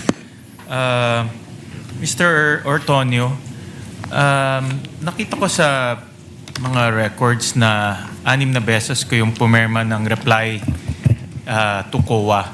Itong 6 na letters na ito ba ay nabasa, nakita, ipinakita kay Vice President Sara? All the replies, sir, that were drafted were also sent to our Vice President for her information, for her reference and review. So alam niya itong mga replies to COA? Yes, sir. Okay. Narinig ko rin sa inyong testimony na kinausap niyo si Acosta at si Colonel Lachica. Yes, sir. At base sa mga information nila, yun ang inilagay mo sa letter replies niyo to COA. Tama? Yes, sir. That's correct, Your Honor. Paki-narrate nga sa amin, ilang beses niyo pala na-meet si Colonel Lachica? Sir, sa mga replies po, sir, I cannot exactly remember how many times, sir. But I can say more than once or twice, sir, I was able to meet Colonel Lachica to ensure na I get the information from him, sir, and that I'll be able to draft properly the replies to the AOMs. So mga once or twice? Or Around once or twice, sir. The exact number, sir, I cannot remember anymore, sir, because maraming documents po yung na-review, sir. Pakikwento nga sa amin kung ano exactly yung kanyang sinabi sa inyo para ma-draft niyo itong reply. For the AOMs, sir, I'll try to recall, sir, some of the issues that were raised on the AOM. So say, for example, sir, on the AOM comment regarding the use of the confidential funds for medical and food supply, sir. So tinanong ko po siya kung paano po inimplement on ground yung pagbigay ng medical and food supplies to the informants and the agents. So from there po, sir, na-mention niya, sir, na the funds were released to the informants and agents based on the representation that those funds will be used for the purchase of medical and food supplies. Kwento mo dyan sa iyo na siya mismo ang nagbigay sa mga informants? Sir, wala na. Hindi ko na po ma-recall, sir, if he mentioned specifically if siya po yung ang nag-distribute personally, sir, doon sa on the ground, sir, or implemented the release on ground. Pero ang kwento niya sa iyo, cash ang ibinigay sa informants, hindi medical supplies or other supplies. That's correct po, Your Honor. Kwento niya ba sa iyo na mayroon ba siyang kasamang iba sa pagbibigay nitong cash? Kasi libo-libo yung acknowledgement receipts. Hindi niya po nakwento specifically, sir. Although if I can recall, sir, based on my recollection, meron po siyang na-mention na meron po siyang mga, hindi ko alam kung ano yung term niya, sir, but meron siyang mga people who go directly on the ground, sir. Pero kinonfirm niya na kinonfirm niya sa iyo na kinuha niya yung 500 million pesos. 500 million, sir? Yes, in four different tranches. For the different funds, sir. It is of my assumption, sir, na siya po yung napagbigyan ng funds, sir. In 4 different tranches? 4 different tranches, okay, sir. Nasabi niyo ba sa kanya na tinanong niyo ba sa kanya na yung mga ibang acknowledgement receipts ay questionable yung mga apelido? Sir, at that time po, sir, I was not able to see the acknowledgement receipt, sir, because in the AOM, sir, the AOM indicated that we submit the DEPs or the documentary evidence of payment, sir. So I was not able to see it, sir. So nung binigay po sa akin ni Miss Gina Acosta yung mga DEP, sir, it was already in a sealed box, sir, and then we submitted that together with our reply to COA. Paano niya raw dinistribute yung mga pera? No, kasi 500 million to, thousands and thousands of acknowledgement receipts. Paano niya ikunento sa inyo na dinistribute niya itong mga pera? Sino itong mga informants niya? Kasi kayo gumawa ng AOM, anong reply to the AOM. Sir. So, I would assume na tinanong niyo yung methodology ng pagdidistribute niya. Sir, based on my recollection lang, sir, he mentioned na, yun nga, sir, meron siyang mga people, sir, who worked on the ground. That is only the extent of the information I can recall, sir, when I had a consultation with Colonel Achica. Yung pagpili ng informants, natanong niyo ba kung paano? At yung relevance ng informants dito sa inyong confidential operation? Sir, I did not ask anymore, sir, because it was not the subject of the AOM, sir. So I was not able to check on him on that matter, sir. Pero yung DEP, yung documentary evidence of payment, subject yan ng AOM, tama? For submission, sir, we were required to submit the documentary evidence of But payment, sir. did you, tinanong niyo ba sa kanya kung paano niya nakukuha itong DEPs? Sir, I did not ask anymore, sir. I just requested for the copies for the DEPs, sir, so that I can already submit it, sir, doon sa COA as an attachment to the AOM reply. Paano kung yung DEPs peke? Paano kung yung kanyang narration sa iyo ay hindi totoo? Paano Sir, kung ganun ang situation? Sir, at the time, sir, because he was designated as our security officer, sir, I designated by the head of office, sir, which is the Vice Sara President. Z. Duterte, sir.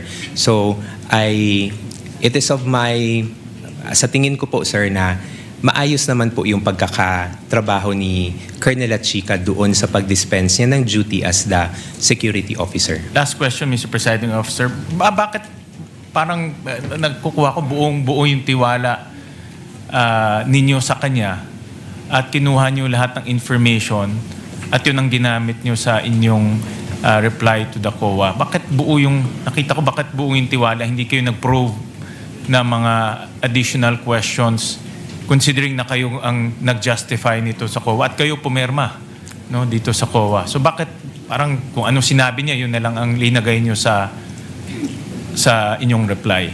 Well, first, sir, is because he's the security officer, sir.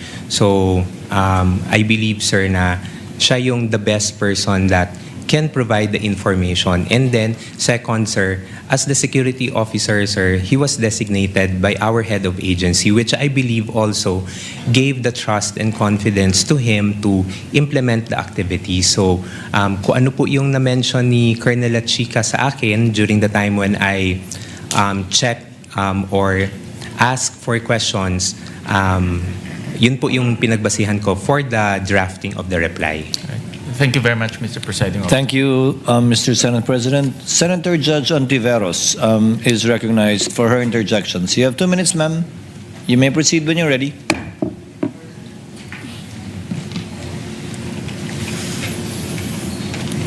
Salamat po, Mr. Presiding Officer.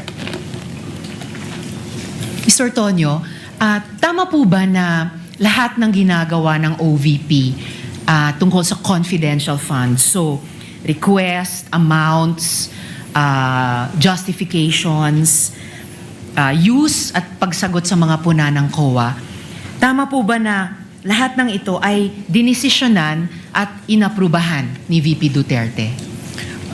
Based on the mga replies, ma'am, yes, I was able to provide a copy to the head of agency, ma'am.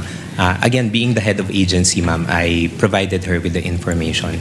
At base doon, dinesisyonan at inaprubahan niya ang lahat ng ito? Yes, and from that time, ma'am, we signed off on the document for submission to the Commission on Audit. With the last touch or final sign-off being that of VP Duterte? Yes, ma'am, being the head of agency, ma'am, we sought her approval on it, ma'am. At sang-ayon po ba kayo na bilang yung ganong head of agency na si VP Duterte ang responsable at pinaka-responsable sa lahat ng iyan? Well, being the head of agency, ma'am, I believe that kailangan niyang malaman lahat ng mga nangyayari. And I know, ma'am, na si Ma'am Inday really wants to know details, no, especially on implementation of the different activities that we do in the office. So it is really meron talagang involvement in terms of ensuring that things are properly implemented within the office. And based on that knowing, batay sa kaalamang iyon, siya ang pinaka-responsable sa kabuang iyan. Based on that, ma'am, being the head of agency, ma'am, I would say so, ma'am. Alright. Gano'ng katagal nyo na po kilala si VP Duterte? Siguro, ma'am, more than 10 years, ma'am. I started working together with her, ma'am, in 2008. At saan po at so almost 20 years pala. So at saan po at paano nyo siya nakilala? Nakilala ko po siya, ma'am, bilang Vice Mayor sa Davao City, ma'am. And then, at the time, ma'am, when they were looking for several staff members for the Office of the Vice Mayor, I submitted an application, ma'am.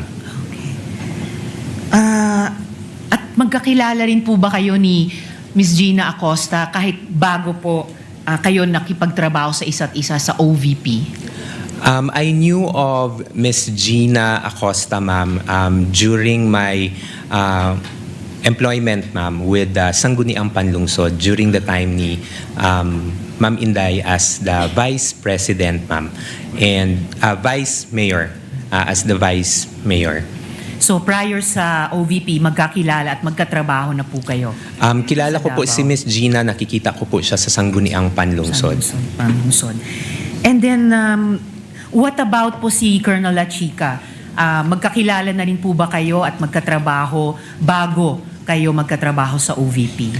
I first knew of Colonel La Chica, ma'am, when I was already with the Office of the Vice President, ma'am. So, would you say po na nasa circle of trust kayo ni VP Duterte?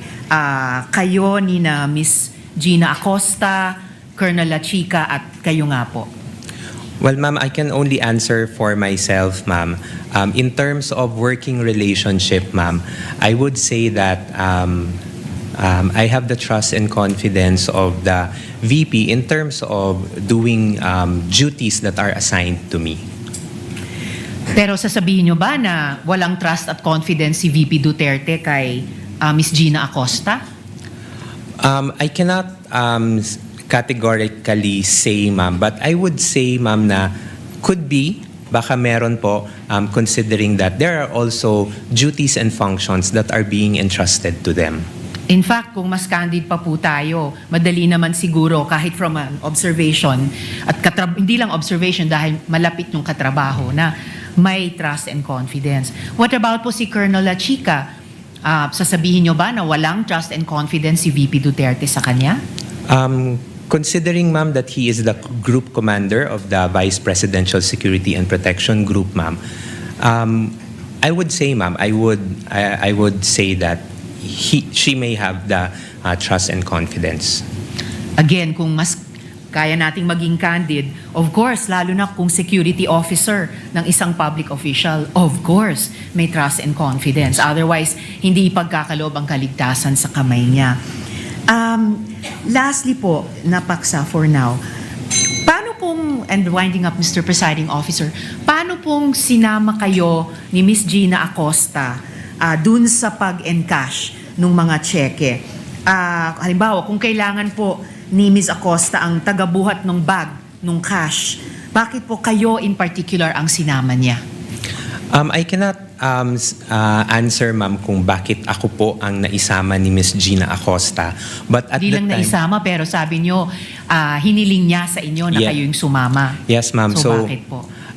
When she requested me, ma'am, to accompany her, ma'am, sinamahan ko naman po siya, ma'am, because at the time na itanong niya na magpapasama siya, I was available naman, ma'am. And because of the request, ma'am, I accompanied her going to the bank.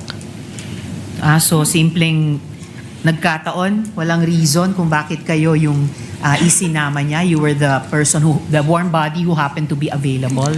Again, ma'am, I cannot say kung ano yung pinaka-reason behind po ni Miss Gina, but when she requested me that I accompany her, ma'am, I said yes, ma'am. Nung Winding up on nag-request this topic, Mr. Presiding Officer, sinamahan niyo rin po ba si Miss Gina Acosta nung iabot kay Colonel La Chica yung pera? No, ma'am. I actually did not. I was not aware, ma'am, of the arrangement, ma'am, with Colonel La Chica, ma'am.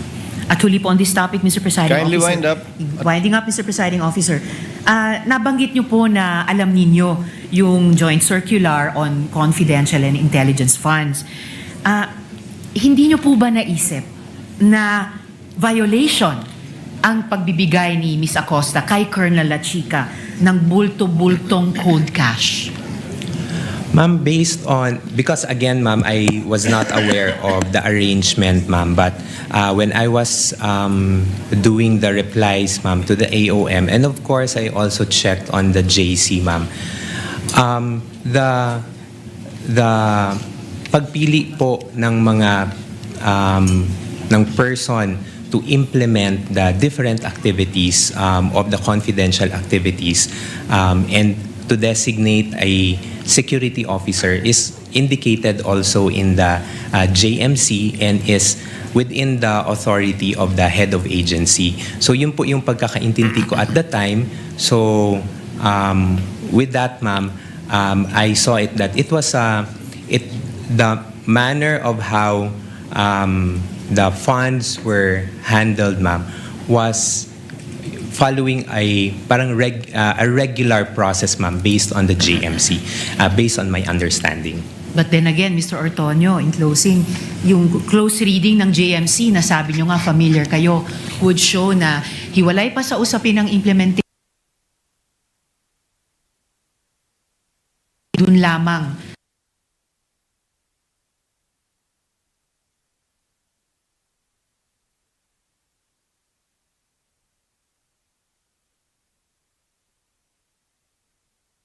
is with the special disbursing officer, but the implementation, ma'am, was done through the security officer. Of course, hindi po ko po tinatanong yung implementation.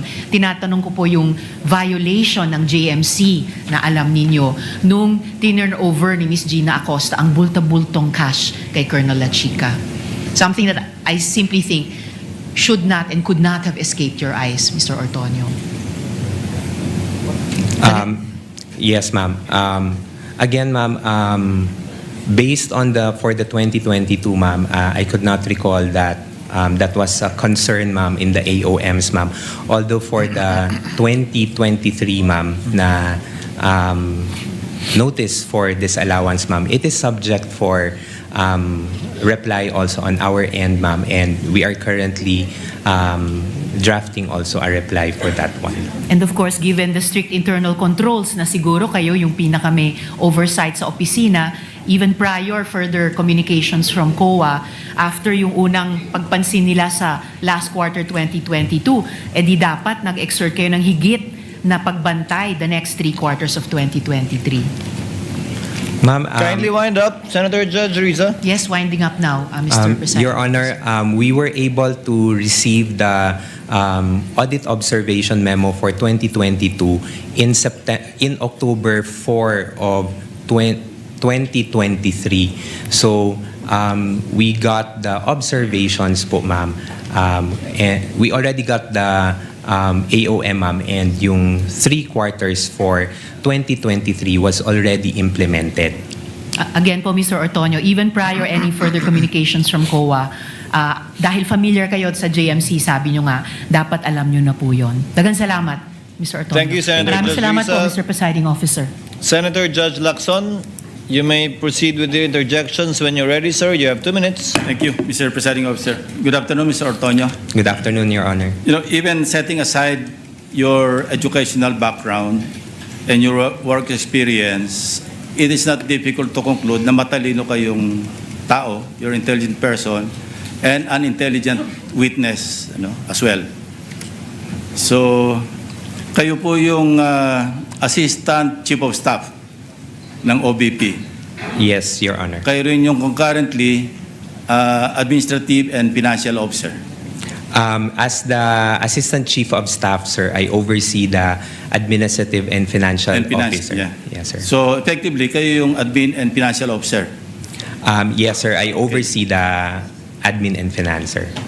You know, kanina kasi, upon questioning ni Attorney Christine, she kept referring to the regular programs under the Office of the Vice President.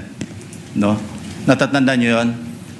So it aroused my curiosity. No? Pina-pull out ko sa staff yung General Appropriations Act ng 2022 as well as 2023. So we found out, papabasa ko sa inyo para hindi ma-charge sa oras ko. No? For 2022, under the regular Good Governance Program, merong 621.6 million pesos. Pakibasa nyo na lang, kayo na lang. Sorry, sir. Hindi ko makita, sir. Okay. For fiscal year 2022, sir, under Good Governance Program, General Appropriations Act, 621.6 million, sir. Please continue. And then, Physical and Financial Plan for the Confidential and Intelligence Funds, 125 million for the 4th quarter.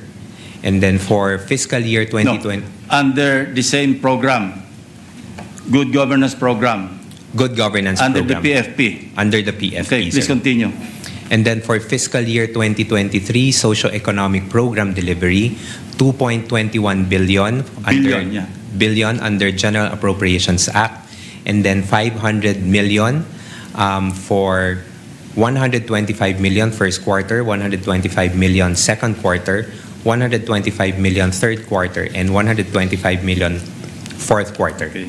For a total of 500 million more. 500 million. Okay. Next slide. I-juxtapose ko naman yung... Next slide, wag na yan. I-juxtapose ko yung 2022 at saka 2023 OBP Physical and Financial Plans, confidential intelligence, dalawang budget years. Pakibasa yung last quarter, physical target. Baka pwede pong ma-request na Okay, Zoom. Pwede bang hindi charge sa time ko ako magbabasa? Okay. Letter A, number of identified areas with surveillance conducted and monitored.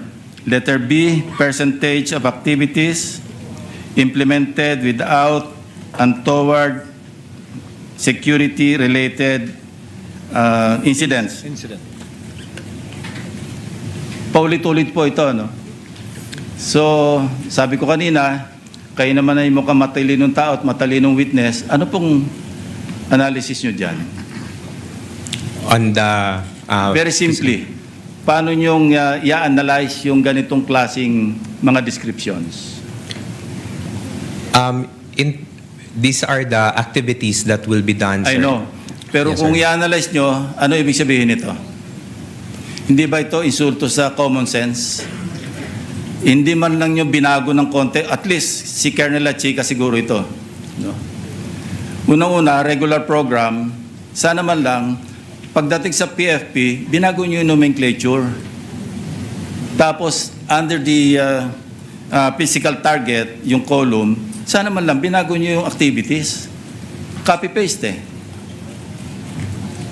Again, ulitin ko, tingin ko sa inyo, matalinong tao, matalinong witness, anong tingin nyo rito? Kung i-describe nyo in one word. Sir, I cannot...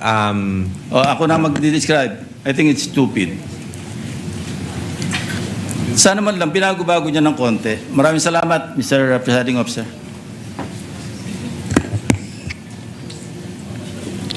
Next would be Senator Judge Padilla. Maraming salamat po, Ginoong Tagapamahalang Hukom.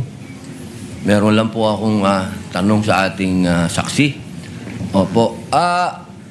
Ginoo, sa palagay niyo po ba karapat-dapat lamang na gumamit ng alias kapag confidential fund ang pinag-uusapan? Sir, as someone who does not know, sir, implementations of parang mga confidential activities on the ground, sir, I cannot, hindi po ako makakasagot ng maayos, sir, kung pwede po ba or hindi. But based on information that I got, sir, when I consolidated the answers for the AOM, sir, hindi naman po siya na-mention sa akin po ni Colonel Chica. But I know, sir, that activities, confidential activities are considered to be sensitive. And there might be individuals or groups that need to be somehow protected, sir, because of the information that you would be getting from those people, sir. So, yun po yung tingin ko, sir. Hindi ko categorically masasabi na pwede po yung alias or hindi. But going back to the JMC also, sir, sa Joint Memorandum Circular, there is no specific provision, sir, that indicates kung paano po yung paglagay ng mga pangalan sa documentary evidence of payments. Okay. Maraming salamat po. Meron po akong tanong sa prosecution.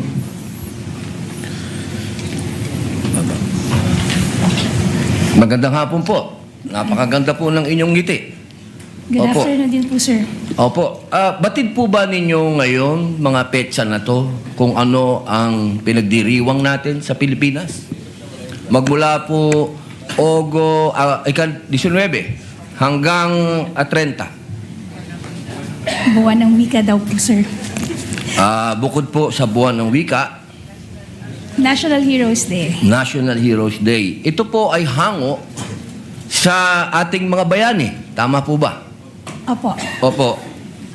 Naniniwala po ba kayo na ang ating mga bayani ay may mga alias? Kilala niyo po ba sila Di Masalang? I'm sorry po sa aking history teacher. Ayan, opo. Hindi ko na po maalala. Ito po ang pinakamagandang panahon para maipaalala po sa inyo na ang ating mga bayani ay gumamit ng mga alias. Di Masalang, Siling Labuyo, Tikbalang, Tagailog, May Pag-asa, Buwan, Magdalo, Leon Kilat, Vibora, Lakambini, Paralitiko, Dimas, Alipato, Liwanag, Balite, at marami pa pong iba. Ano po ang kahalagahan dito, palagay po ninyo? Ang alias po, anong kahalagahan? Well, first, sir, first, Your Honor, I cannot comment because I'm not sure of the circumstances surrounding their use of alias. Under the anti-alias law, inaalaw naman po yung paggamit ng alias provided kailangan po nakabanggit din, nakadisclose kung ano yung real name. So it's not completely prohibited provided they also provide the real Opo. the real name. So, Pakisagot lang muna po yung tanong ko bago po yung explanation po ninyo. Pakisagot lang po kung narinig nyo na po yung mga alias na yan. Ngayon lang po nyo narinig. some of it po, Your Honor, to be candid, some of it I've already heard. Magmula po 1892 hanggang 1896, ginagamit po nila ang mga alias na yan. Nagkaroon lang po ng isang traidor, ang pangalan ay Teodoro Patiño, na nagbulgar sa Katipunan. Alam po ba niyo yun? Yes, Your Honor. But the circumstances then were different because we were Bakit po iba? Bakit po iba? Bakit po na iba? May gera po nun, sir, and we were under Wala po ba tayong occupation. gera sa NPA? Ang NPA po, merong mga alias.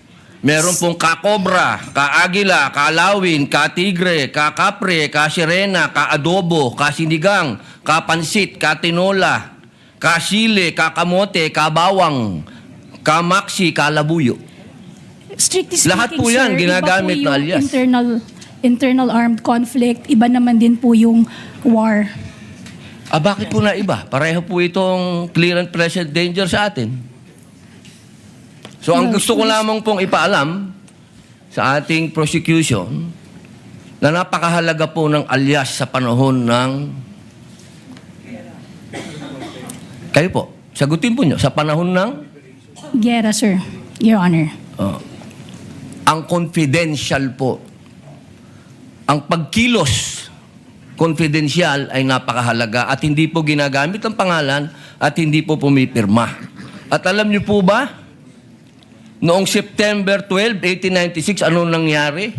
Nagkaroon tayo ng 13 martires.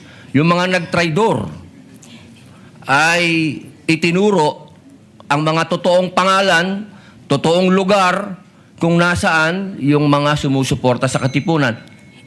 If I may, Your One Honor. last na lang po. Kindly wind up, Senator One last na lang Padilla. po. If I may, Your Honor, just address your question earlier.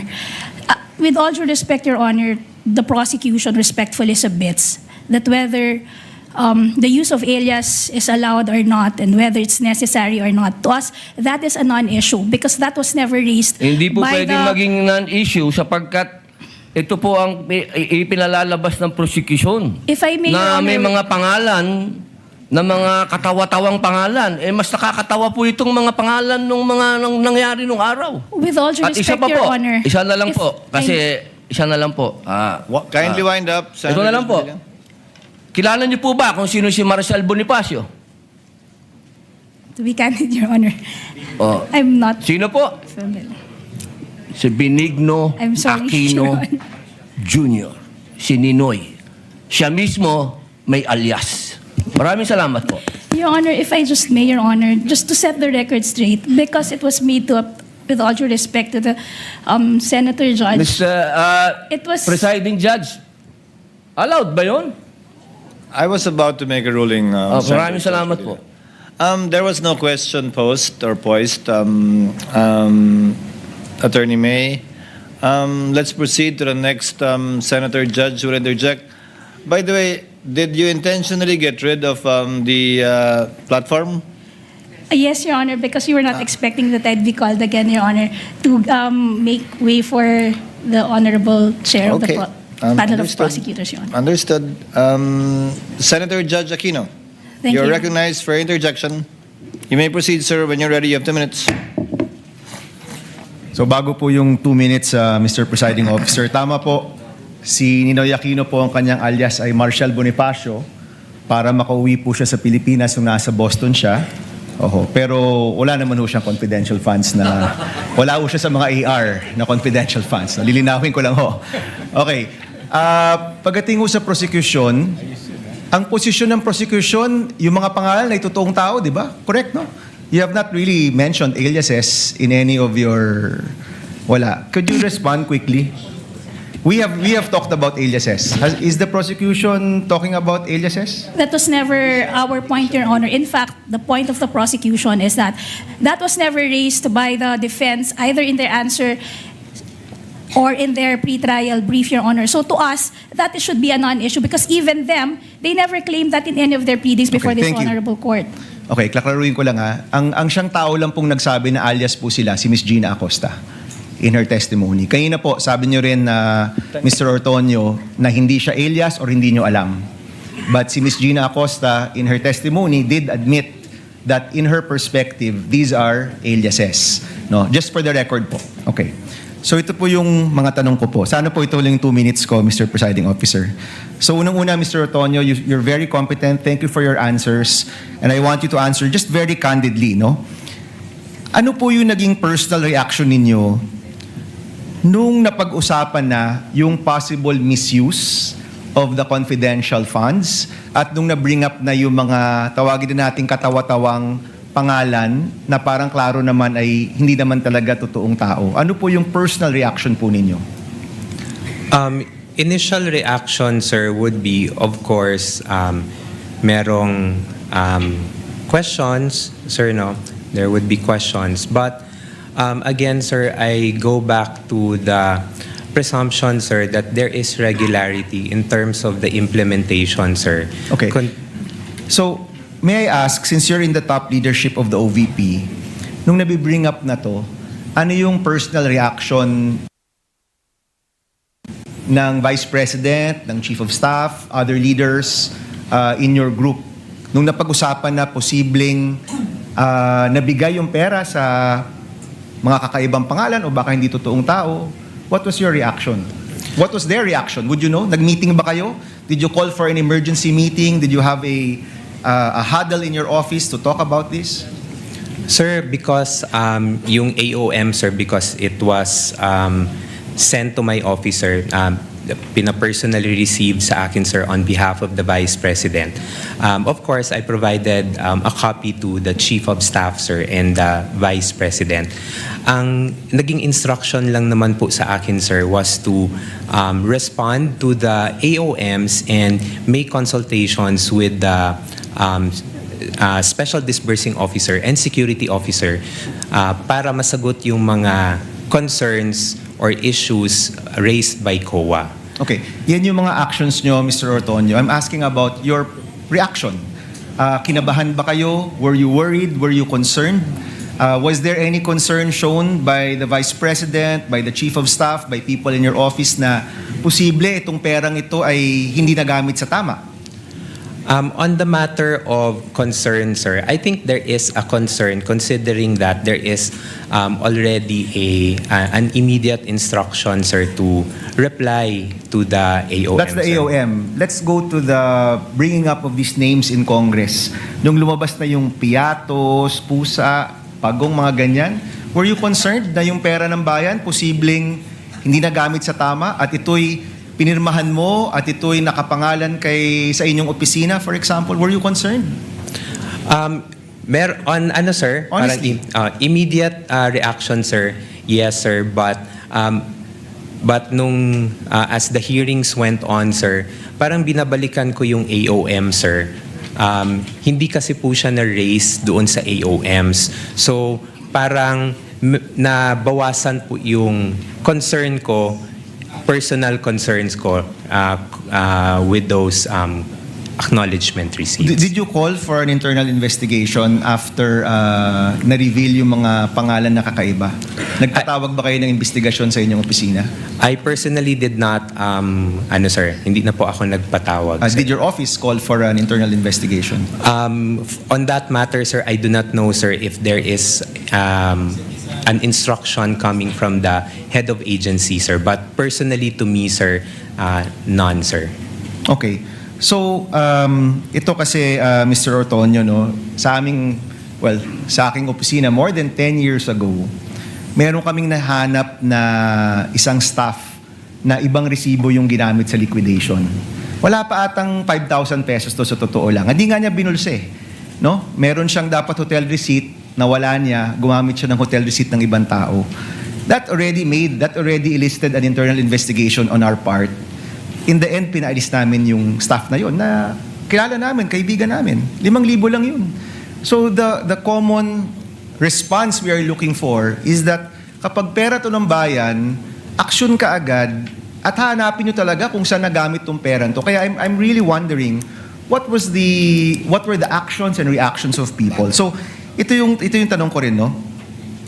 Mahalaga ba sa inyo, mahalaga ba sa iyo, sir, na yung perang ito ay nagamit sa tama? Na hindi ito nagamit sa mali o na bulsa lang? Yes, sir. It is important to me, sir, because in the years na nakasama ko rin po si Vice President Sara Z. Duterte, sir, she also would want na money is spent properly for what it is intended to be used for. Okay, last question, Mr. Presiding Officer. During all of this time, pinatawag mo ba si Colonel La Chica o pinatawag ba siya ni Chief of Staff Lopez or ni Vice President? Would you know? Kinausap mo ba?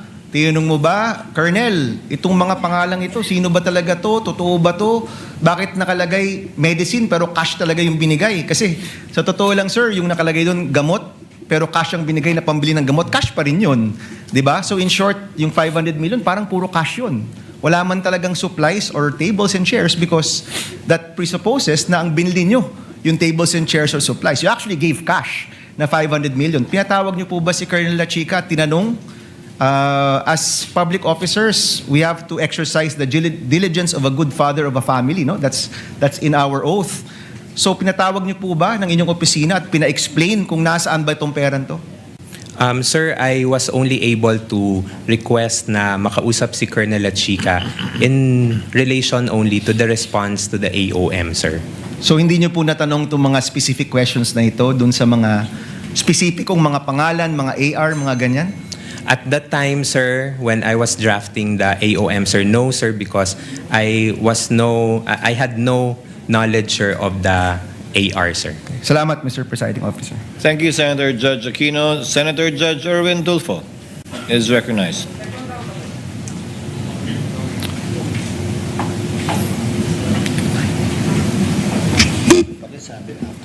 Thank you, Presiding Officer. Ginoong Testigo. Alam niyo ba na si Colonel La Chica ay hindi po banded and therefore wala pong karapatan na mag-disburse ng CIF? Alam niyo po ba ito? Hindi.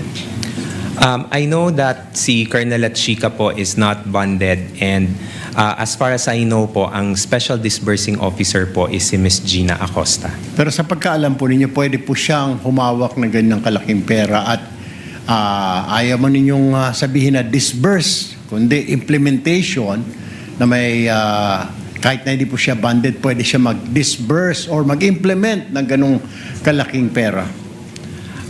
Sir, I believe, sir, with his designation as the security officer, sir, he was tasked to implement the different activities on ground.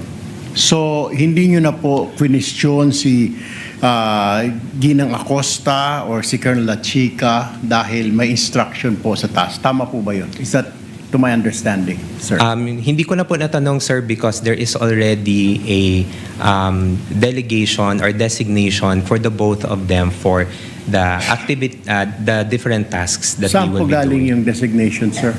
Can you recall my memory? The designation po, sir, came from the head of agency, sir, the Vice President. All right. Sir, sabi mo kanina, I don't know kung kalimutan ko, nasa break room po ako kanina. Sabi mo, wala kang alam paano ginastos ang confidential fund when nag-usap po tayo. Tama po ba yun? Yes, sir. You have no idea. Pero I just was wondering, bakit kayo po ang sumasagot ng Audit Observation Memorandum o AOM ng COA kung wala kayong alam sa paggasta ng confidential fund? Gayon, ang AOM po, tama po ba, correct me if I'm wrong, ay ito po ay kumikwestiyon sa mga errors, exception, or deficiencies sa audit po ng COA? For my office po, sir, whenever we receive AOMs, for our officers sa OVP, when we receive AOM, sir, it's the Chief of Staff it's the Chief of Staff or the Chief of Staff and the Assistant Chief of Staff, sir, who responds to AOMs on behalf of the institution. Pero sabi niyo po, kayo po sumasagot ng AOM. Yes, sir. That's part of the tasks that are given to us, sir, together with the Chief of But Staff. how can you, I was just wondering kanina po, sir, how can you answer questions, queries, kung wala na pa po kayong alam? Paano niyo po masasagot ng tama? The only way to do that is you will lie. That's why po, sir, meron pong instruction that was given to me, sir, by the head of agency, sir, to talk with the special disbursing officer and the security officer para makuha po yung mga information from them and malatag po doon sa reply to the AOMs. So your reply was only based on what they said, what they told you? That's correct, sir. Ayon, without documents, resibo, etc. None of that. Just plainly na. Ginoong Ortonyo, dito po namin ginastos yung pera. Blah, blah, blah. Yes, sir. I consulted with them, sir, for the reply, sir. Hindi ka ba, kahit na katiting man lang na duda, sir, na medyo mali yata ang paggasta ng confidential fund ng OVP ni Colonel Chica, hindi man lang sumagi sa'yo na medyo may duda ka na something is wrong here. Wala man lang, none at all. At that time, sir, may yung mga issues naman, sir, and when I consulted with the security officer, he was able to provide a reply naman, sir. So, although yes, initially, parang you would question, sir, no? But with the replies that I got from the security officer, sir, we were able to respond to them already to COA. The reason why I asked you that, ginong witness, was that nandiyan po kayo, syempre po yung tiwala ng VP po sa inyo. Di mo lang ninyo naisip na, teka mali ito, baka sumabit si VP Sara, sumabit ang OVP. La Chica, baka hindi talaga napupunta sa kungkan. Di ho lang ninyo naisip. Or didn't you tell the Vice President, ma'am, ano ho kaya? Pwede bang tanungin ninyo ito or pwede ba silipin? None at all, hindi mo lang nakausap si VP. Hinayaan nyo lang hinayaan na tumuloy-tuloy for several months, several quarters yung ganitong klaseng expenditure. Nobody informed the Vice President. Sir, hindi naman po na hinayaan, sir, because all the replies naman po, sir, are also given to the Vice President for her review and final approval before it is being signed and to be sent to the Commission and when you Audit. sign the report, sir, alam na po ni VP. Is that what you're saying? Nakita niya na po na pinambili ng ganito, ng information, ng gamot, ng mga lamesa, na alam na ng VP before you signed it. Before I signed it, sir. So dumaan na sa table ni VP. Yes, sir. Kindly wind up, Thank Senator you Judge po, Irwin. Ginong Testigo. Mr. Presiding Officer, thank you. Thank you, Senator Judge Irwin. To avail of the first round, Senator Judge Marcos, you are recognized, ma'am. You may proceed when you're ready. You have 2 minutes.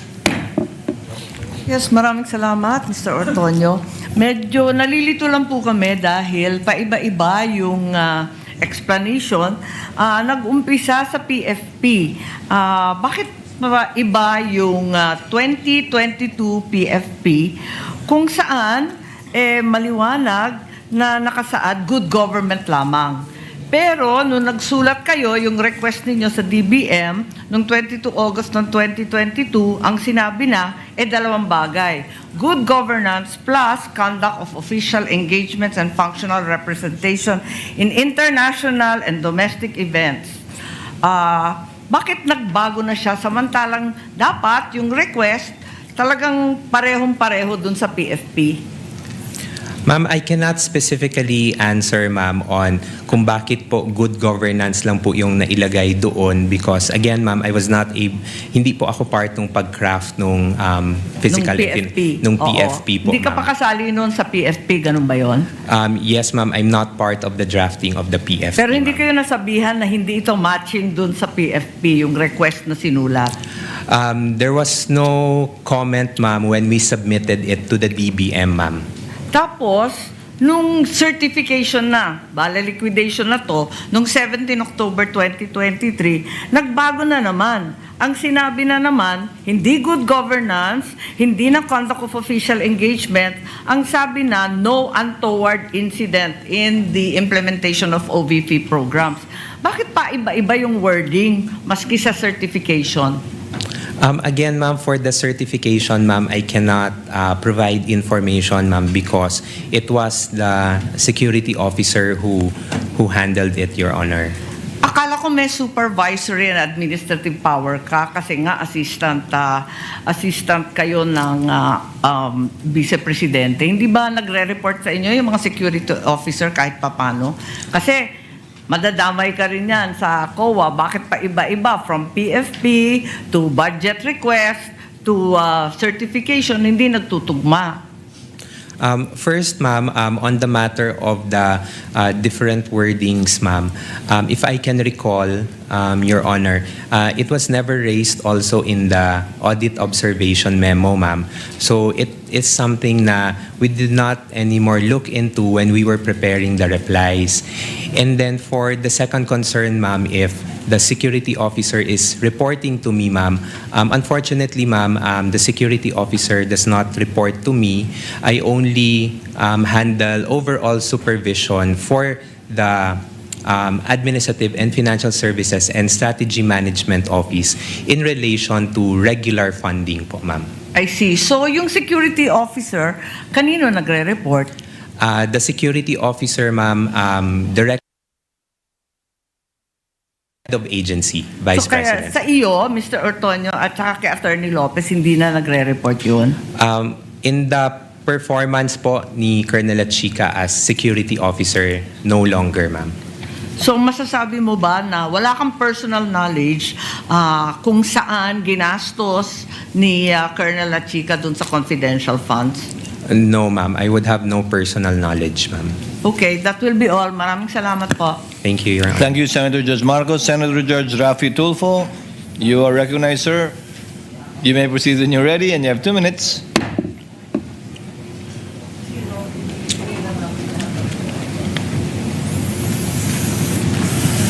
Mr. Witness, sakitin ba ang marami sa inyong mga informants? May mga malalang sakit ba sila? Sir, that I would have no personal knowledge po, sir. You should. Kasi ito, ang dami. 170,000, 50,000, 200,000 each informant. So para mabigyan nyo ng napakalaking halaga bawat isang informant pambili ng gamot, dapat magtataka ka. Anong gamot kayong bibili nito? Bilang isang intelihenteng tao, I know you're very intelligent, you're very smart. Did you not try to ask? O at least nagtaka? Baka may rheuma, arthritis, nagpapakimo, should have asked. At kung mga bata nga, inquisitive yung mga bata, anong gamot ang bibilhin mo? Paghingan mo ng pera ng bata, kunyari, Toy, pahingin pera, bili akong gamot. Anong gamot bibilhin mo, kuya? Bata yun, grade 1. Ikaw pa kaya? Why? At the time po, sir, I did not ask anymore kay Colonel Chica, sir. Why not? Because, sir, I already gave I trusted what the security officer mentioned to me, sir. But it is your responsibility to know. Kasi ikaw ang pumipirma doon sa AOM. Sir, in terms of the responsibility to know, sir, I'm not sure, sir, if I'm the one who's responsible to know, sir. But the So task you're to not me, sure. That means, ayoko nang gumamit ng pangsalita. It's unbelievable. It defies logic talaga, really, sir. You're not really making sense at all. Anyway, move on tayo. Yung, alam mo naman sa DOH, nagbibigay ng libreng gamot. Meron kayong mga medical assistance program. yes, sir. Oh, ba't di nila kayo humingi sa DOH? In fact, by the hundreds of millions and billions, nag-expel lang dyan sa bodega ng DOH, natatapon lang. Sayang. So dapat humingi na lang kayo sa DOH. Bigyan nyo lahat ng informant nyo ng kung anong klaseng gamot. Libre pa. Nakalibre kayo. The wisdom behind how the confidential funds were implemented, sir, I cannot answer, sir, because again, sir, I am not the main implementer for the said activities. Kaya sir. nga, Mr. Smart Guy, nung makita mo na ang dami mga informant na binigyan ng mga hundreds of thousands each para sa gamot, you could have asked La Chica and said, La Chica, bakit di tayo pumunta sa DOH, maghingi tayo ng gamot para makalibre, makatipid tayo sa confidential funds? Libre naman sa DOH. Pag Office of the President maghingi, may budget, meron kayo allocation doon, I'm sure. In fact, sa Davao, ginagawa nyo na yun eh. Sir, that I cannot answer, sir. So again, it defies logic. Hindi po kapani-paniwala ang mga pinagsasabi mo. Sir, for me, it really defies logic. Sayang po yung pagkatalino mo rito. Nasira po yung pagiging isang matalino mong tao. Nakakahiya po dun sa mga eskwelahan na kung saan ka nag-aral at nag-graduate. Because ngayon, pinakita mo na nagsasalita ka na para kang, sorry sir, nagtatanga-tangahan. Salamat po sir. Pasensya na sir. Your Honor, with all due respect, Your Honor, I personally take offense of that comment, sir. I actually just did my duty, sir. At the time, sir, I believe na yun po yung kailangan kong gawin bilang isang empleyado po, sir. And I did my work, sir, based on what was tasked of me, sir, including the limitations that I can do to the duty that I will be doing, So sir. you're talking about limitation. Ikaw ang Deputy COS, and then malapit ka kay VP Sara, and then pirma mo ang nakasaad doon sa AOM. So karapatan mo po magtanong. Okay? Now, you're talking about taking offense. Paano naman po yung mga taong bayan? They're being offended sa paglulustay nyo ng pera. Lumilita na parang nilulustay ang pera dito eh. Pera ng taong bayan po ito ang pinag-uusapan natin. If you're taking offense, mas lalo pong offended ang napakaraming Pilipino ngayon. Kasi hindi mo pa naibibigay ang tamang sagot. Pero kung naibigay mo ng magandang sagot, logical na sagot, then mawawala po yung sama ng loob ng taong bayan sa inyo. Sir, with all due respect, sir, I believe, sir, this matter of the confidential fund, sir, is still pending the final decision, sir. We are currently still submitting our motion for reconsideration on this one, sir, and we still have not received any final reply on this one. What I'm talking about, sir, is yung mga sagot niyo po, it defies logic para sa isang matalinong tao. Kasi kung ako, sir, pinesenta sa akin yung mga ganong klaseng dokumento at nagtanong ako at hindi nasagot na maayos, I will resign. Kaysa naman makulong ako. Kaysa naman maipit ako ngayon tulad nangyari sa'yo at saka mga previous witnesses. Di ba? Dalawa lang yun eh. Patuloy kang magbubulag-bulagan, pirma ka lang ng pirma dyan, nakapikit. Pero, ang consequence yan, maaari kang makulong, maaari kang makasuhan. Anything can happen. Or, mag-resign ka na lang. Kung ako, I will resign. Mapapahamak ako dyan, ba't ako pipirma dyan? Bakit ako pipirma sa mga nakalagay Pagong, Piatos, Pikit, etc., kung ano pa mga kengkoy na mga pangalan? I would not consent to that. Outright sabihin ko, pag hindi niyo ipaliwanag sa akin, I will resign. Period. Thank you po. That was not a question, Mr. Ortonyo, you need to answer. With the permission of Senator Judge Tulfo, may the chair replace the word nagtatanga-tangahan with feigning ignorance on the record? I see Senator Judge Tulfo nodding. So let the records so reflect the statement feigning ignorance in lieu of the Tagalog word mentioned earlier. Yes, Senator Judge Pangilinan is recognized. You have 2 minutes, sir. You may proceed when you're ready. Yes, thank you. Before my time is begins to run, can we have a request for the uploading of third quarter to, no? Yeah, okay. Again, good afternoon, Mr. Ortonyo. This is the accomplishment report for the third quarter of 2023, July 14 to September 30. Now, it appears here wala na yung 40 million pesos worth of medicines. Correct? That's correct, sir. Okay. Meron siya nung last quarter, meron siya nung first quarter, meron siya nung second quarter. Pero nung third quarter, wala na. Sabi mo kanina dahil yun ang hinihingi nung mga informant. So, nung third quarter, wala nang hiningi. Ano yun? Gumaling na silang lahat? That I cannot, again, sir, I cannot answer, sir. Yes. At hindi ba you received the AOM on October? Sometime in October? October 4, 2023, Okay. sir. Ito, October 9. So doon sa October 4, when you receive the AOM, nandun na yung findings na dinidisallow or pinapasubmit ang additional documents. Tama? For medicines, etc. That's correct, sir. Okay. So, mukhang hindi gumaling lahat nung binibigyan ng gamot. Ang nangyari, mukhang dahil nakita ninyo yung AOM at ipinagbabawal, binago ninyo. Tama po ba yun?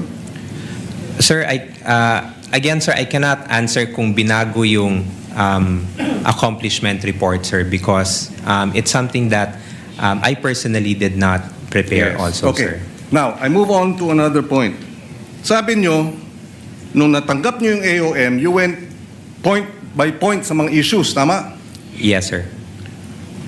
Ang tanong, bakit di nyo binuksan yung sealed envelope dun sa ARs? Kasi andun lahat ng mga acknowledgement receipt. Bawal ba? Sir, I did not open, sir, because at the time, sir, the AOM indicated that we are requested to submit the documentary evidence of payments. And that is the acknowledgement receipts. That is what you are being required to submit. To submit, sir. So Yes, should sir. you not have gone through the acknowledgement receipts to check because you're being asked to submit the documentary evidence of payment and to check if the ARs are actually documentary evidence acceptable? Sir, yun na po yung nabigay sa akin ng special disbursing officer, sir. So, No, okay. The question is, why didn't you open the envelope? Sir, I did not open anymore, sir, because at the time, sir, I also have a designation as Were you instructed not to open it? Sir, as liaison officer kasi, sir, I am not in the position, sir, to open yung sealed na But you were DEP, instructed to submit documentary evidence of payment. So in other words, you complied without going through the documentary evidence of payment? How can you now tell if it was documentary evidence of payment that you were submitting when you did not open the envelope? What were you submitting? I personally did not open it anymore, That's sir. why, but you were being required by COA to submit, to comply. So Yes, sir. So would you say that was substantial compliance? Sir, yun po kasi yung na-require ng AOM, sir. So we submitted the documentary evidence Kasi of ang payment. sitwasyon dito, dahilan mo o depensa mo na hindi mo na tiningnan o hindi mo nakita. Pero tama bang depensa yun? Na hindi mo nakita kaya hindi mo masasagot? Kasi ganun din ang sinabi mo, wala ako doon, wala ako sa ground, I'm not in the implementation, kaya hindi ko masagot. Is that compliance with, the requirements of COA? Sir, the duty po, sir, to ensure that the DEPs... There was nothing to stop you from opening the envelope, right? There was nothing. Sir, the JC, sir, indicates, sir, that there are only certain individuals who have access You could to get clearance. Could you? Sir, that's what... Of course you can. I did not ask anymore, sir, because I parang respectfully in-acknowledge ko na kung ano yung nakalagay sa JC, sir. In other words, you really did not go point for point as you earlier testified to. Kasi pag sinabi mo we went point for point, parang masinop yung naging trabaho ninyo. Di ba? Thorough. Point for point. Pero ang lumalabas dito ngayon, hindi nyo binuksan yung documentary evidence of payment, hindi nyo binusisi. Hindi ba? Sinabmit lang ninyo. Again, we're talking of hundreds of millions of pesos. And I'd like to think, being an intelligent Ateneo graduate, diba, that you would have exercised greater diligence as you tried to monitor, check on, supervise financial services head how government money was being spent. Yun ang tinatanong ng mga kababayan natin. Mahirap paniwalaan, I'll wrap it up here, na kayo ay gumastos ng 122 million para sa gamot na reward dahil nag-surveillance yung mga informant at nabigyan ng reward at hiningi nila gamot at hindi niyo binigyan ng gamot, binigyan niyo ng pera para sila nang bibili ng gamot. Sabi niyo usual yun. Kindly wrap up, Senator Judge Pangilinan. No further questions, Mr. President. Thank you, Senator Judge Pangilinan. Finally, Senate President Gatchalian. Thank you. And then Senator Judge Padilla. Thank you, Mr. Presiding Officer. Wrap it up. Merong binabasa ko itong reply ninyo, Mr. Ortonyo, to COA, dated November 30, 2023. At nakasulat dito, I'll flash it on the screen. Paki-flash na lang. Hence, the 125 million CF was fully utilized for expenses planned, implemented, and paid during the 3-month period covering October to December 2022. So, sino nagbayad ng 125 million in advance? Sir, there was no payment in advance that was made, sir. All payments were made between the period of December 21 to December 31, sir. But very clear kasi dito na binayaran na siya paid 3 months in advance. In fact, mayroon pa siyang months. And ito yung kadugtong ng sinabi ng ating presiding officer, obligation incurred. So, ang basa ko dito, nabayaran na siya.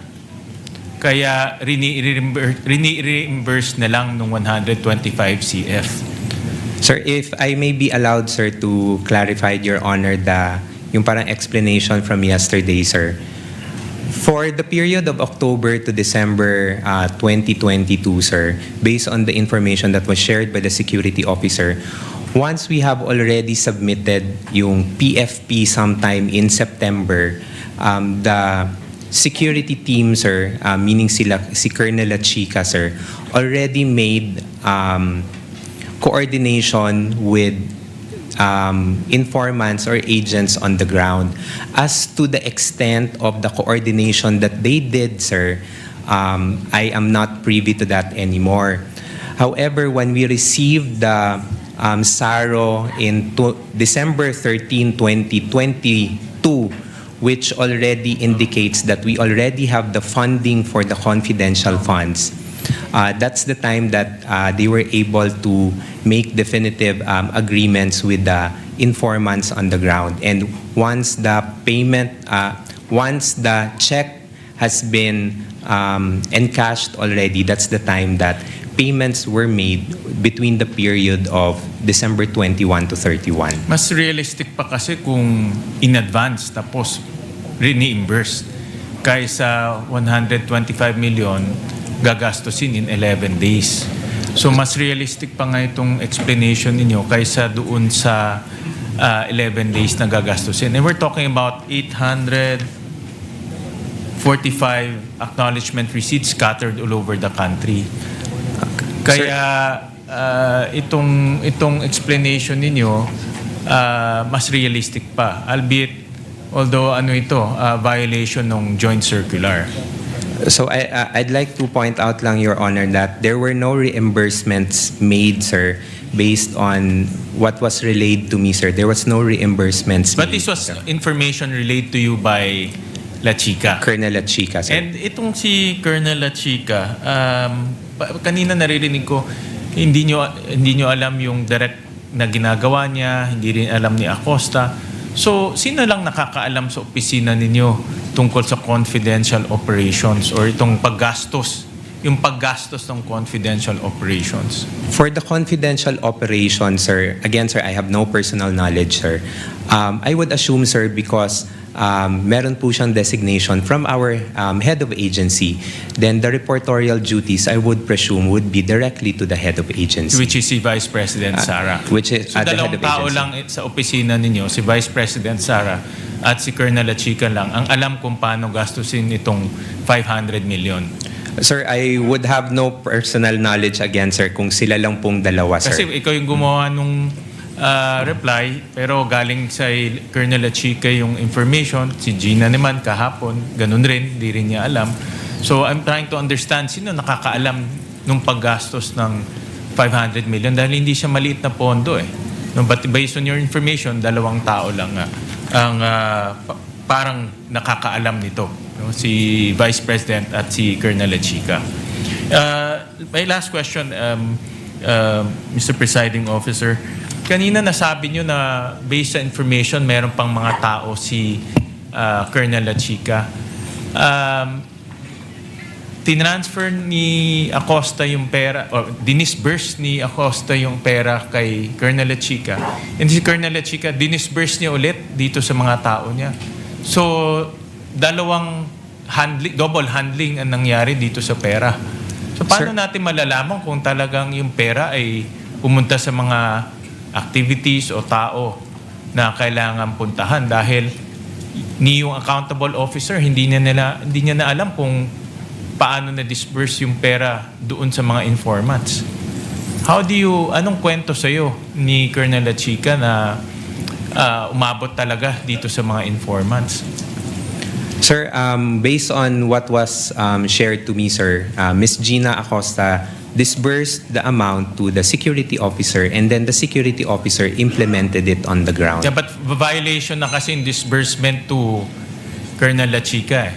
And then there's another violation na from Colonel La Chica to some people who dispersed the amounts. Ibig sabihin, ang daming taong humahawak ng pera bago umabot sa mga informants. So, in that sense, ang daming violation o tinakbuhan ng pera. So, thank you, Mr. Presiding Officer. Thank you, Senate President. With the indulgence of Senator Judge Padilla, Senator Judge Camille Villar will be availing for a first round opportunity to interject. So I will recognize her first. Again, with your indulgence, Senator Judge Padilla, I see you nodding. Senator Judge Camille Villar, you may proceed when you're ready. You have 2 minutes, ma'am. Okay, thank you, Mr. Presiding Officer. Good afternoon po, Mr. Ortonyo. Good afternoon, Your Honor. Mayong hapon. So, mayong hapon din. I just have a few clarificatory questions for you, if you don't mind. Tama po ba kayo ang Assistant Chief of Staff ng OVP? Yes, that's correct, Your Honor. And kayo po ang sumagot dun sa AOM na pinadala ng COA.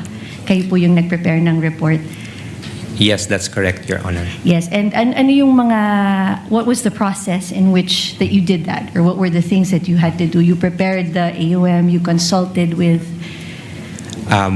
Nung na-receive po yung AOM, ma'am, I informed the Chief of Staff and the Vice President. And from there was an instruction to me to coordinate with the Special Disbursing Officer and the Security Officer, which I did also, ma'am. And then from their replies, ma'am, I drafted the response, and then I submitted the reply for final approval to the head of agency. And of course, in your capacity as the Assistant Chief of Staff and in your own capacity, sa inyo pong palagay ay nagampanan nyo naman yung inyong role dito sa prosesong ito at nagawa nyo naman adequately yung report. Yes, at the time, ma'am, yes, I would say so, ma'am, because from the issues that were raised Yes. in the AOM and in the NS, marami pong mga concerns or issues na natanggal po doon sa final na natanggal doon sa notice of disallowance that we received. Okay, and lahat yung mga requirements naman ay na-fulfill nyo naman dun sa report, right? A majority of it. Yes, lahat po ng mga concerns that were raised, we were able to provide answers and supporting documents. And doon naman doon po sa AOM, anywhere in the AOM did it say that there was a misuse or misappropriation of the funds? No, there was no mention po, ma'am. Okay, and are the findings of the AOM final? No, ma'am, it is subject for comments, ma'am, and right now for po siya, ma'am, motion for reconsideration. Okay, yun lamang po. Maraming salamat. Daghang salamat po. Thank you. Thank you, Your Senator Honor. Judge Thank you, Mr. Camille Ortonyo. Villar. Thank you, Mr. Presiding Officer. Senator Judge Padilla, you Maraming may salamat proceed po. with your interjection, sir. You have 2 minutes. Maraming salamat po, Ginoong tagapamahalang hukom. Tuloy ko lang po yung ating tanungan. Opo. Pagkatapos po niyong sumagot, pwede pong pati na rin sa depensa. Meron din po akong tanong. Kanina po, nahinto tayo kay Before Marshal you continue, Bonifacio. Senator Judge Padilla, next time, Attorney Christine, do you need a platform similar to it was Senator Lor. It was Attorney Lorna who first asked for it, but I noticed the prosecution has one. Would you wish one to be provided for you at a future time, Attorney Christine, or Yes, Your the Honor. side of the respondents? Yes, Your Honor, I would appreciate having that platform too. Okay. Thank you. In the next hearing, Attorney Christine. Yes, Senator Judge Padilla, you may Opo. proceed. Balikan ko po, naputol po tayo kanina. Opo. Naniniwala po ba kayo na ang confidential fund para yaan po ay makakuha tayo ng informasyon para makasave ng buhay, para makakaroon tayo ng law and order? If used properly, yes, Your Honor. Okay. Opo. Kayo po, sa defense, naniniwala po ba kayo? Yes, Your Honor. Opo. Kung sa palagay niyo po, nung panahon na si Marshal Bonifacio ay may confidential fund at nalaman niya na merong magtatangka sa kanyang buhay, sa palagay niyo po ba buhay pa si Senator Benigno Aquino ngayon? Well, assuming, Your Honor, that the foreign occupants were those lone threats to his life, then probably yes, Your Honor. Salamat po. Kayo po? Actually, Your Honor, I'm not aware really of the circumstances during that time, Your Honor. So Okay. I cannot really comment intelligently on that. Yes, opo. Yes, Your Opo. Honor. Sige. Si Marshal Bonifacio po ang may tuturing natin na nagbigay ng daan para sa people power. Yung kanya pong pagkamatay. Opo. Siya po ay na-assassinate. Opo. Sa palagay niyo po ba, kung meron siyang confidential fund nung panahon na yun, ay nagkaroon siya ng information na merong assassination na magagawa sa kanya? Likely, Your Honor. Salamat po. Pangalawang tanong po. Palagay niyo po ba kung meron confidential fund si former Senator Angara, na sa ngayon ay sekretary ng DepEd, maaari po bang napigil niya ang mga shooting incident sa mga paaralan? I cannot speculate. Wala pong speculation. I Sa tingin lang po niyo, apologize, kung Your Honor, meron I cannot siyang... speculate. Sabi niyo po kasi kanina, sumang-ayon po kayo, kung may confidential fund, maaring makapigil, makapagbigay ng kapayapaan, law and order. Sa palagay niyo po ba, kung meron siyang confidential... Ano lang naman po yun? Yes or no? Kung hindi po kayo naniniwala, hindi no? No, Your Honor. Okay, salamat po. Kayo po. It can, Your Honor, if the purpose of the confidential fund is to conduct surveillance, Your Honor, on the threats. So, kinda. Yes. Tama ba yung aking diction? Kinda. Salamat po. Salamat po sa inyong dalawa. Isang tanong na lang po sa ating saksi. Naniniwala po ba kayo na hindi pa naman talaga natapos ang investigasyon ng COA dito patungkol sa sinasabing akusasyon sa ating Vice President? Yes, sir. Nasa stage pa po, sir, ng submission of yung decision for the motion for reconsideration. So, I would say that it's not yet final, Hindi sir. po siya final. Yun lang po. Maraming salamat po sa inyo. Thank you, Senator Judge Padilla. Senator Judge Lacson, you have 2 minutes, sir. You may proceed when you're ready. Thereafter, Senator Marcos, and then we're through. Very quickly lang, Mr. Presiding Officer.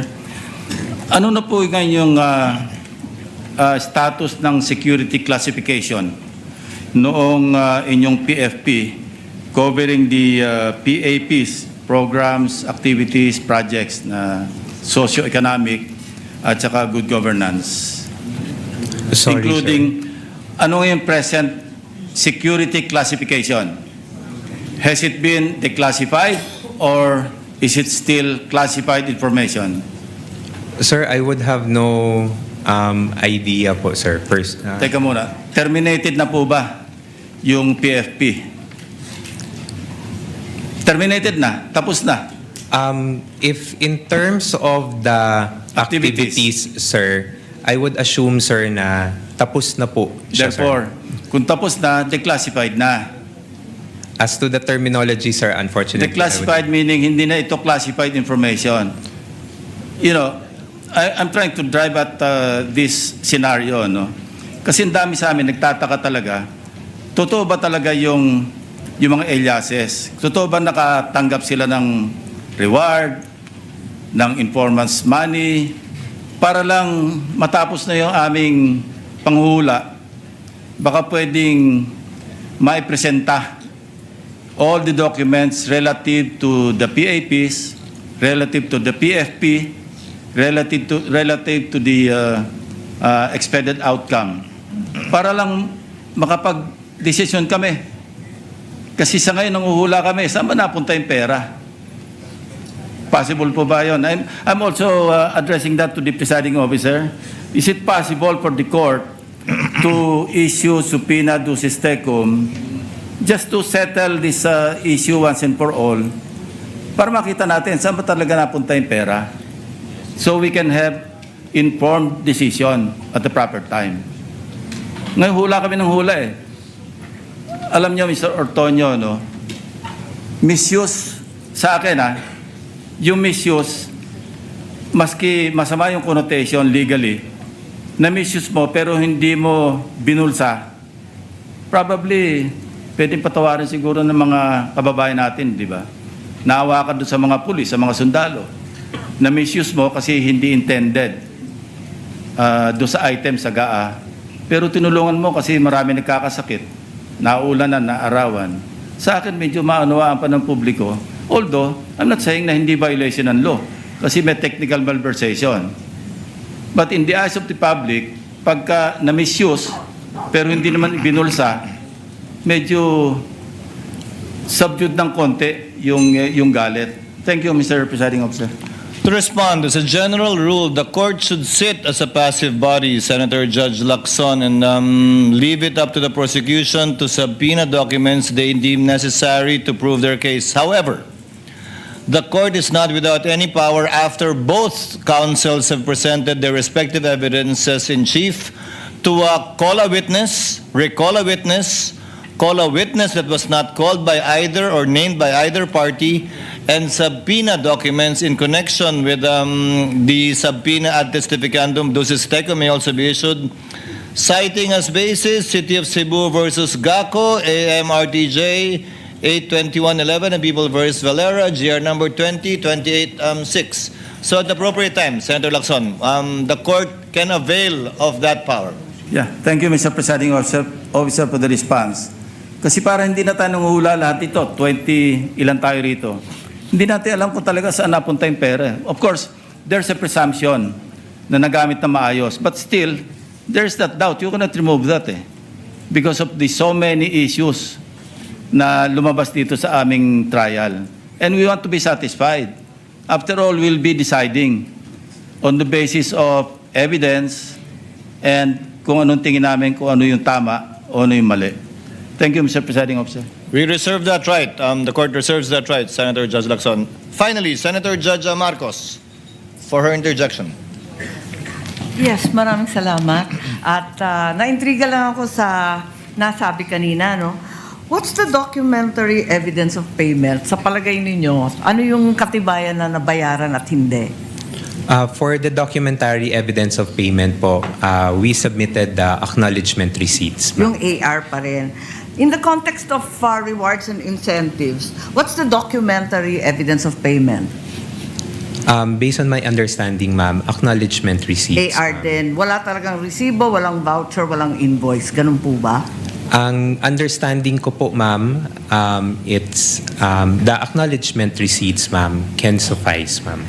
And COA did not require OVP to submit what was inside that sealed envelope. Nasabi nga ninyo kanina, yung AR lang ang binuksan nyo, hindi na tinignan yung sealed envelope. Kasi ba hindi required ng COA yun? Ma'am, when we submitted the initial po na comment ng COA is that we submit documentary evidence of payment to include also either ARs or official receipts. We submitted po ARs as documentary evidence of payment, and in the notice of disallowance po, there was no concern anymore in terms of the acknowledgement receipts, ma'am. So inasmuch as yung COA did no longer ask for other documentation aside from the AR and the other documents submitted, is that the reason kung bakit hindi na niyo binuksan yung sealed envelope? Ma'am, at the time, ma'am, when I submitted the documents, ma'am, and it was sealed, ma'am, as the role of the liaison officer, ma'am, who will transmit documents to the Commission on Audit, there is no specific na provision, ma'am, that the liaison officer needs to open it. I just need to transmit the documents to the Commission on Audit. Thank you very much. At yun nga ang gusto ko i-clarify, hindi na kinailangan buksan yung sealed envelope dahil yun nga yung AR at yung mga dokumentong nabigay, yun na yung katibayan na nabayaran. Thank you. Thank you, Thank you, Senator Judge Marcos. Senator Judge Erwin Tulfo. I know, Mr. Presiding Officer, we're in a hurry now, pero just a quick manifestation, Mr. Presiding Yes, Officer. you may proceed, Sir, Senator Judge may Tulfo. I once again encourage both counsels, the prosecution and the defense, to consider presenting the individual who appears to be the missing link in the testimonies we have heard so far. Ilang araw na po ito, Colonel La Chica, Colonel La Chica, La Chica, La Chica. Even Colonel La Chica, sa mga TV po kanina, kagabi, willing po siya mag-testify dito. Maging si Defense Secretary, sabi niya gano'n, pinaubayan na namin sa Senate, si Colonel La Chica. I understand, Mr. Presiding Officer, we cannot compel him to appear, but he has been repeatedly named by several witnesses, and it may be helpful to this court to hear directly from that individual so that gaping holes in the testimony may be clarified and the facts may be properly connected. I'm sure lahat po ng Senator judges would like to ask him, ano ba, saan mo ba dinala? Totoo bang inutusan ka ni BP? O sarili mo lang yan, binulsa mo? I have a lot of questions, Mr. Presiding Officer. That's why I am praying that one day we will be able to talk to Colonel La Chica para matapos na ho ito. Iniwan ho natin parang hanging po yung question. Patatapos na po tayo dito sa hostile witness, babalik na tayo sa witnesses ng prosecutors. Hindi pa natin narinig si Colonel La Chica. Mr. Presiding Officer, yun lang po. The manifestation is noted, but as earlier ruled by the presiding officer, we cannot compel either party to call a witness. However, after the presentation of the party's evidence in chief, the court may exercise its discretion to call a witness based on the Supreme Court ruling cited by the chair earlier. That time will come should Colonel Lachica not be called by either party. So ordered. Just a few questions, Mr. Ortonyo. To wind up, kayo po ang nagsagot o sumagot sa lahat ng AUM, notice of suspension at notice of disallowance. Tama po? Yes, I'm one of the signatories po. Wala po doon sa AUM o kahit anong notice of suspension at disallowance, yung issue tungkol sa mga alias sa acknowledgement receipt, na-raise po ba yun doon? It was not raised in any of the observations from COA, sir. So hindi nyo kinailangan sagutin yun? We did not answer, sir. Did not need to answer because there was no question posed? Yes, Your Honor. There was no issue also raised by COA with respect to spending it for 11 days, correct?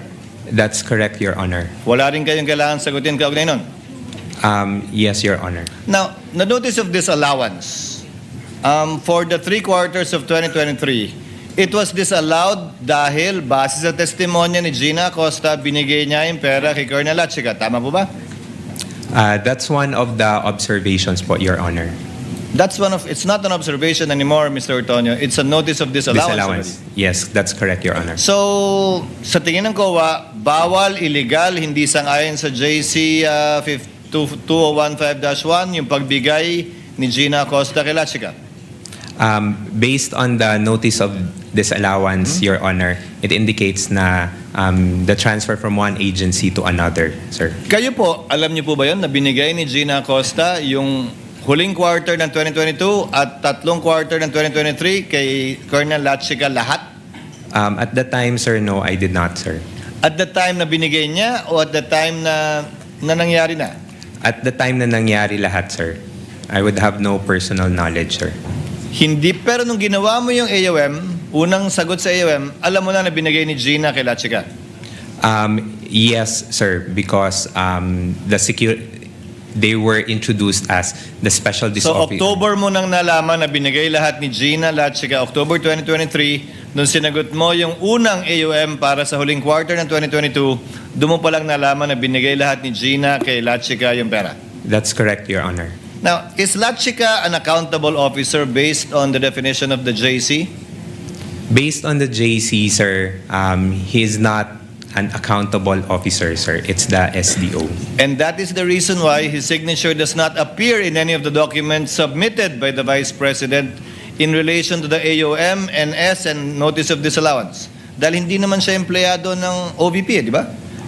Yes, sir. He's not an employee, sir. Although he's designated as the security officer. Is that allowed, designating someone as a security officer who's not an employee of the office and being given that much money to disburse? Sir, based on my understanding, sir, on the JC, when I read it, sir, there's no specific guideline, sir, on who to designate as security officer. But there is a provision po, sir, that the head of agency may designate a security officer to implement different programs and activities. Now, you keep on mentioning that Lachica implemented and that Acosta disbursed. Ano pong definition nyo ng implement? Implement, sir, would be to perform the different activities on the ground, sir. Which entails what? How will he perform the different activities on the ground? In relation to confidential funds? Possible, sir, to coordinate with the different informants or agents, sir.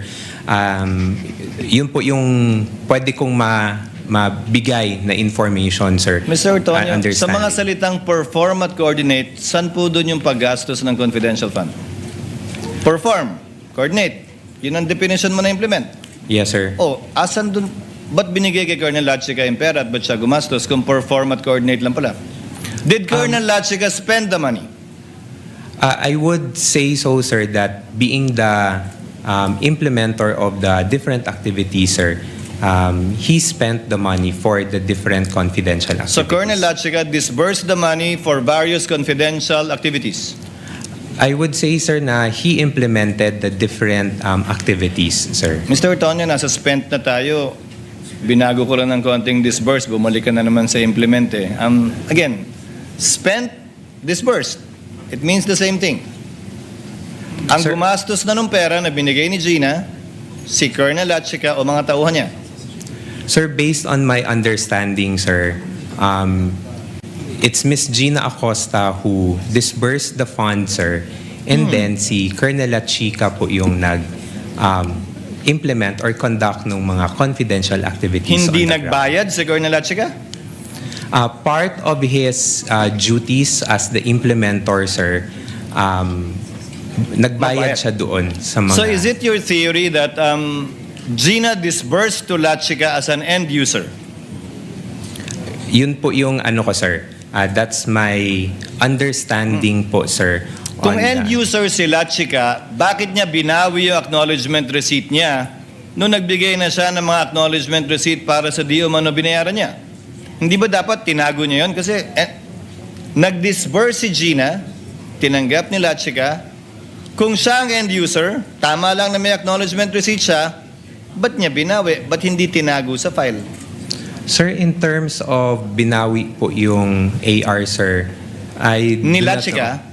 I do not know of that, sir, because... That's what Gina said. The AR, sir, were given to me by Miss Gina, and then that's what I submitted Mr.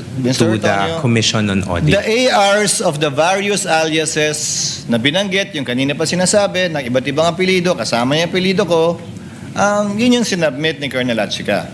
Ayon kay Gina, nagbigay siya ng pera kay Colonel Lachika at bilang katibayan, nagbigay na acknowledgement receipt si Colonel Lachika. Pero nung nagbigay siya ng mga acknowledgement receipt at liquidation, binawi daw ni Colonel Lachika yung acknowledgement receipt. So wala kang kopya ng acknowledgement receipt ni Lachika? Sir, I'm sorry, sir. Ang pagkakaalam ko, sir, is that I got the box with acknowledgement receipt, sir, from the special disbursing officer. And So that's you're what not aware of any acknowledgement receipt signed by Lachika? No, sir. So if Gina disbursed to him, ba't hindi mo hinanap yung acknowledgement receipt kay Lachika?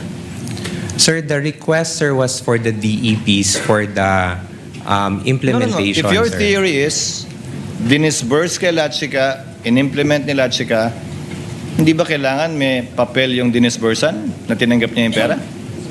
Sir, I did not request for it anymore, sir. That's the final question, sir. So this is your story.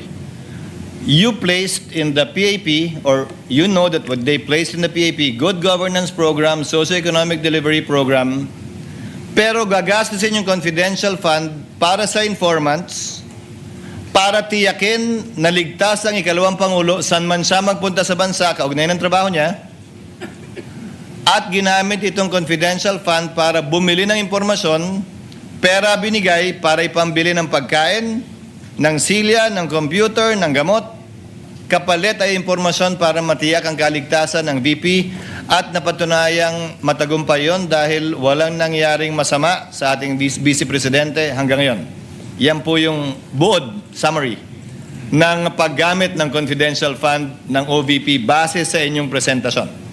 Sir, with due respect, sir, just... You can correct me, sir. Just one correction lang po, Yes, sir. It's for the...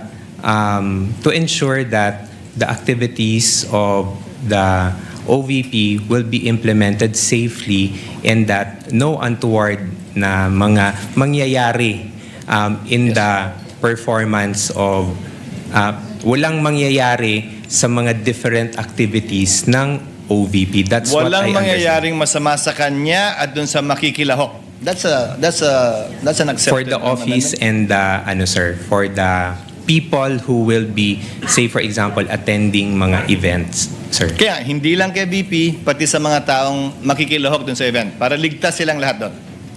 Yes, Your Honor. Yan po yung sinabi sa inyo ni Colonel Lachika na rason kung bakit siya namigay ng pera sa iba't ibang informant sa pamamagitan ng reward o pera pambili ng gamot, ng silya, ng computer, ng pagkain. Yes, Your Honor. That would be all, Mr. Ortonyo. Senator Judge Zubiri. to avail of the first round. Thank you very much, Mr. President. I was not going to ask any more questions. I won't be asking a question to the witness. More for reconsideration, ika nga, binanggit nga kanina ng ating testigo. Can this court make representation with the COA, if possible, during the duration of this trial, so that we may be guided as judges? Can they make their finding already with finality? Who knows? They may say na wala namang nangyaring kalokohan. Itong article ay tapos na. Pag sinabi naman talaga nila ay masyadong glaring yung mga violations, then tayo bilang mga judges will also be clarified kung meron talagang misuse of funds. Kasi yung arbiter talaga nito is COA. Diba? Lahat ng misuse of funds ng government agencies, it is the COA that makes that determination. And then before it is taken up to another court, which is Sandigan Bayan, the Ombudsman. Pero sana po, Mr. Presiding Officer, this is an appeal to the COA. I know there is what you call a due process for the parties, but I think the filing for the motion for consideration was done a few months ago, or I think it was in 2000. The findings came out 2024 or 2025. Medyo matagal na. And if there was a motion for reconsideration on the part of the Vice President, maybe it will be prudent that they already come up with a decision of finality, Mr. Presiding Officer, and furnish this impeachment court because it will be very important. Kasi ang sagot palagi ng testigo, may motion for reconsideration pa kami. Hindi pa final po yan, Your Honors. So, for the guidance of each and every one of us here, may we appeal to the Commission on Audit, I'm sure they're listening, can they already come out with finality on this issue so that we may be guided by the arbiter, the final arbiter when it comes to issues of misuse of funds. Yun lang po, Mr. Presiding By way Officer. of reply, Senator Judge Zubiri, the Commission on Audit is an independent constitutional commission, and I doubt if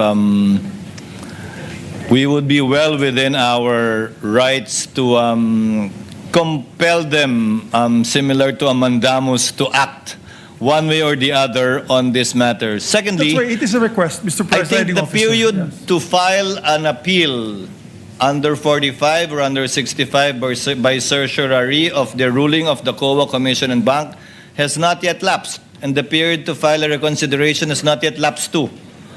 It is yet to be, the respondent I think has until October to file a motion for reconsideration. So it's not yet in the hands of the Commission at this point in time. But having said that, thirdly, Yes, Mr. President. there are cases decided by the Supreme Court to the effect that a final determination of COA is not necessary for a case to be heard and tried. This does not preclude the impeachment court, if at all, from deciding based on available evidence in regard to the impeached articles of impeachment pending before us. Pero Mr. Presiding Officer, napakabigat na mga akusasyon na binabanggit natin dito na yung araw na ito sa Vice Presidente. Napakabigat. Does not that weigh on to the Commission, although it's an independent body, that prudence dictates that they must act with of course, following the what you call due process. Kung October, sinasabi nga natin, hindi nga ito matatapos ng December. So it is well within the period. I myself, as one of the judges of this impeachment court, want to see the final observation report or findings of the Commission on Audit. That is an appeal to them. As I said, we cannot compel them. They are a independent constitutional branch of government. But for example, budget season starts next week. They will come. Maybe we can ask that question to them. How long will it take before this finding comes out? Because we want to know. I cannot make that. It's very difficult sometimes to make a decision without the final decision made by the Commission on Audit. I think it would be very important, Your Honor. Just putting that on the record. Thank you. The manifestation of Senator Judge Zubiri is noted. Proceeding now to some administrative matters. The Honorable Luistro earlier asked about the presence of Colonel Boransing. We furnished parties with a copy of his letter dated August 25, stating that he cannot make it given that he needed to coordinate with his superiors before being able to leave his post as prescribed by the standard operating procedures in the Armed Forces of the Philippines, and requests that he instead be called on September 1. I am constrained to grant that, Honorable Luistro, Attorney Sheila, given the exigencies of his position, that he is the commanding officer of Task Force Zamboanga and cannot leave simply because he received the subpoena and would need certain preparations before he can leave his post. Let the corresponding subpoena, if it has not yet been issued, be issued for Colonel Boransing, the second on September 1. Number 2, insofar as Major General Bajao, retired, is concerned, the address given was not received by the Armed Forces of the Philippines. He is retired. So may I instruct the prosecution to kindly coordinate with either the Philippine Veterans Affairs Office, PIVAO, or the AFP Pension and Gratuity Management Center to get an address. I'm sure he's receiving his pension from somewhere, and that would be a good place to look. The court cannot issue a subpoena properly to Major General Bajao without an address, counsel. Bahaw. In regard to the third, sitting third? Panopio, Your Honor. Yes, in regard to Colonel Panopio, he was subpoenaed to appear on September 1, thinking that Colonel Boransing would be here today. Therefore, there are no other witnesses to be presented by the prosecution today. So, next week we are expecting Colonel Boransing, Colonel Panopio, and hopefully we would be able to find Major General Bahaw, if you will still persist in those three witnesses, Honorable Luistro. Your Honor, we respectfully inform the Honorable Impeachment Court that we are now dropping the presentation of Colonel Bahaw. Nevertheless, we maintain... Major General. Major Retired. General Bahaw, Your Honor. We maintain the position to present both Colonel Boransing and Colonel Panopio, to whom the subpoenas have been ordered to be issued for September 1, 2026, Your Honor. But in addition to that, Your Honor, and in order to maximize the schedule that is given to us by the Honorable Impeachment Court, for September 2, that is next Wednesday, Your Honor, we would like to respectfully move for the issuance of subpoena ad testificandum to Attorney Michael Wesley T. Powa, if the same should be necessary, as well as to Ms. Marisa B. Grande of the Philippine Statistics Authority, Your Honor. If given opportunity next week, these two shall likewise be presented on September 2, Wednesday, Your Honor. Subject to the other witness not appear, given that Attorney Powa is here and more than willing to testify as intimated earlier, then we jump to Attorney Powa. Should the other earlier two witnesses fail to appear on September 1, without need of issuing a subpoena to Attorney Powa. He is so informed in open court. We submit to that, Your Honor.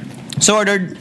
Other matters, yesterday afternoon, the prosecution filed a motion to set a conference for the marking of additional exhibits, particularly documents received from the Philippine Statistics Authority.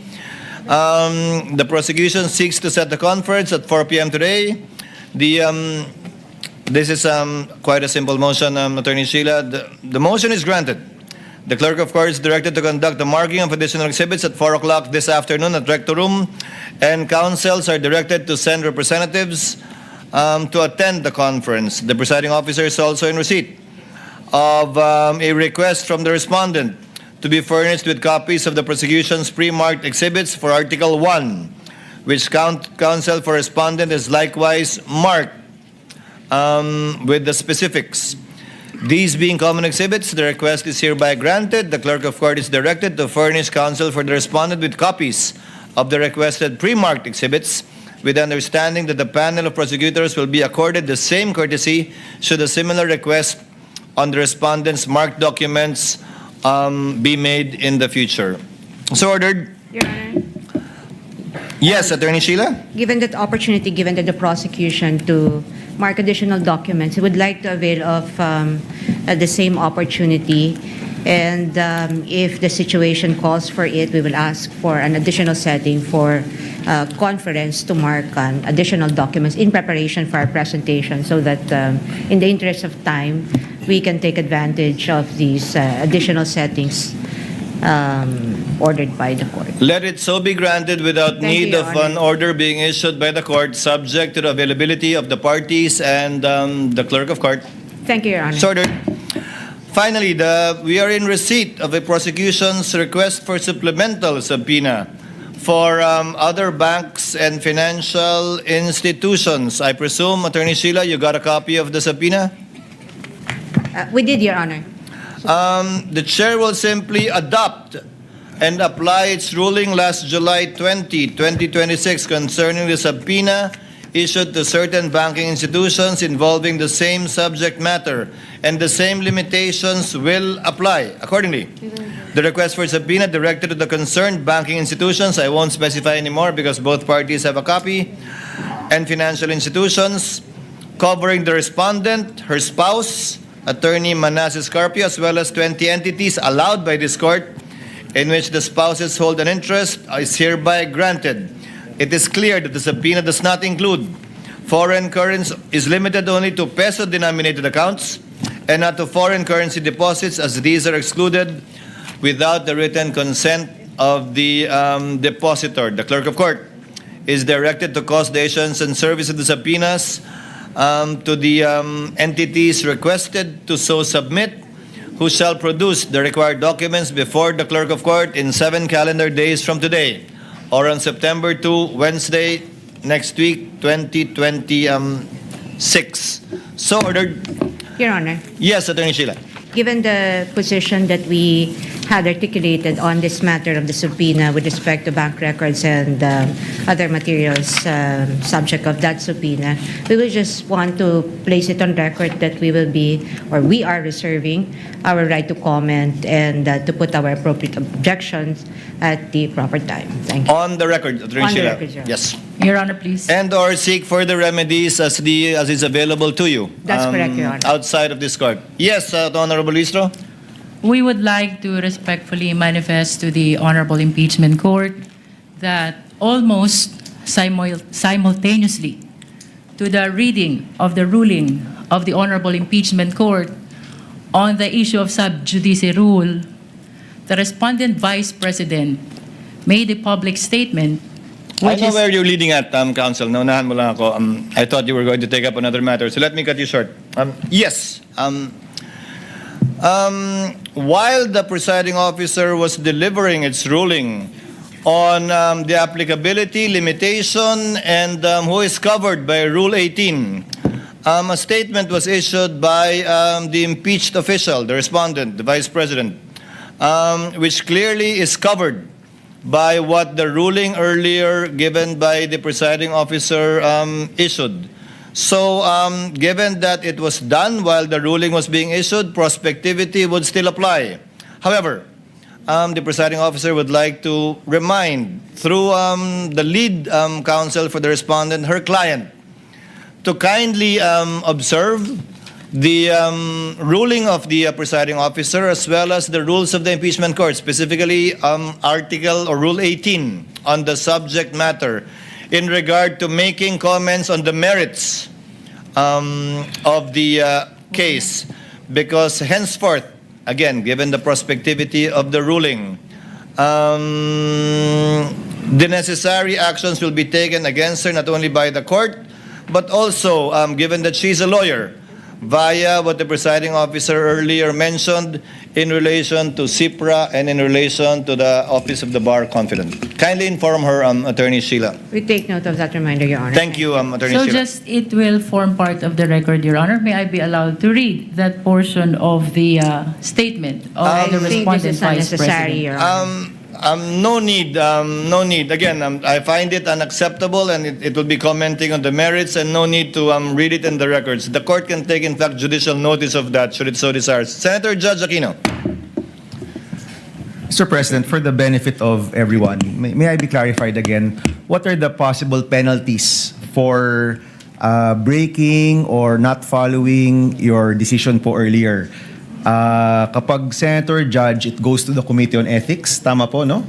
Yes. Yes.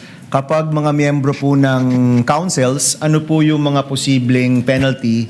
Kapag respondent or complainant, ano po yung mga posibleng penalty? Kapag ibang tao po, kasama po ba sila sa saklaw ng inyong ruling kanina? We will issue the corresponding guidelines, Senator Judge Bam, for the information of Senator Judges, so that it will be in a clear table form.